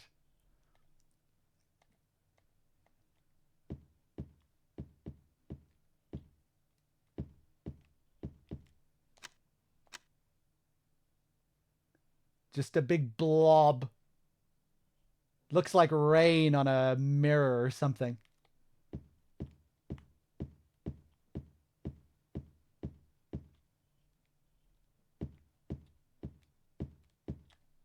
Now this is a calm, relaxing picture. Mountain. Nice and simple.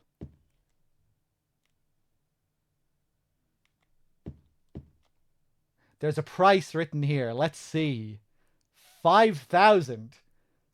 Man, what a world.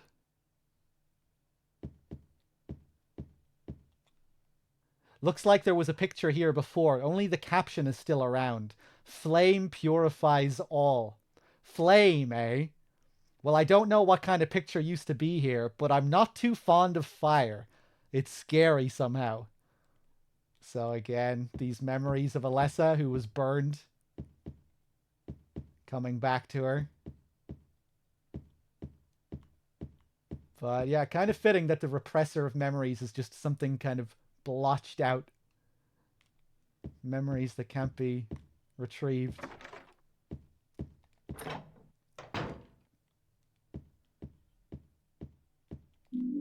Screwdriver. The box is filled with useless junk. I don't need any of that.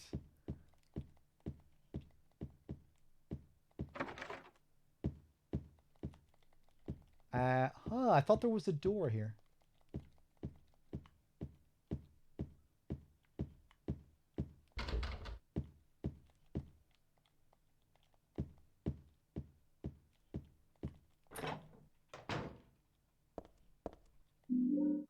I got a katana. It's a katana, but I don't need another one of those. I think one is plenty. Too much stuff will just slow me down. Yeah, where are you fitting all this stuff anyway, Heather? You got a maul, a steel pipe, now a katana, shotgun, handgun, knife. But one more katana is just too much. This is a short katana, about 2 feet long, pretty powerful and easy to handle.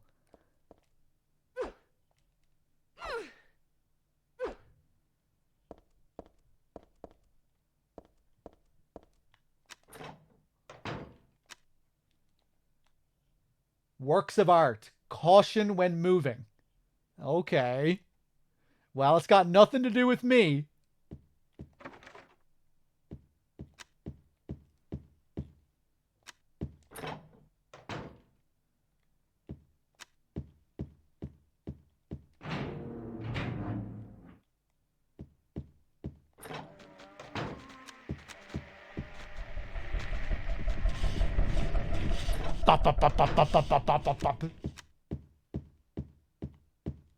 I'm gonna go back down to the other floor. I would really like a map.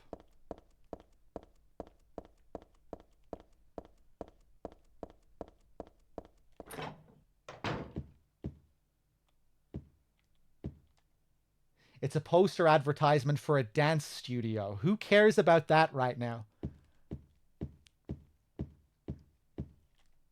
The elevator doors are open a little. The space is too narrow to be of any use, though.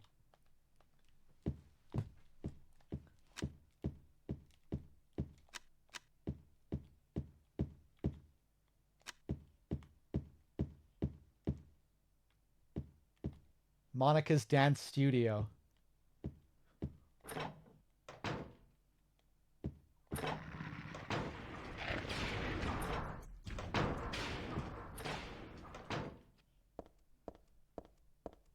Hey, finally a map.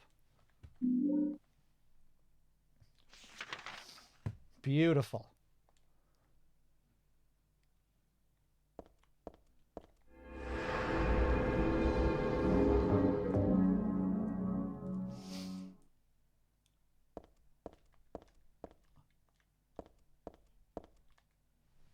The desk is all cluttered up. It doesn't look like there's anything I'm interested in.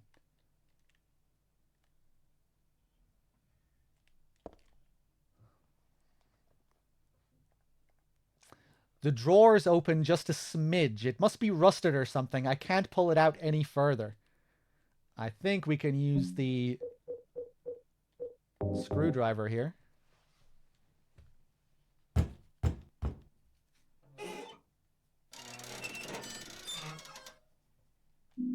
And we get a rope.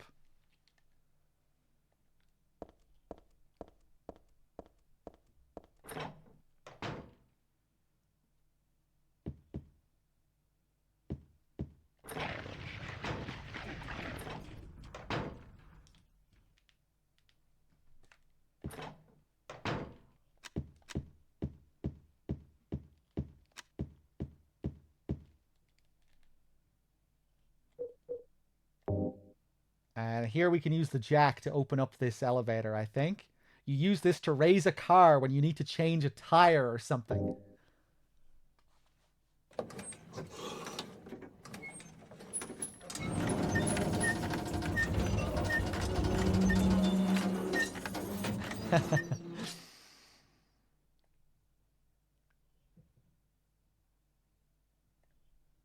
The door downstairs looks open too. No way I can get down there like this. Well, what if I use that rope I got? This was in a drawer at the office. It looks sturdy and well used. I used the rope. Will he use the rope to get downstairs? Let's do it.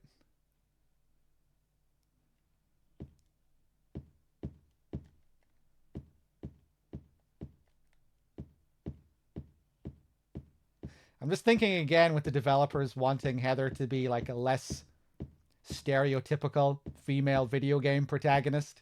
You know, how they wanted to go against the, you know, the more doll-like anime women in games.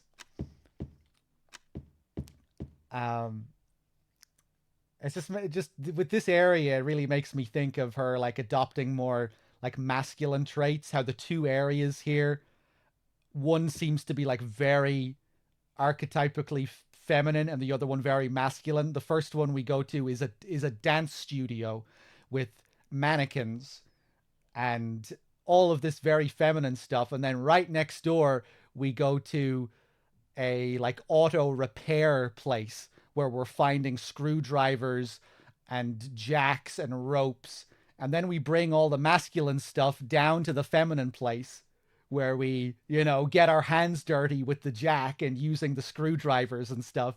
It's again making me think: are they trying to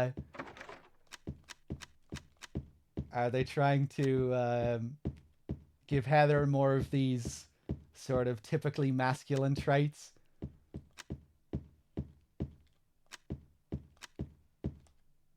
That old familiar pattern is on a piece of paper stuck to the vending machine.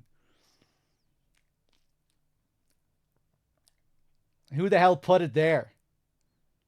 It's not like it's the latest fad or anything, right? I don't think so, Heather. There's definitely something strange about these. There's definitely something odd about these symbols. It's not really seeming like the latest fad.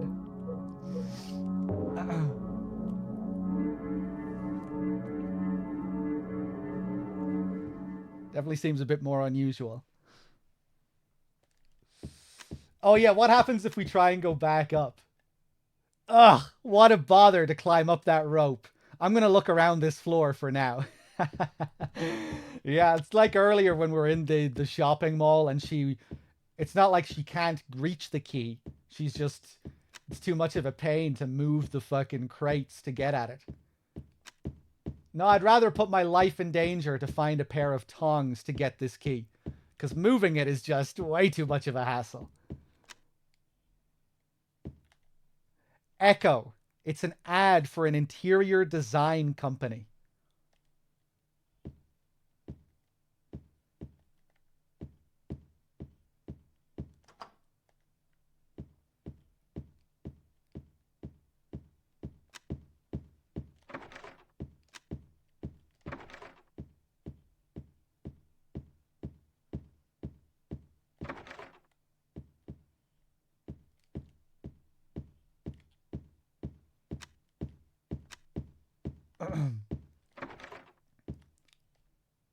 Echo Interiors and Floor Fashions.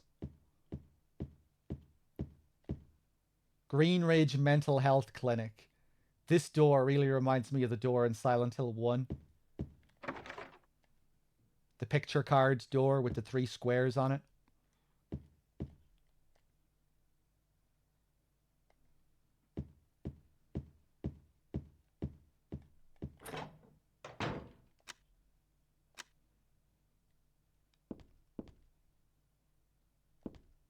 Is this the reception area? There are catalogs scattered around.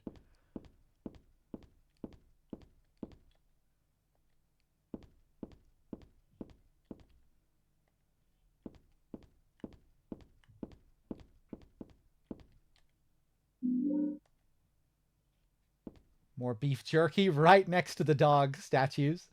A dog figurine. It looks real enough to bite.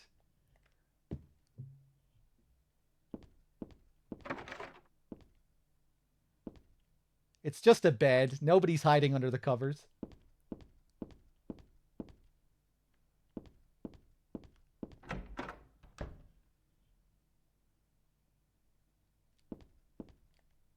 Lamp hoods and flower vases. I don't need either. Underneath the covers are more display items. No time to be worrying about this.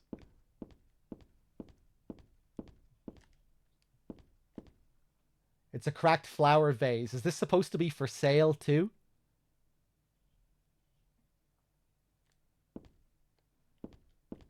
A display of paper towel holders. There's nothing to see there. The towels hanging on them are disgustingly dirty.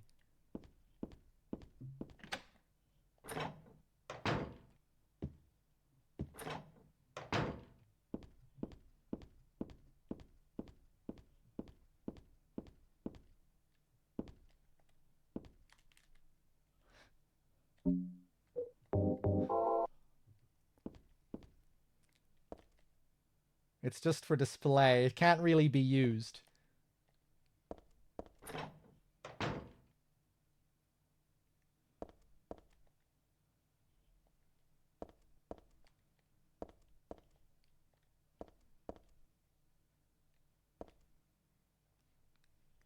That camera angle.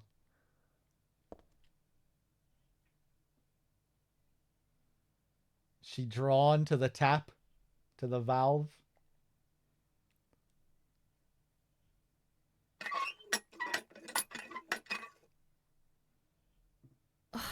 I knew it.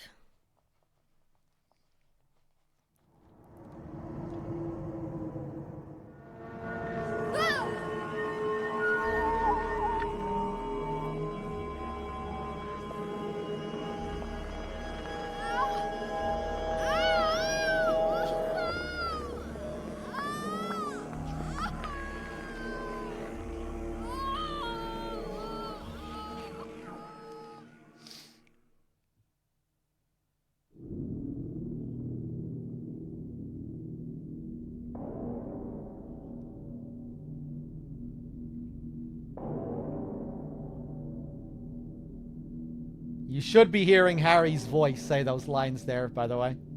Another Silent Hill 1 flashback.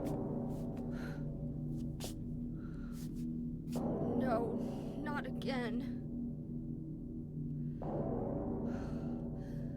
Did she do this too?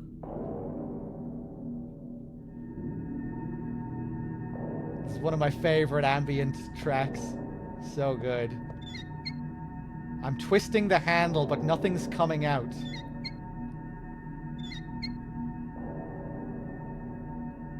And from this bath, you can see this cord. See it on the ground? And the cord goes all the way over here. See it there?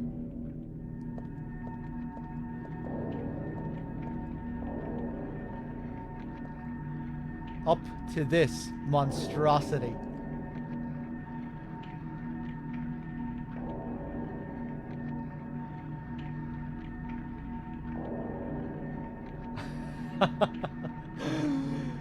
One of the most disturbing images in the series. What, like, just one of those great, what the fuck am I even looking at here kind of images.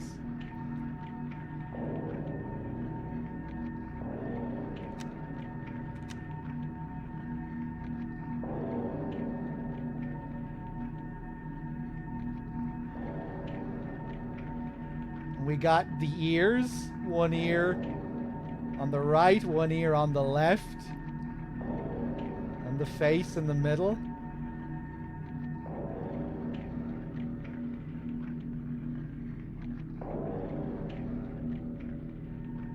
Those medical scissors. What are those squares for? What is this?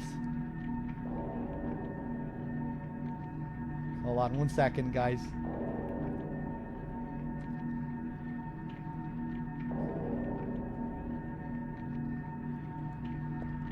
Looks like there's writing on the wall behind it as well. Looks like there's a whole essay written on the wall behind it. Is that supposed to be text?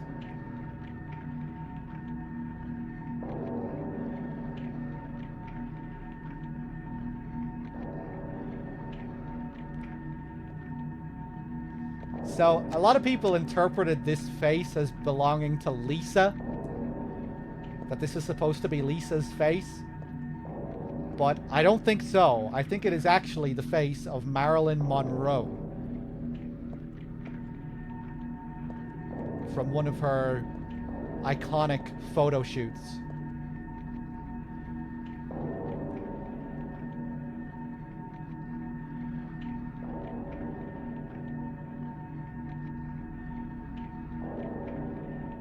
And we'll see this come up again later on, a similar sort of image with this mouth and these ears.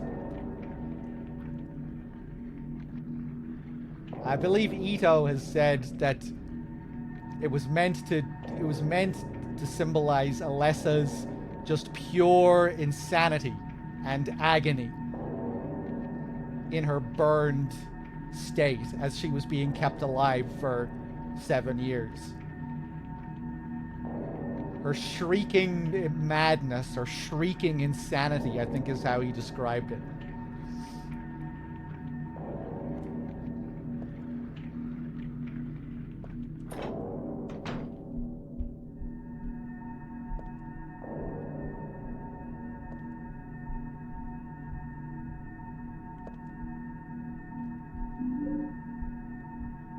The mummy-like thing in the wheelchair is just a doll.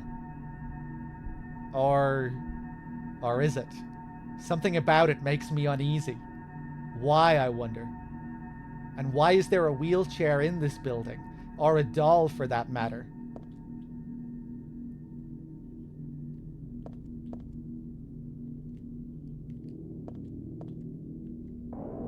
There's a doll in the wheelchair. I have a bad feeling about it.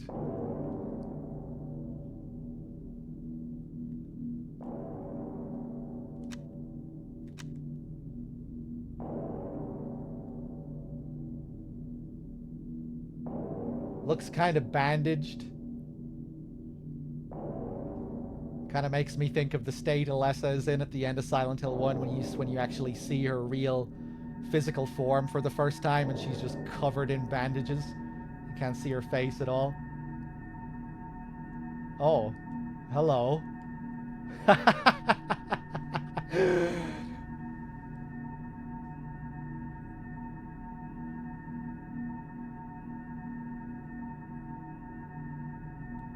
So here is Valtiel, or some representation of him, holding on to one of these dolls.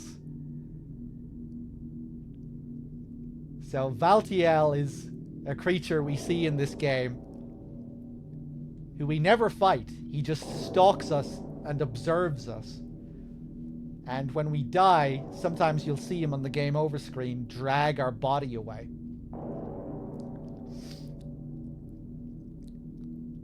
And Valtiel is supposed to stem from the word valet, as a sort of attendant. And that's what Valtiel is supposed to be within the story of the game. He is God's attendant, helping with the birth, helping with the ritual and the birth of this god. So that is really what this image symbolizes. Valtiel holding the hands of a child, helping the child. The child that is growing inside Heather. And I guess that's what this means too, that it's like a sick child in a wheelchair that needs to be attended to.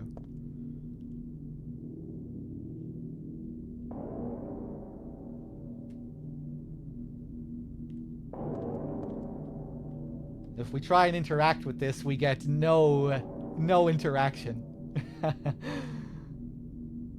Which I kind of like, you know? Sometimes it's good not to have Heather's weirded out responses. You can just kind of look at the image. Where it's just left completely up to the player to interpret.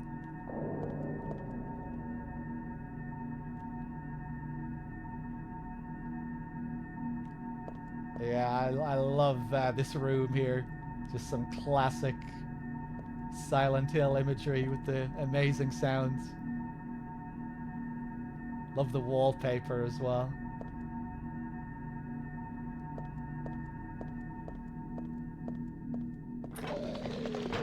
Oh!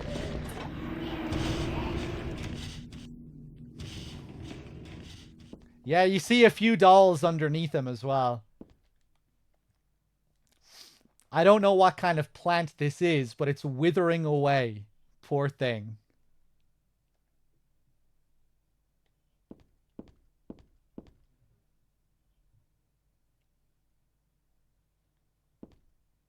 Yeah, I think maybe like a part of the idea with the god is that it is like this unnatural thing that is like, unless it's tended to, this god is going to die. Like, this god needs this very specific nurturing, you know? It's kind of like the opposite to real life, where instead of keeping the pregnant mother calm and happy, you know, this is a god that's born through stress and pain and hatred and suffering. The more hate-filled and anxious Heather is, the better that is for the god. You know, they really need Heather to be suffering in order for this god to be born.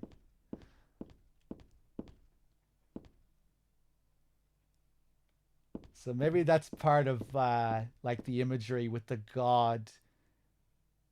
Like in its default state, it is this very sick thing.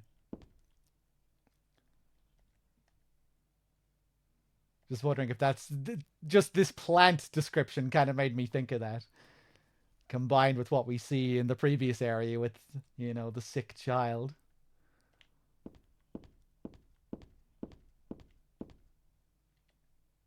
Oh, there's something here. Find the Holy One. Kill her? Yeah? If you want. You know. Maybe. Maybe we could kill her.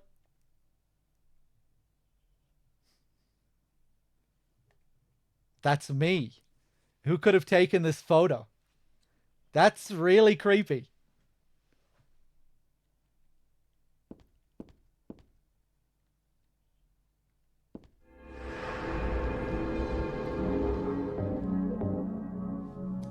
The mental clinic.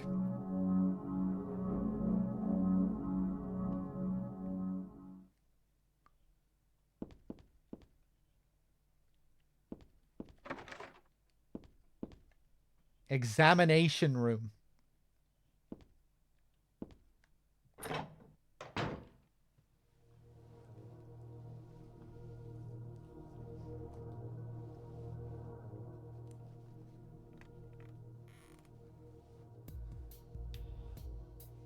Heather. That's what you're called now, isn't it? And who are you? The name's Vincent.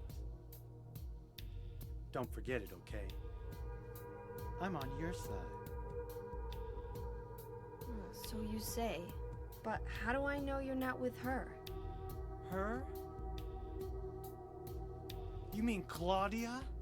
Please don't lump me together with her. She was totally brainwashed by that crazy old hag.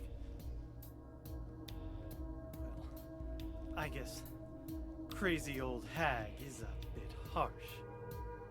She is your mother, after all. My mother?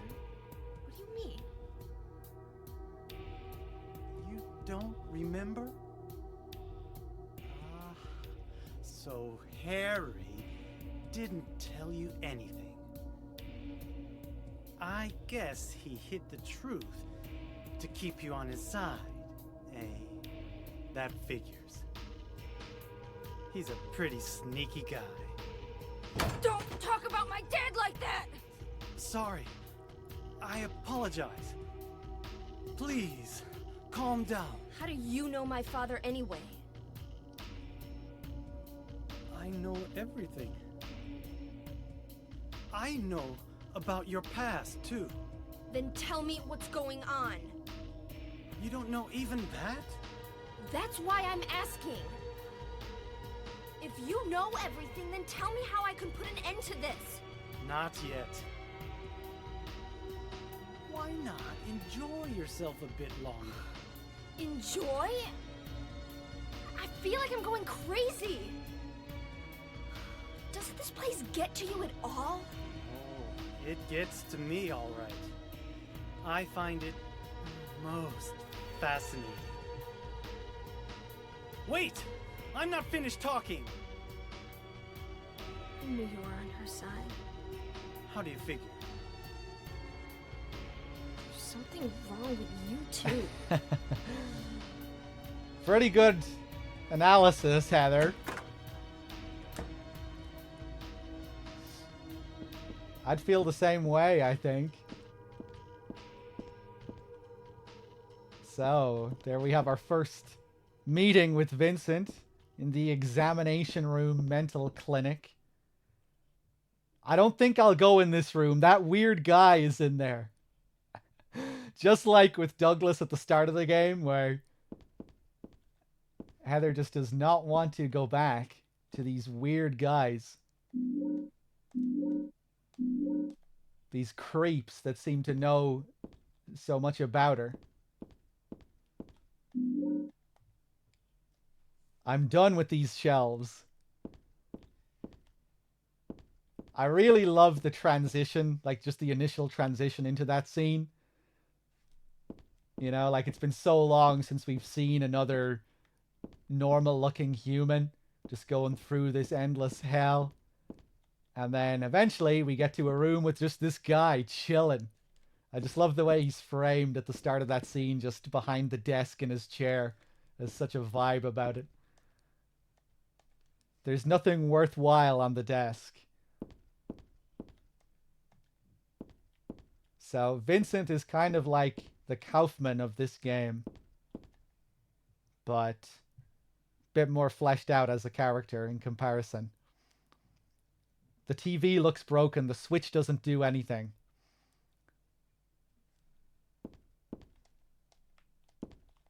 He seems to know Claudia. Knows about our past. Knows about Harry. But that's all we really get from him at this point.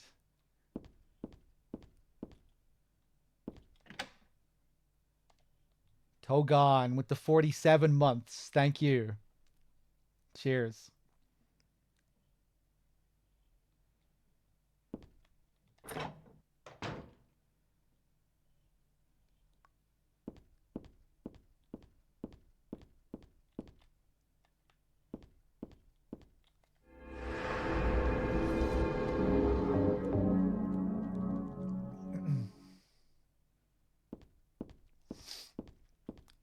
Is this a first playthrough? No. I feel like that should have been pretty obvious based off what I'm talking about. Based off the things I'm saying, but no.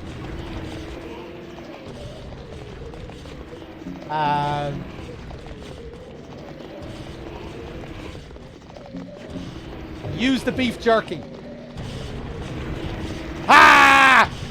Nice. Oh! Woo. Okay, he's going back to the beef jerky.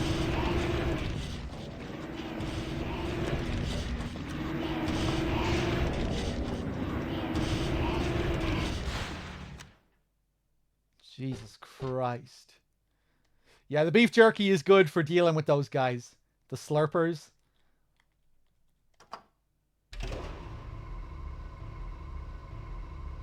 They love their beef jerky. Same with the dogs.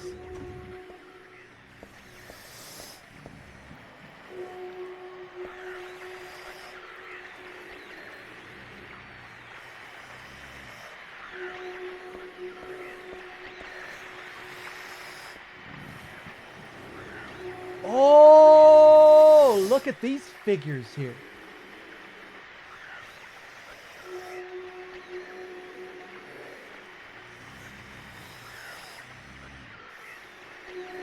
Kind of looks like Valtiel again.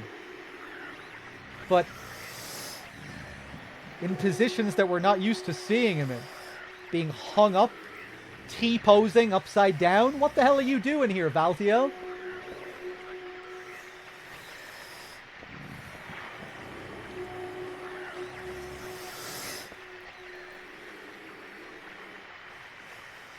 Cool.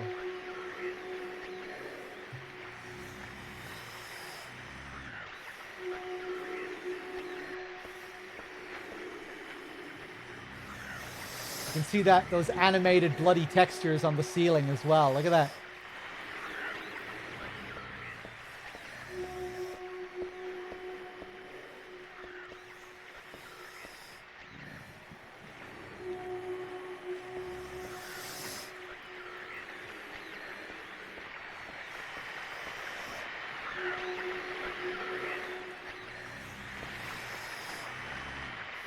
A book is lying here. Looks like a fairy tale.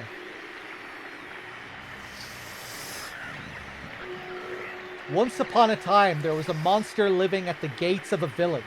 It was a very scary and a very bad monster. It would catch people and crunch them up with its big teeth. The villagers were afraid of the monster, and no one would dare approach the gates. Everyone was stuck inside the village. When the king heard about this, he summoned his knights.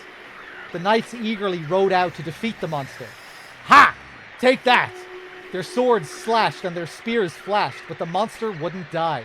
The monster tossed the knights into its mouth one by one, horses and all. What was the king to do? He fretted and fussed and paced the floor, but could think of no solution. Soon after, the village priestess came to the castle. She was a very kind and good person. The king asked her to defeat the monster guarding the gates. The book is torn, the rest is missing. I remember reading this a long time ago. I think I borrowed it from someone. I don't remember how it ended though. Grr! Didn't I read the story through to the end?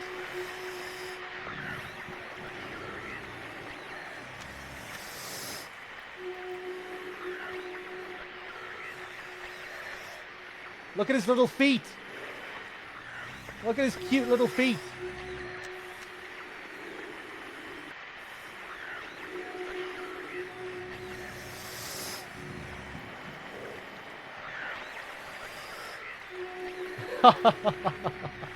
Oh, man.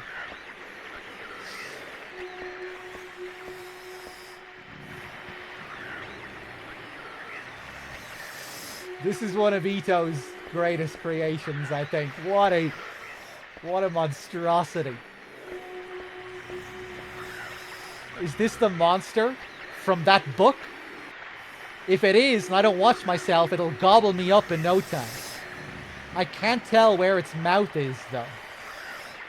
What the hell? I don't want to get too close, but I don't think it'll attack me now. Why not? All bark and no bite? Anyhow, it's in the way. I can't get past it. And it's the ground floor, too. This ought to be the exit. What a pain.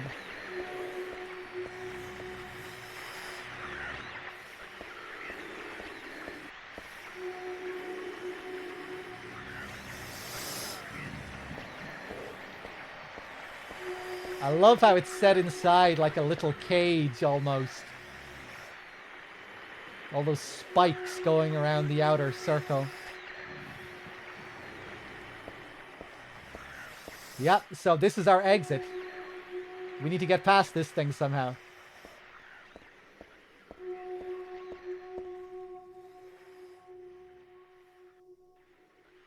Cool, all the bloody animated textures on the ceiling here.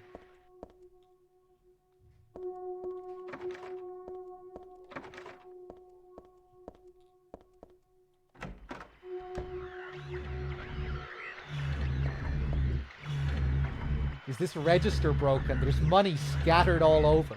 The register and the cash aren't of much use to me right now.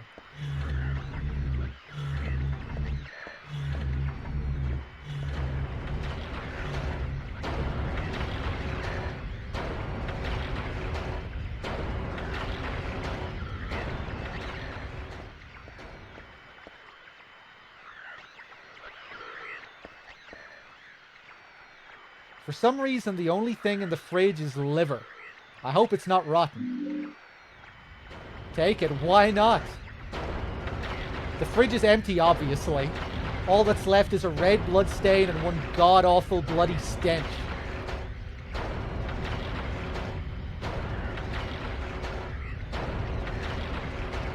There are cigarette butts all over the counter. Pretty yucky, but otherwise not worthy of mention. They're right beside the fridge, too. And inside the fridge.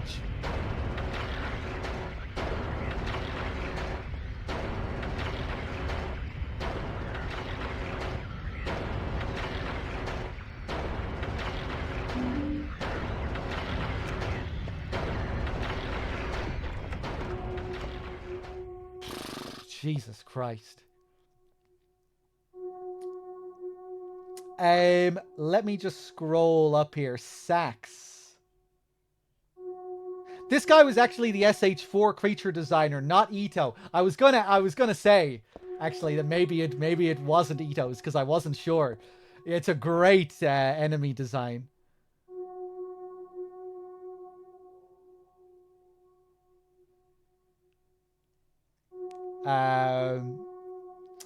Sax, you were asking here. I've been playing RE2 Remake. Really good.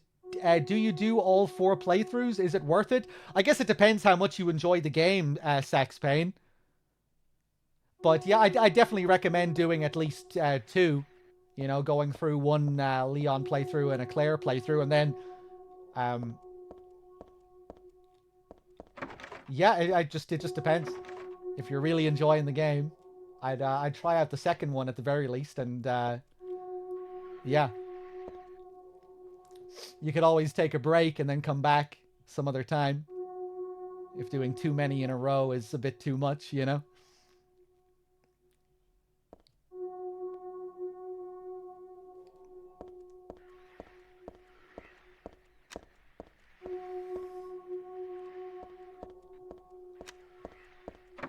Locked. What do we have down here? Last Drop Cafe. Elberton Life Insurance. And there's our monster with a lovely little drawing. Let me see if they talk about this monster in the Book of Lost Memories. Hold on a second.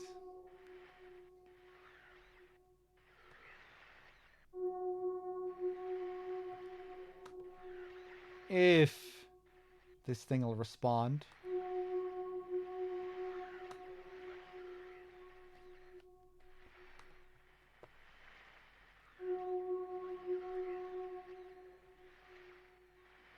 There's a section in this book where they talk about the monsters and they have some commentary from the developers.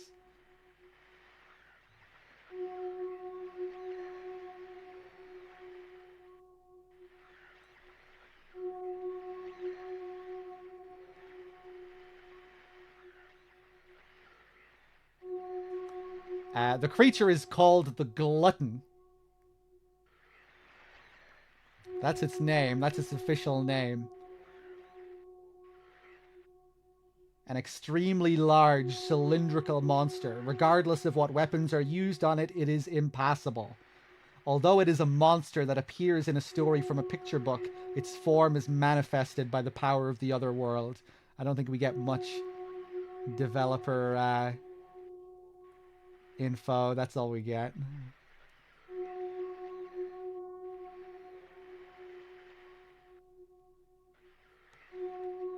All right, let's keep going.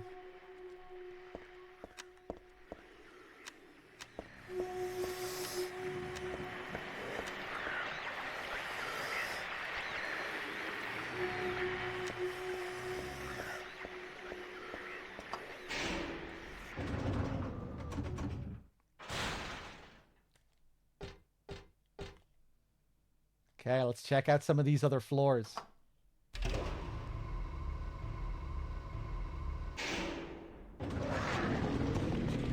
Oh, God. Oh, my God, man. Right, now we're just back here in this lovely place. Yeah, I'll be playing Silent Hill 4. For sure. Sometime this month. I'm not sure when, but probably in the next few days at some point.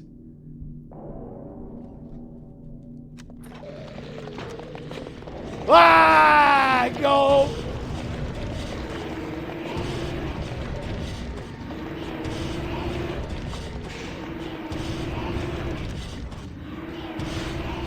Jesus Christ.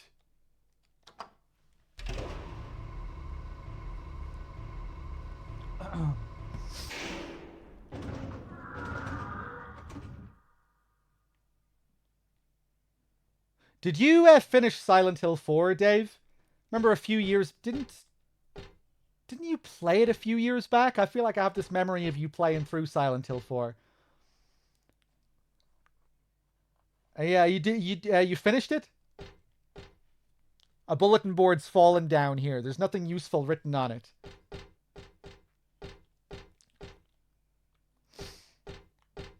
Oh, you did play through it. Yeah, okay.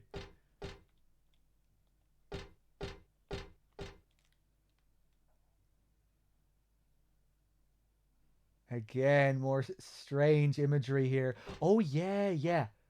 So here again, we have more images of Valtiel. And other figures next to him.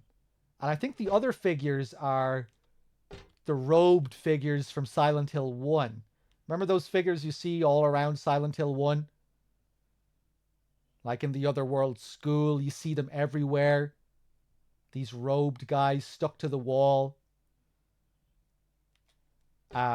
This is something that, again, that they comment on in the Book of Lost Memories. Let's see if I can find it, because they relate it to Valtiel.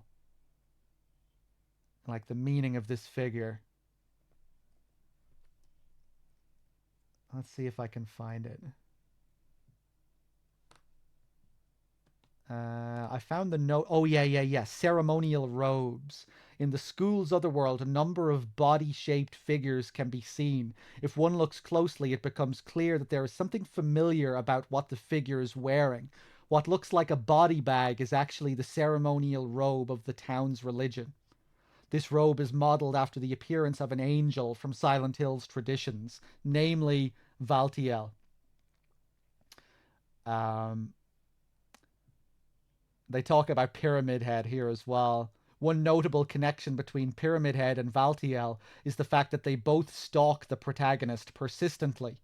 If the helmet that conceals Pyramid Head's face were to be removed, it would become apparent that the designs of the two are surprisingly similar. When the executioner's outfit, that is Pyramid Head, was designed, it was modeled after Valtiel, an angel from the indigenous religion.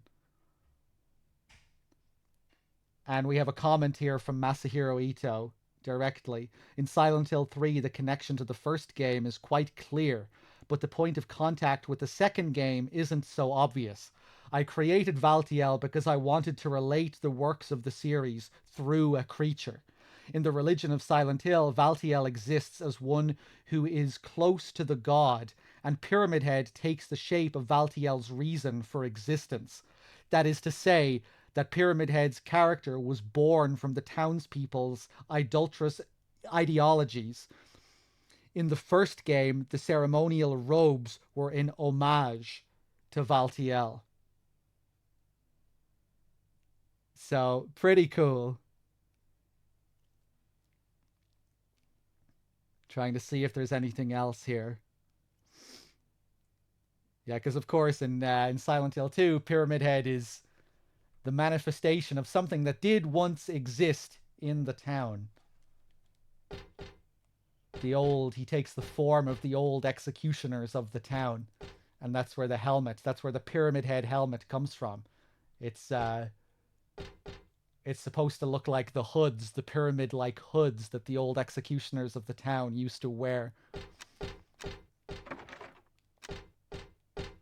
Hold on a second.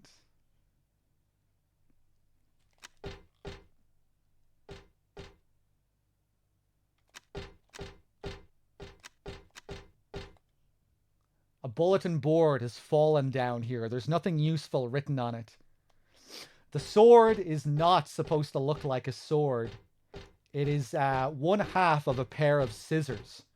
It's supposed to look like a scissor blade.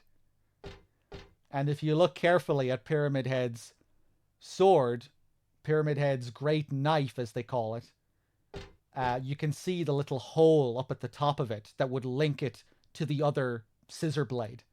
You know, like, you know how a pair of scissors has that little pin that goes through the hole that connects both blades. Pyramid Head's great knife also has that little hole up around the handle that would connect it to another blade. Originally, that was going to be clearer in Silent Hill 2, where, you know how you can get your own great knife in Silent Hill 2, how you can find the great knife. Well, the idea was that was going to be the other half of the scissor blade, again tying in with Pyramid Head being like James's mirror image in a way, or you know, being a character that is kind of parallel to James, however you want to describe it. Yeah, when you found that second blade, it was going to be like the other half of the scissors. And Ito has posted about this before. It was an idea that he couldn't really quite express the way he wanted in the game, because the blade that we were going to pick up was going to look different. It wasn't just going to be like the exact same as Pyramid Head's. I forget exactly what he said about it now. Maybe someone can find his tweet, but yeah, he commented on it.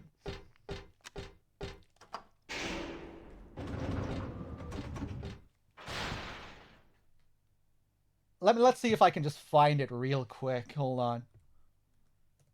Pyramid Head. Scissors. Ito, Twitter. Yeah, I think I got it.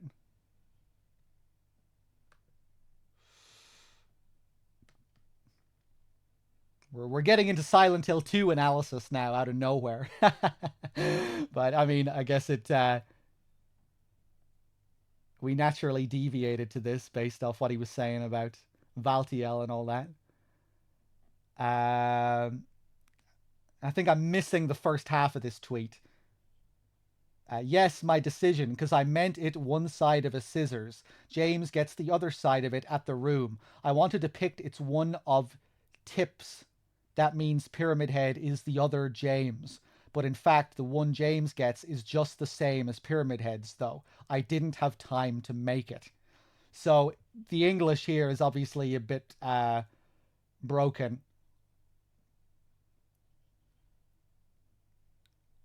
But yeah, I kind of get the sense that he wanted to create a more unique blade for James, but didn't get time to make it. I don't know, maybe originally you would have seen like Pyramid Head with one half of the blade where James had the other half. I don't know. By the time you get the Pyramid Head blade in Silent Hill 2, Pyramid Head, it stops using the blade by that point. He starts using spears. Once you get to the hospital, he starts using a spear, and you never see him with a blade from that point on.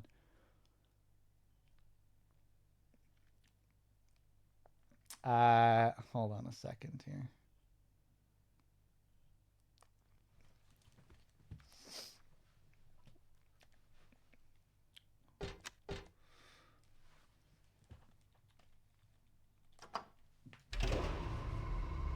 But yeah, you can still see that it's supposed to be a scissor blade if you just look at the design of it. But yeah, I guess he wanted to make that parallel thing between James and Pyramid Head a bit more obvious with it. Where it really felt like you were using the other half of the blade or something like that.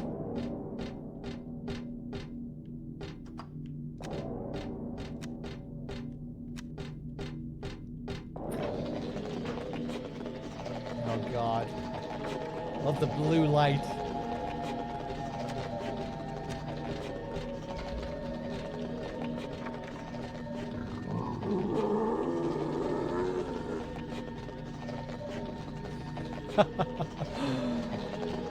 Oh, hello. Let's place down some beef jerky for this little boy. Come on. Come on. You know you want it.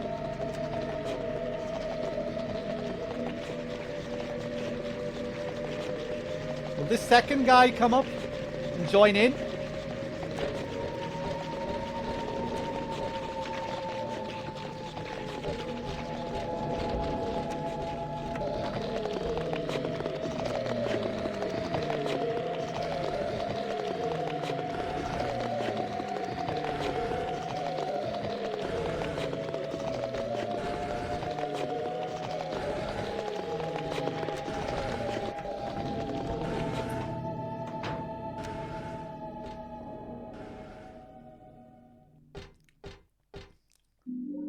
And we get a matchbook. No more cigarettes for me. I quit for good. You're only 17, Heather. I really love this room here. Who is here? Mysterious lit cigarette.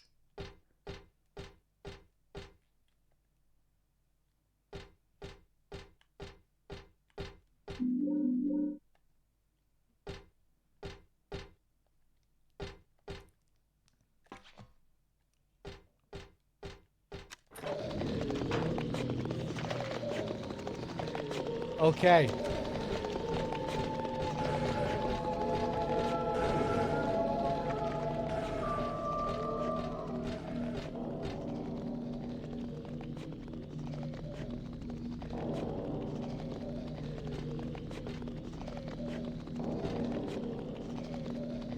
Great image.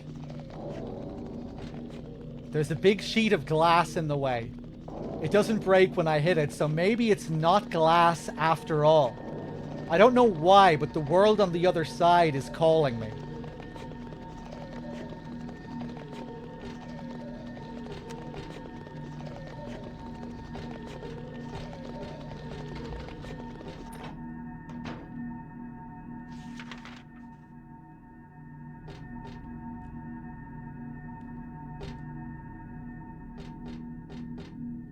Ahem.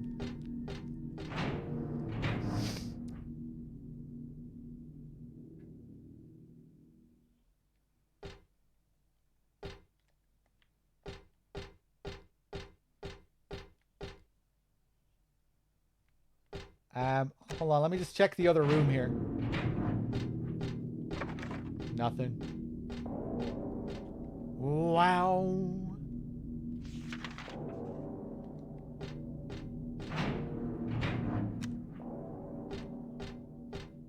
Remember what was here before?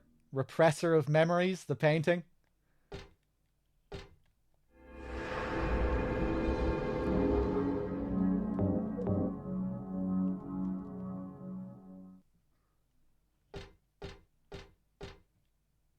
And this one was completely blank.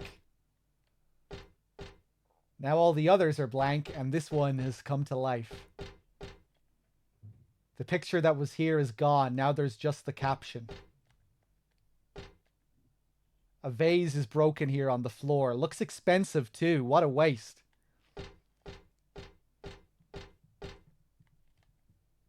There's a caption under the picture. Flame purifies all. By these remains may a person find the road to paradise. I've seen this picture before. No, wait. I've never seen it, but I do know it somehow.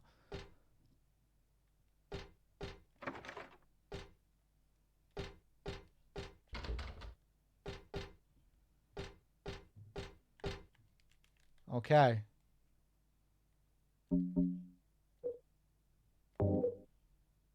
Oxidol. You use this to disinfect cuts and stuff. It foams when you put it on. What am I supposed to do with this? Pork liver. This was in the cafe's fridge. Gotta do something with it before it goes bad. And the matchbook. This was in some company's conference room. Looks like it was used to light someone's cigarette. Let's combine all three.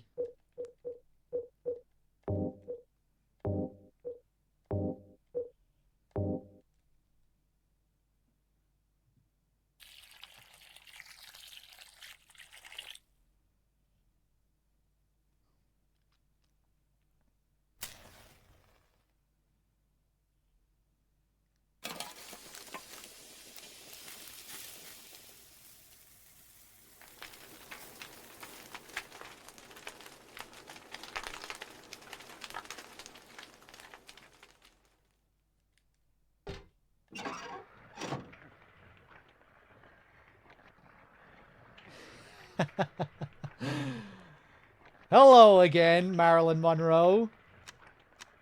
I see you've retrieved a few more ears since we last spoke. Lovely.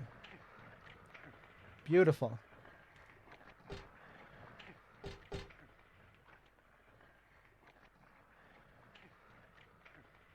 These doors that we passed through as well, it kind of reminds me of, like, I don't know, a crematorium or something.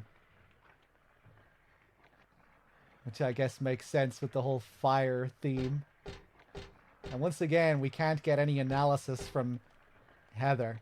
She doesn't help us with this.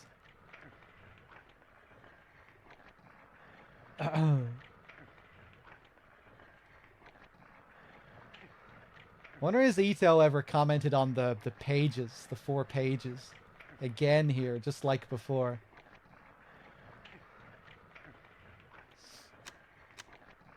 Bleeding from the ear as well.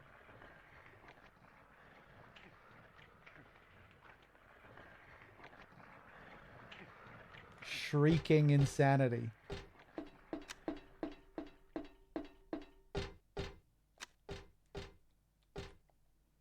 What might this be? The rest of that fairy tale I read earlier?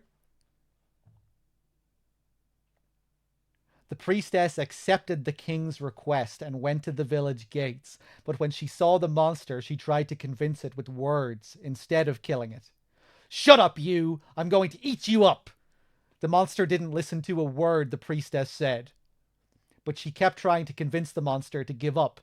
It's wrong to eat people, you know.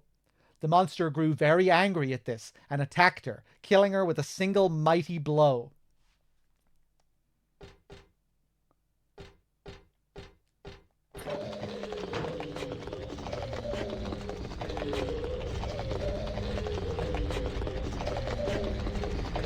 Ah! Ah! Beef jerky! Have some beef jerky! Have more beef jerky!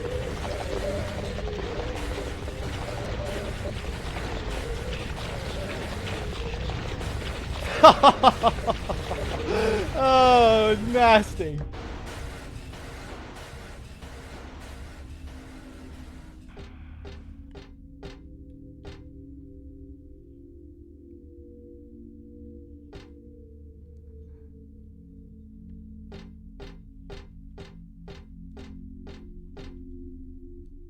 There's something underneath the bed.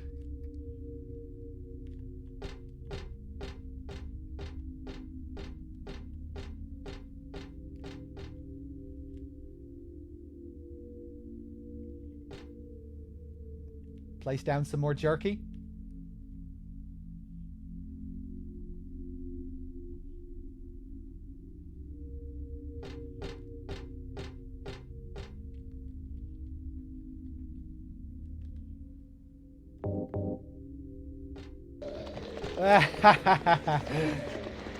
Yeah.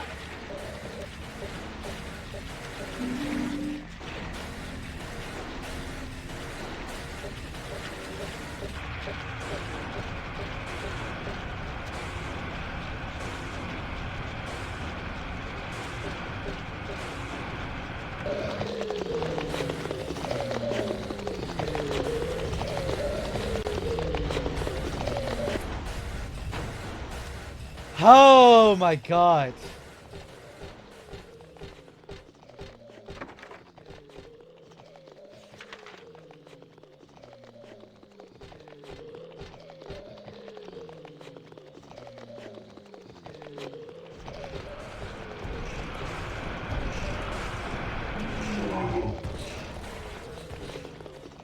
Trying to see if you can see anything in this little room here.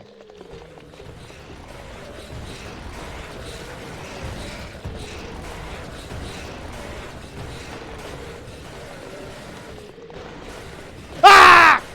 Go!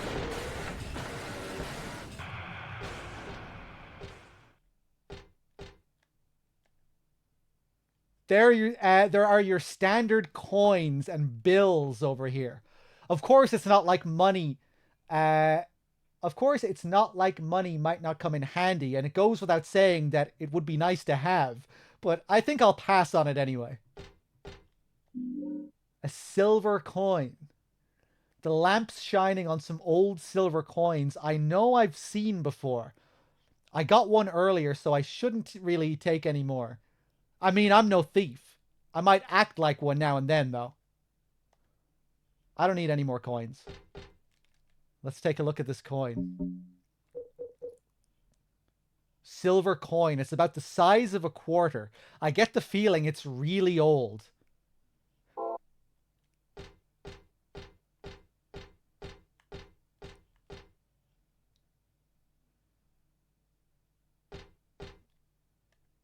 There's something written on the wall. Thus one's life turns to riches. What was a bag of silver coins is now the number in a book. Yet fate had no price. Ah, but do people know this? Just a plain old vending machine. This one is selling canned drinks. Come to think of it, I am kinda thirsty. I'd feel weird drinking anything sold in a place like this, though. What about our silver coin?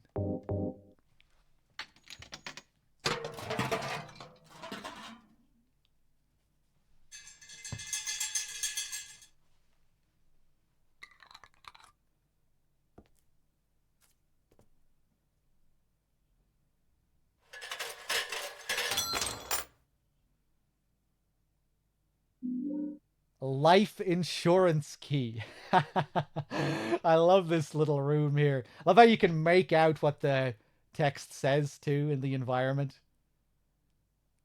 Canned life insurance key. I bought this from a vending machine. It looks real enough. There's a tag on the key that says Elberton Life Insurance. That rings a bell. Remember from the first floor? That locked door down there?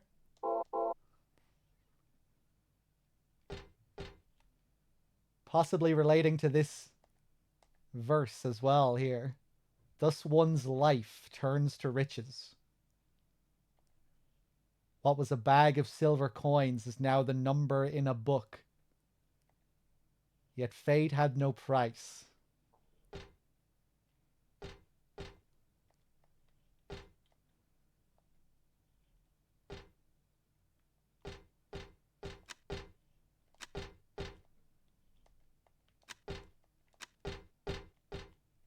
Oh yeah, I forgot about how weird the corner of this room is as well. Look at this shit.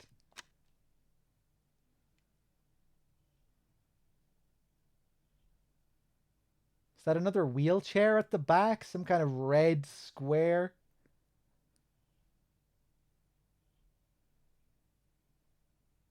Weird.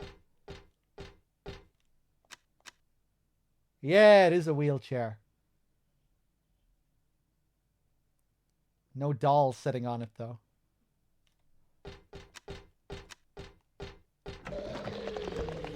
Oh! He has me. Oh, he didn't. He didn't.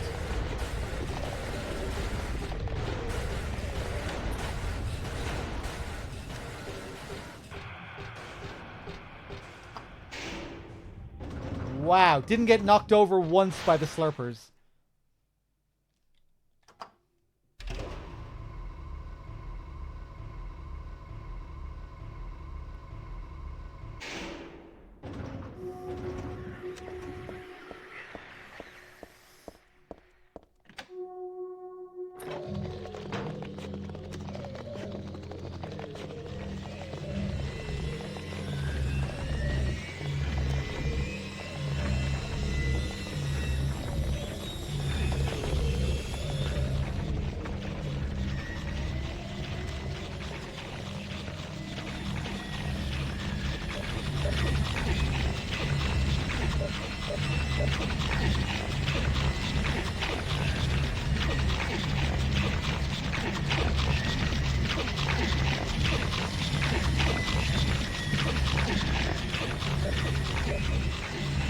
Okay, I'll leave you to it. Have fun.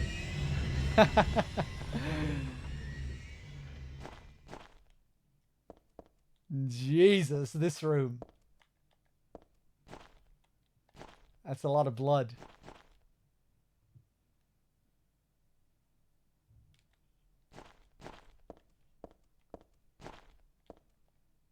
The end of that fairy tale. The final piece.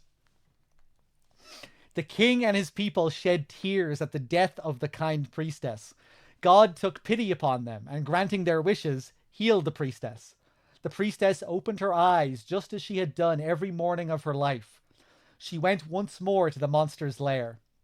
Fool, you wish to die again? No, this time it's your turn. The priestess had come to defeat the monster once and for all. As the priestess was very, very kind, she felt sad about this task, but it had to be done. Swords and spears won't work. Arrows and bullets will just bounce off. You can't kill me, the monster laughed. But the priestess used neither sword nor spear. She chanted but a single spell. Tu fui ego eris. Do you know what happened then? The monster let out a huge cry and then died and vanished. Thus the villagers were able to use their gates once more. Everyone lavished their gratitude upon the priestess, and they all lived happily ever after. Tu fui ego eris. Weird writing. What was that?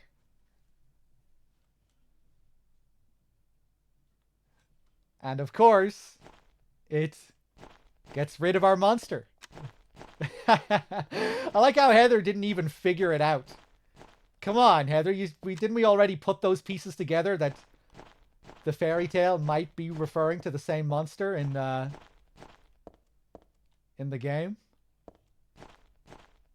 And just by chance, she says the words. And now when we come out, it seems like chanting the spell also got rid of the other monsters.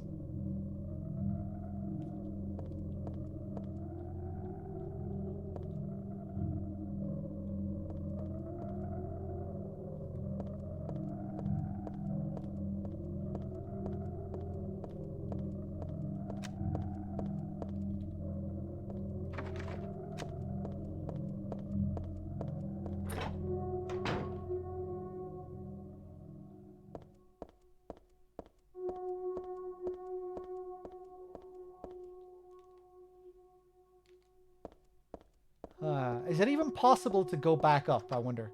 No, it's not. Just curious to see if the other monsters are gone, too.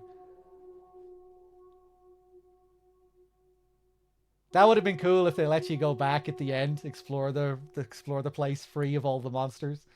I pushed the button, but nothing happens. I guess this elevator isn't working.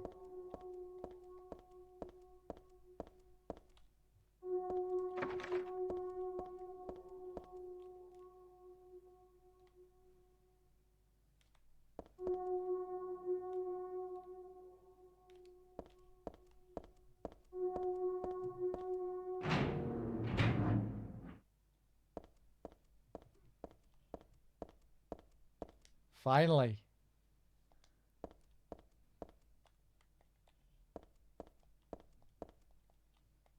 My apartment is the other way. Oh, fuck, I skipped the other text.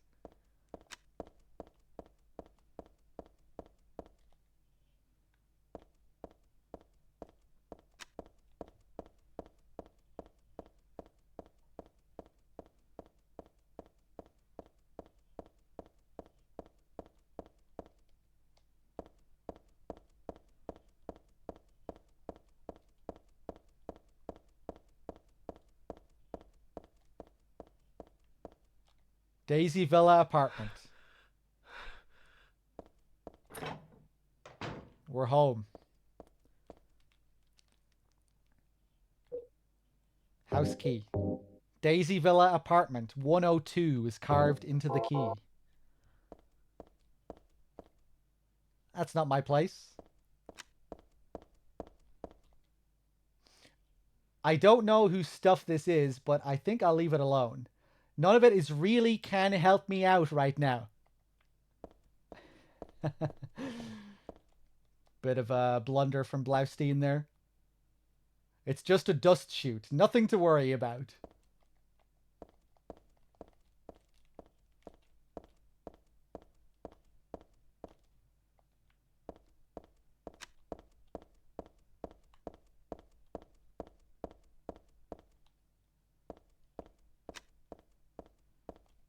Mailbox is empty. If you have a Silent Hill 2 save that the game can recognize, Heather will make a little reference. She'll say, no letters from a dead wife or anything like that, or something to that effect. What's this doing here? That really pisses me off. It's like having someone spit on your sacred place. Looking at that makes me head hurt. I forgot that. Blaustein must have been a late night when he was translating this part of the game. Looking at that makes me head hurt. What does it mean?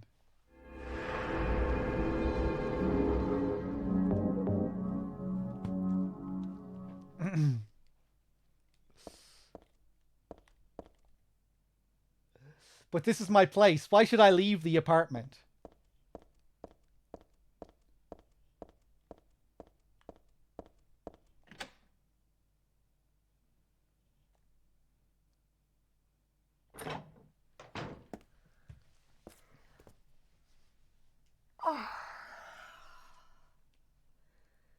Dad, I'm home. Listen, something really crazy's going on. I think we should... Dad? Dad?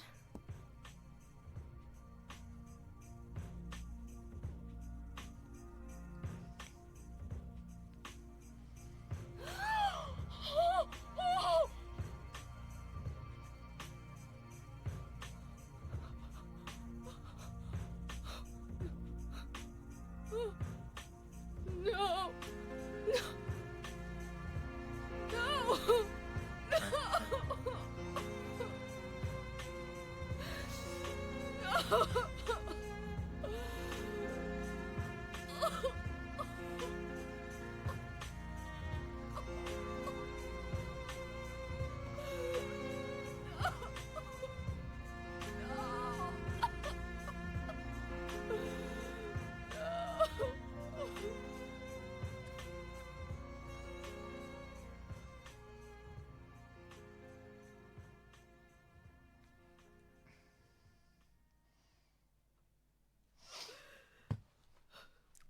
Looked like he was dragged in there. He wasn't killed in his chair. He was placed there afterwards.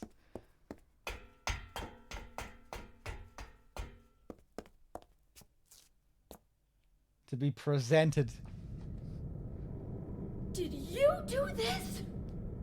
You're late. But why? Why?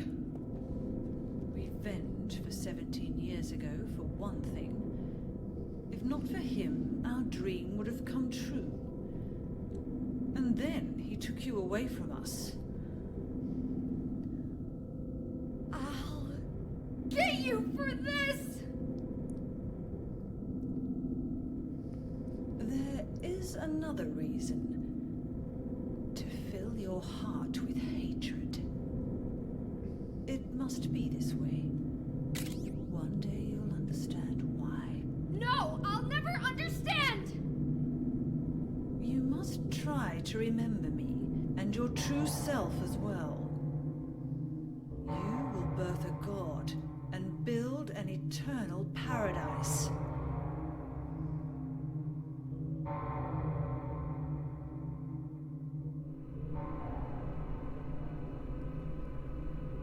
He's the one who killed your father. I merely gave the order. So, what will you do? I'll be waiting where all begins. In the town of Silent Hill.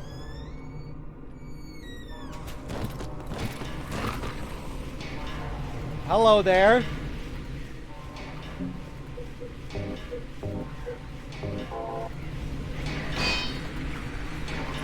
Oh!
No! Don't reload.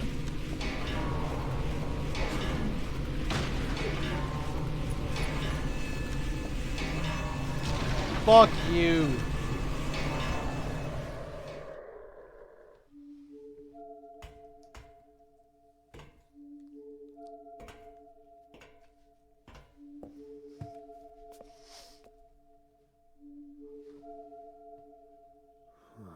I don't know what to say. Then don't say anything. I'm fine, so Just get out of here and leave me alone already! Calm down. I just... Calm down? How am I supposed to do that? My father is dead! He's murdered! Get out! This is all your fault! If it weren't for you, I'm sorry. then go! If it'll make you feel better, I will.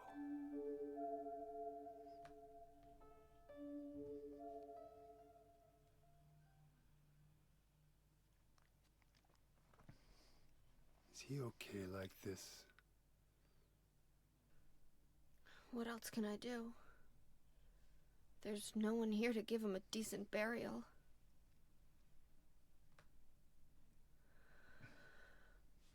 I'm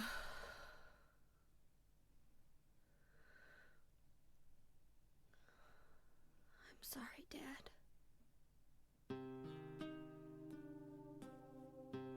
What do you do now? I'm going to Silent Hill. What's in Silent Hill? I don't know. Do you think it's safe? Of course it isn't. I don't know what kind of hell is waiting for me there, but I've got no other choice. I don't care about God or paradise. If that's what she believes, then fine. But she won't get away with what she did.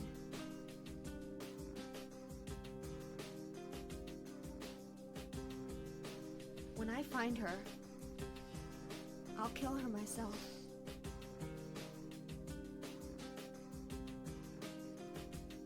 Revenge doesn't solve anything.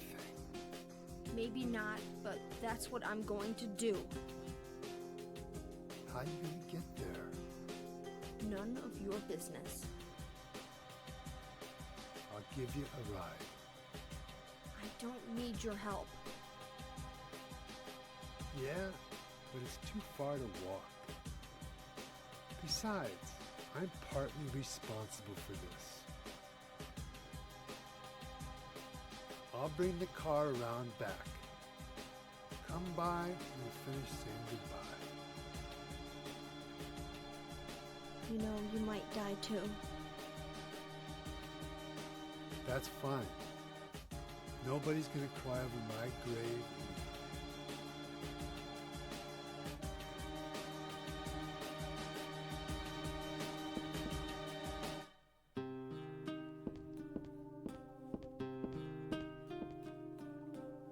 I'll find that woman and make her pay. I promise I will. I wonder if my dad would be mad at me for thinking that way. I'll be back, Dad. I promise I'll come home soon. Another nice transition where the music just keeps playing. And I promise I'm doing my best not to sing about balls while this is playing. But we need to respect Harry's death, for God's sake.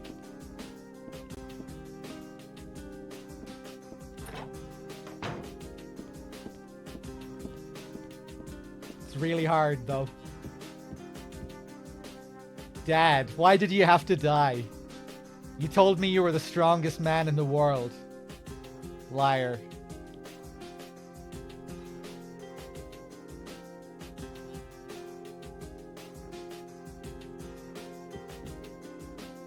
Yeah, I mean, he killed God in the first game, so it was a prematurely birthed God, but it was still a God. I guess I'd feel like I was invincible too after that. There's no need to go back on the roof. That monster is dead now. Besides, Douglas is waiting outside.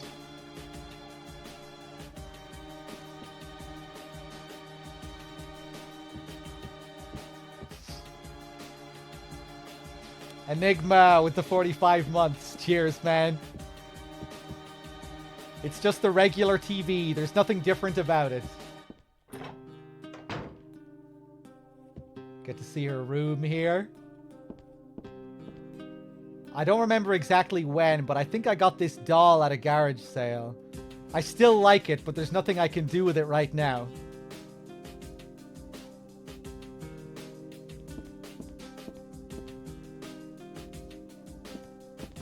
Suck my balls, suck my hairy balls, suck my balls, big fat hairy balls, suck my balls, big fat hairy balls. Sorry, I couldn't help it.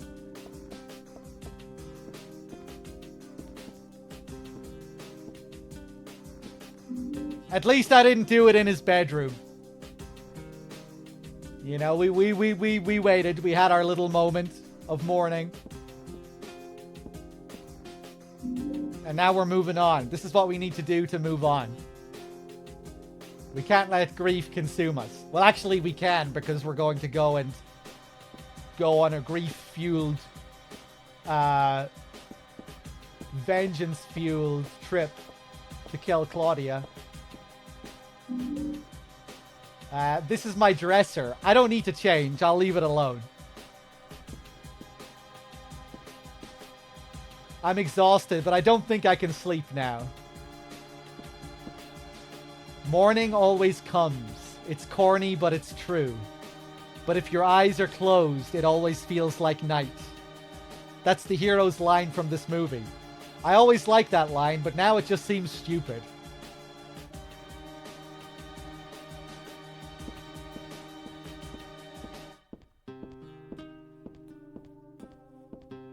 Suck my hairy balls, big fat balls, big fat hairy balls.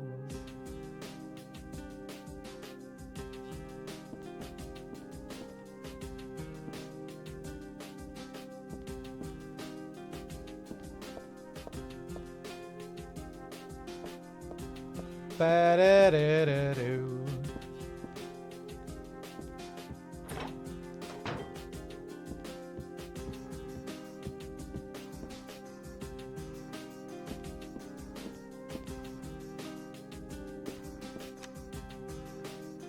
Cool detail here.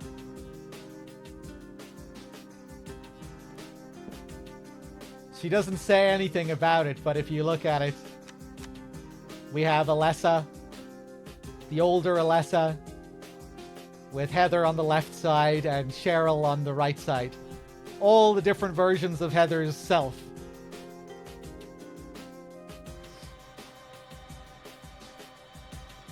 Alessa, Heather, and Cheryl.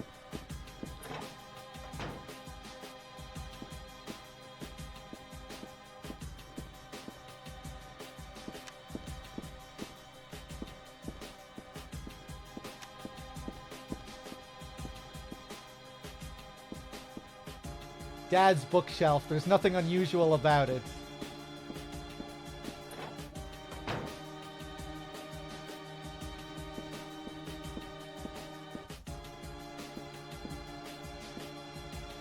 There's nothing to do in the kitchen. I'm not hungry at all. Who could eat something in a situation like this?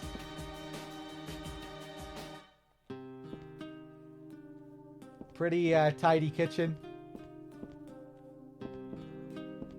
Not sure if I've ever seen anything look so clean in Silent Hill. Look at this. I mean, it's not perfect, but pretty clean.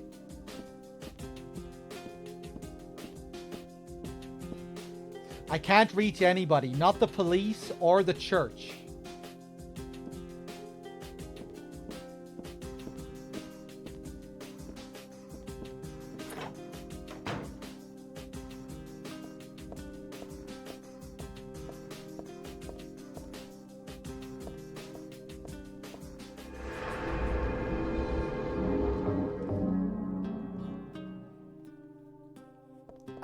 Okay, chat. I'm going to go and take a quick piss. I'll just let you to chill here with the music. I'll leave you here for a minute while I go take a piss. I'll be right back.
I'm back. Hold on.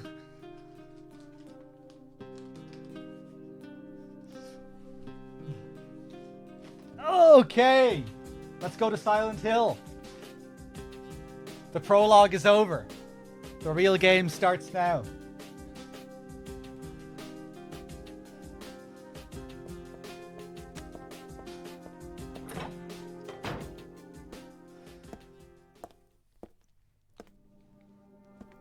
I just met some guy named Vincent. Vincent? He's a friend of yours, right? Yeah. I'm not sure. He said when we get to Silent Hill to look for a guy named Leonard. And he gave me this map. What do you want to do? We can't trust him, but we've got no other choice.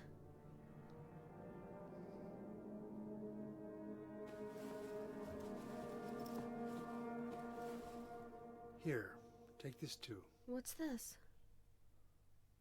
Your father was holding it.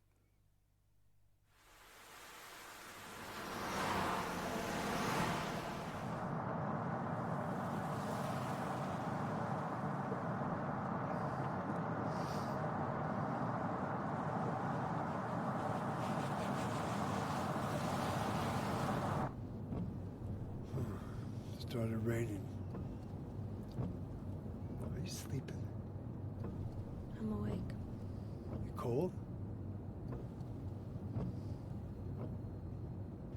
What's the deal with Silent Hill anyway? It used to be a nice, quiet little town. But now, You've been there? once, on a missing persons case. Never did find him.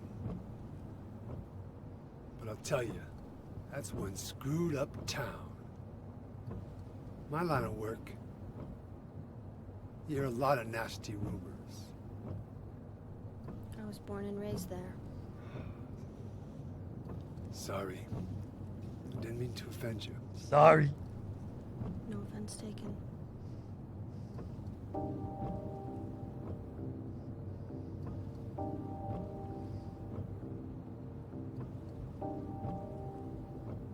Anyway, I thought you grew up in Portland. What's wrong? Feeling sick? My head's pounding like the worst hangover ever. Maybe you're car sick. No. I'm just trying to remember. My childhood. Something terrible happened in Silent Hill 17 years ago.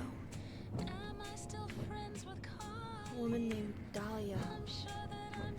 She tried to summon the ancient god of the town. She offered up her very own daughter. That's crazy. Maybe so, but it Slightly worked. crazy. The girl gave birth to a god. You see, that girl had special powers. Powers? Her classmates called her a witch.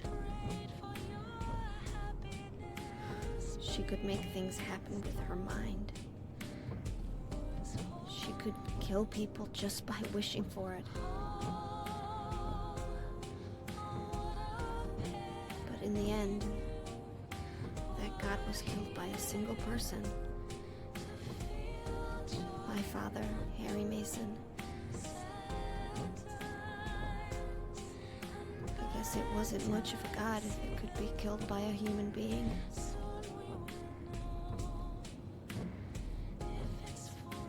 But I think Claudia's trying to do the same thing again. And I've been chosen as the sacrifice. You've got some kind of power in you too? After the god was killed, the girl reappeared. She was holding a baby in her arms.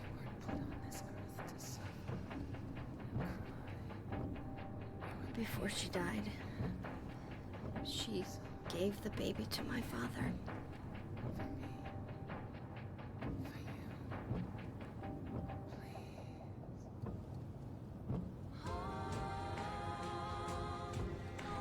He loved me just like I was his very own daughter. Even though he didn't know who or what I was.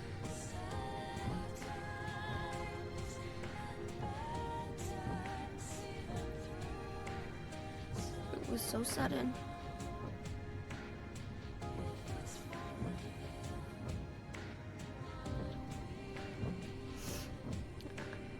I never had a chance to tell you how happy you made me.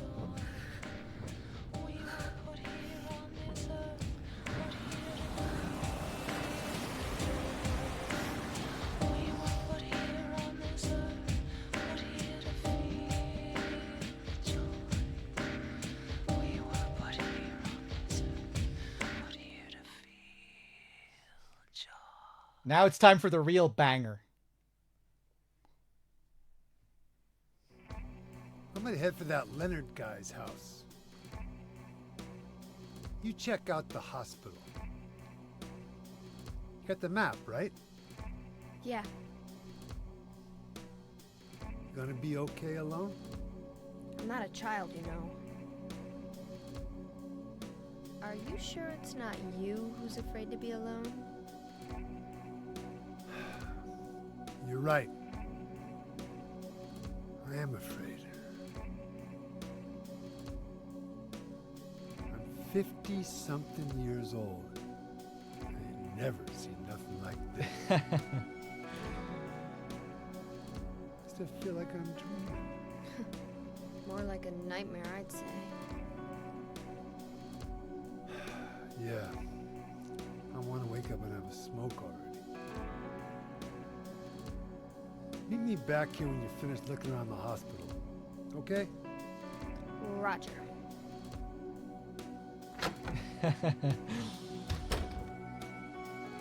Heather's facial animations here are great. That subtle shift in expression after she says Roger, like the smile closing down to a depressed kind of grimace. I really like the way she smiles at him when she says, "Are you sure it's not you who doesn't want to be alone?"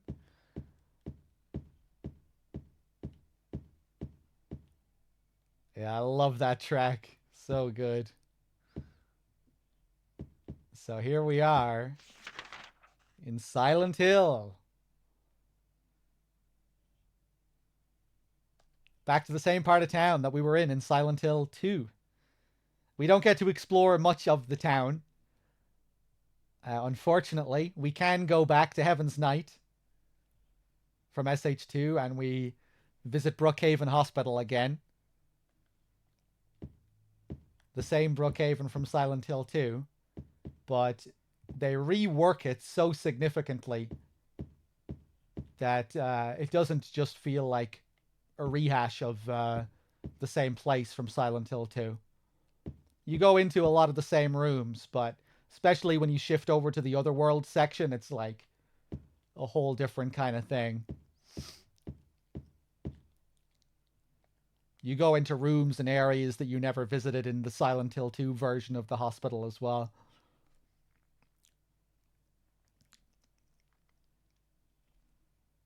That's gotta be a coincidence. But still, that's pretty weird. Who could have done this?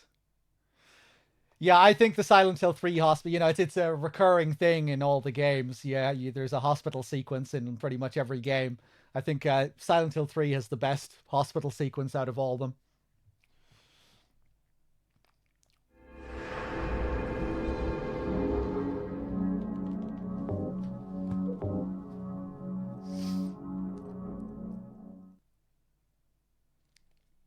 I'm always kind of mixed on the car scene before this. One thing I was really paying attention to that time was the rain on the windscreen and how you can see the wipers wipe away a few of the strands, like a few of the streams. Um, a really cool effect. I don't usually pay that much, that close attention to it, but it's really cool how you can see the wipers um, actually wipe away the rain. And the effect just looks great as well, generally. But yeah, like someone said in the chat, I'm kind of mixed on the vocal track playing over the dialogue. I feel a similar way about the track in Silent Hill 4, again where you hear another Mary Elizabeth McGlynn vocal track over the scene with Joseph at the bottom when you're inside Walter's room.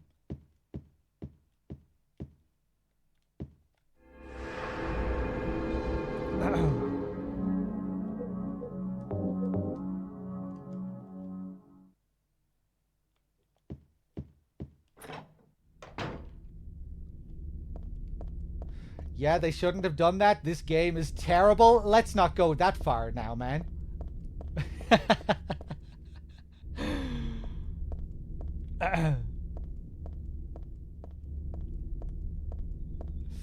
Yeah, man, I agree. This game fucking sucks. Hey, hold on. That's not what I was saying at all.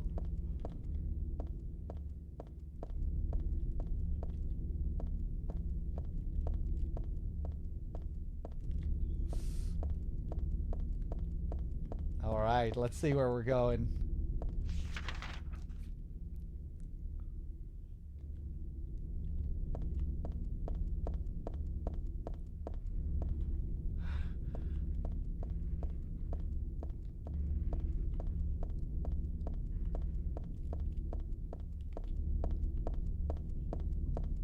We could try and go to Rosewater Park here, but it's locked. Unfortunately, we can't get in. Am I doing other Silent Hill games as well? Yeah, I did Silent Hill 1 before this, and I'll be doing 2 and 4 over the next couple of weeks as well. I'll probably do Silent Hill 2 on the 31st.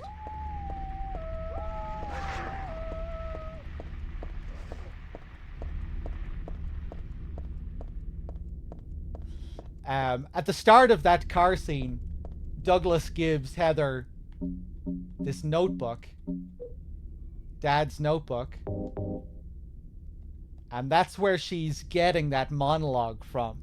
She explains the story of Silent Hill 1 to Douglas on the car ride, and this is where she gets it from. I'm not going to read through all of this right now because it's quite long. I'll read through it later, a bit later when we get to the amusement park section. That's when I usually read it. But yeah, that's the idea there in that scene. He gives her the notebook. She uncovers the truth about what happened 17 years ago and retells the story back to Douglas.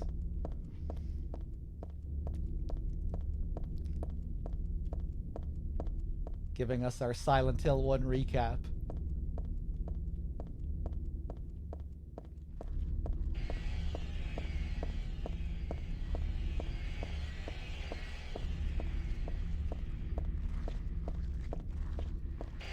And if you actually read it yourself, you can get a more extensive recap.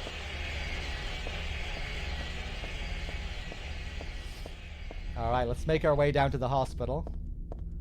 We'll take a stop off at Heaven's Night.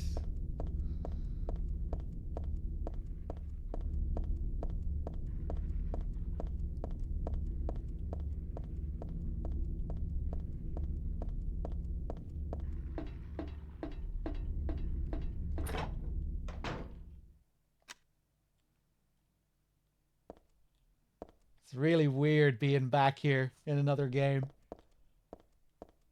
No music.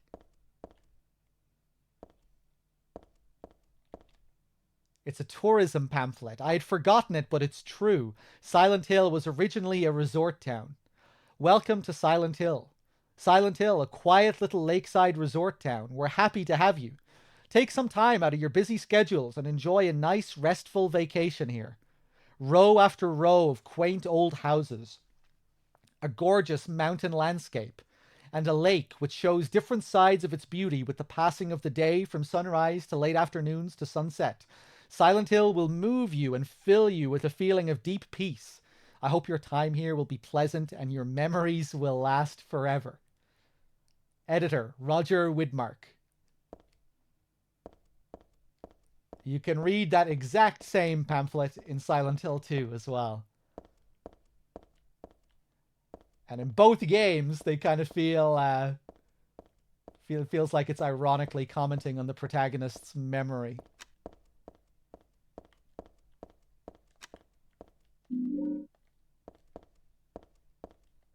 Paradise, huh? It's one sleazy paradise, all right. But it's better than the paradise that Claudia's talking about. Well, anyway, this isn't exactly where I want to hang out.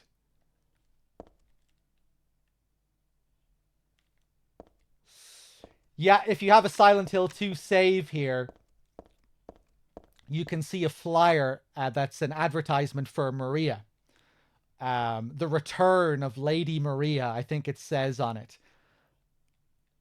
Advertising Maria's return to the Heaven Knights Club. But the thing is, on the flyer, the picture of Maria doesn't look anything like the Maria of Silent Hill 2. She has like black hair, long black hair. It always made me wonder if it was maybe the real Maria that the manifestation was based on in Silent Hill 2. That maybe there was a real Maria, kind of like there was, that there was a real Pyramid Head. How Pyramid Head is based on the old executioners of the town. Maybe Maria, too, was also based on someone that did actually exist at one time in the town.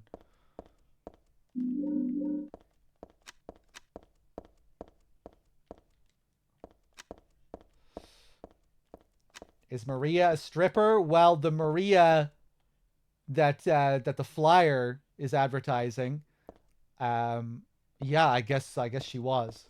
The Maria in Silent Hill 2 isn't really a real person, but she's supposed to be. The implication is that she is a stripper. She has the key for this place, and it's heavily implied that she works here. But again, Maria in Silent Hill 2 isn't really a real person. So she's embodying the character of someone who works here, playing the role of a stripper who works here.